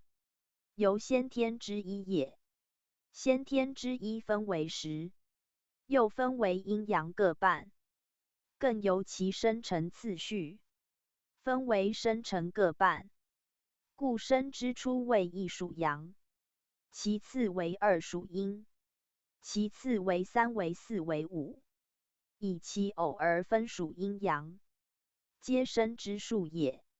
然生者初见之气，必赖成者而后成物，故初成者六属地阴，其次七属阳，其次八九十，亦以其偶而分阴阳，其次序恰与生数相得，故一与六合，二与七合，三与八合，四与九合，五与十合，而其生或成，亦以阴阳各得其一为序。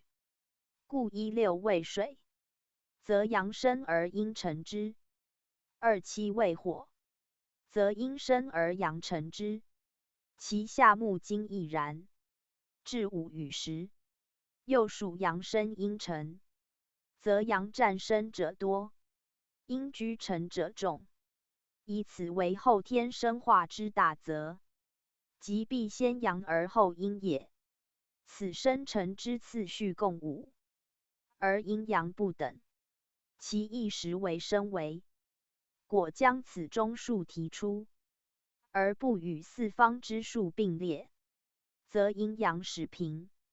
土虽为五行之一，且居生成之中，却能独成先天之气，而为后天之根。其兼备五行之数，合阴阳之德者，实有自也。故自五行生成之后，其数已定，其量始明，而其为二气之差，亦恰此五。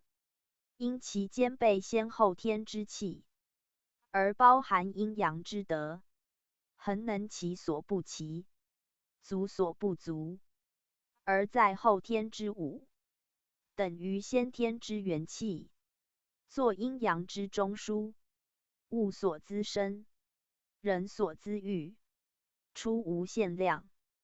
故在河洛之象，独以之置于中央，而不与他数并列，且因逆阳顺之序，他数皆异其次，独中五之次不移，名其为后天之极，即先天之精也。以数量言，属后天者，本有多寡之殊，轻重之别，在先天则无殊无别，以皆一气也。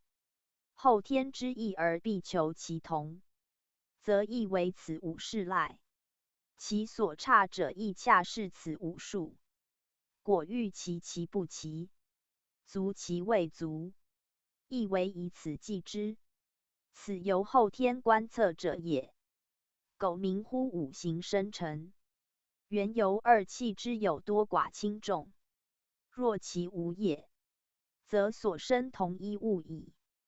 故所生之异，在乎数之不同，而其不同，即所差之五。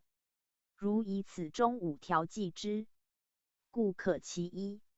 此系后天之力，以一阴一阳，而后未到，故河洛之后，变为大衍。其数使其，若在河图，由阳少阴多，变为洛书，则阴少阳多，皆不齐，殆亦大衍，节长补短，而成各半之数。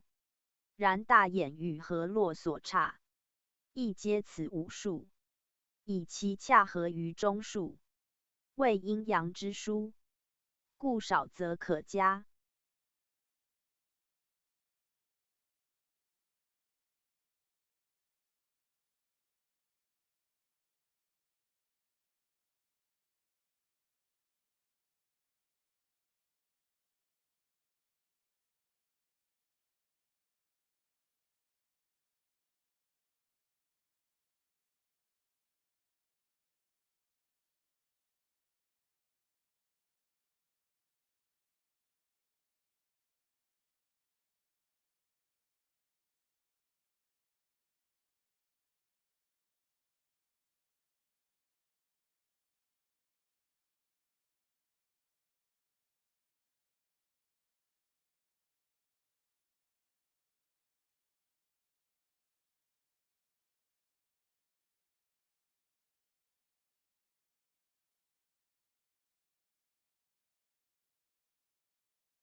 之，多则可减之，以归于其一。若其他数，则不得加减之也。河图之数，原象也；洛书之数，变象也；大衍之数，立象也。言为后天生化之力，包含天地之数，而得阴阳之平者也。故曰大衍。衍者衍也，与古道字特殊图径，即一阴一阳之谓道，由此而衍其用，以明生化之力耳。故其者，人其之；衍者，人衍之，以便于推算耳。如历之至润，与岁月相齐也。且大衍之数虽50，而用则49，此中妙义，亦多谓之。盖本于象也。50之象，虽阴阳各半，而其中异数，谓二者共有，亦中数也。故用数指49，以阴阳分别数之，则各得25；若合数之，则各指24又半。故其用之宜于合，不宜乎分。苟分用时，则当更减去一数，即中数之一，而各得24。于是阴阳之数始平均。若1岁之月12，气候24，以何日之行度，而月之3旬，有会朔望上下弦，亦见月光者，指24日，上半月12日，下半月12日，未得日照时，余日则无光，是阳之合于阴，亦指24，与阳之度数同。虽合图象阴阳之数，共55而至大衍之用，仅49，及其分用时，则指48。此由先天意为后天数之差也。其差者，因欲其其不齐，足其未足，故横截长补短，以计于平。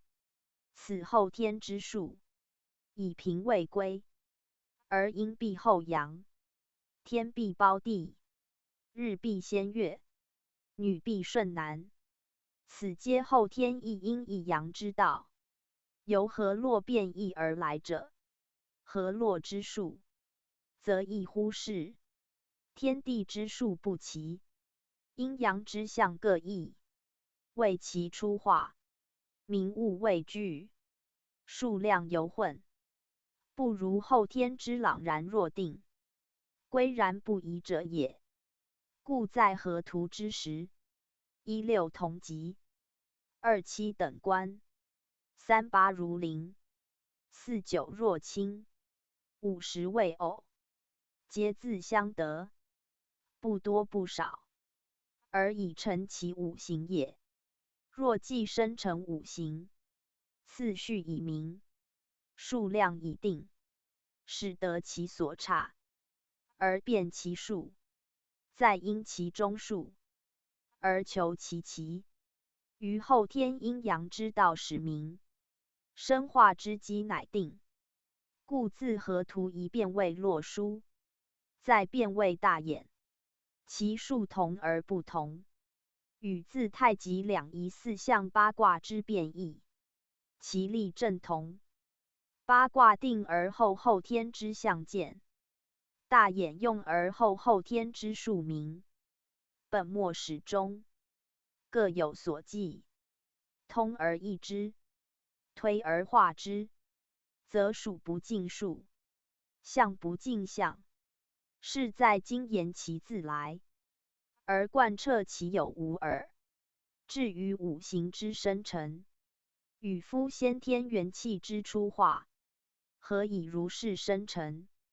即天地之数，何以分生与成？是皆造化之阶，谓自无入有经历之极。其理为，其意深，初非一二言所可尽。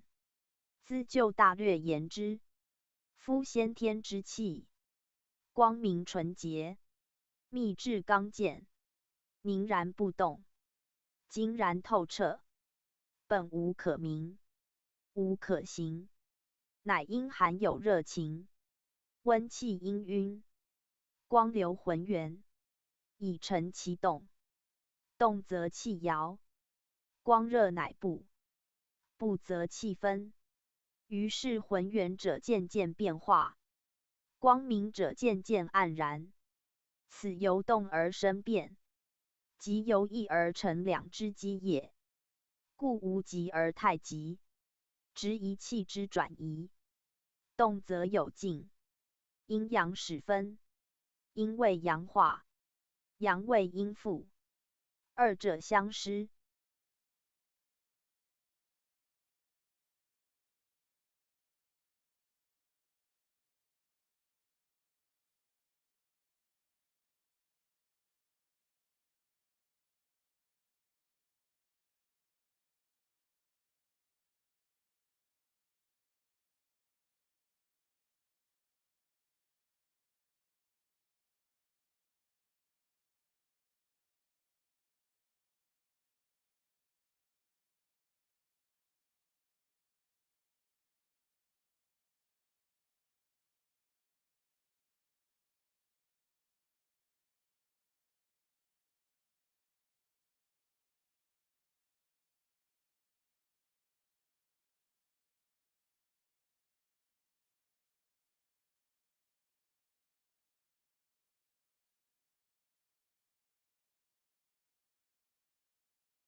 两仪乃判，其始判也。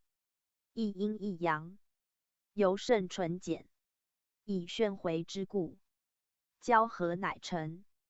故阴阳渐离，其气实皆。此则四象之渐成也。其太阳太阴，全然两仪之象，是谓水火之生。太者，言其大也，然非纯阴阳也。以各得其多者谓名。故水为天生的成，火为地生天成，斯谓两仪之后，四象之初。太阴太阳之所象也。既知者则少阳少阴，亦出于两仪，而其所得者少，所成者弱，是谓木与金。此木亦天生的成，金亦得生天成，四者既聚，生成之气未尽，于是土乃成焉。故土者，生成之末，而备两仪之精，全后天之象，皆先天之气，此其生成之序也。然亦非如此简单者。盖气荡无停，经流不见，生机既起，成数思阴，天生于上，德乃阴之；德生于下，天乃阴之。以两仪出分，立足精强，行走质素，各含生机，均有成德。此生彼成，如电与雷，不差毫数。其分之为气者时，生成各半，以与阴阳激偶，相见而合。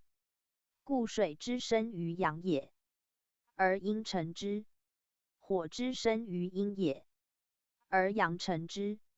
其所因至节也。然阳者所生必阴，阴者所生必阳。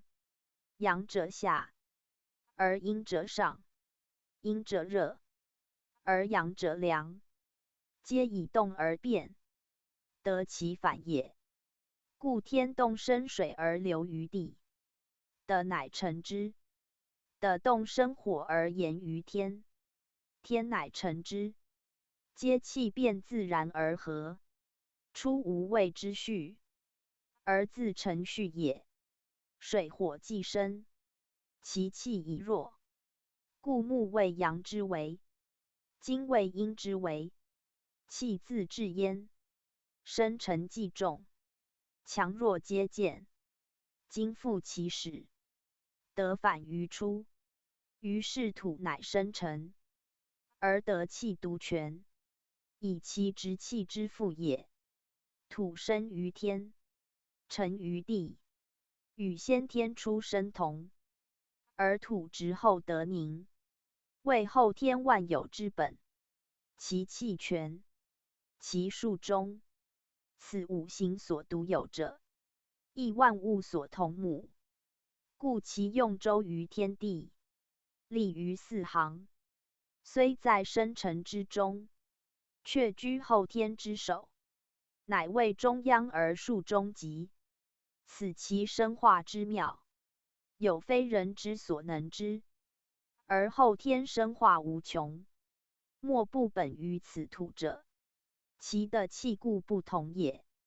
先天生化之序，至土而止；而后天生化之功，自土而成，是谓先后始终之殊，恰当道气上下之纽。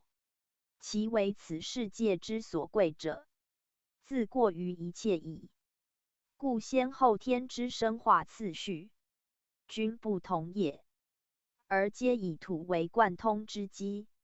舍土则不独后天之生化不成，即先天之生成，亦无由尽其用。故言后天与先天同义，必自土溯其根源。此天地万物，莫不依土而后生存变化也。五行之气，水本太阴，而根于阳；火本太阳，而根于阴。以所生之属与所成义也。故水火木金，皆阴体阳用，阳体阴用。为土则兼阴阳体用，以的气全也。气始动为阳生阴，既复则人反于阳。气之初行，为阴随阳；既定则人报于阴。土之生成数，虽有阴阳，而五则备二气，时有五之备，一阳之所用，故其体用兼二气，以为后天之母，四气之长。五行虽分，莫不依土而生成变化。是土者之二气之精，五行之本，万物之源也。按之易卦，以艮为土，故曰辰始辰终。矣。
居先天生成之中，为后天生化之始。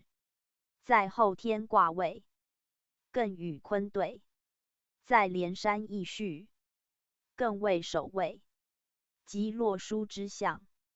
28易位，亦以艮坤相异，以明后天之土，待得之用，为生化之本也。夫艮卦属土，而异于坤之地也，乃能待坤之用。履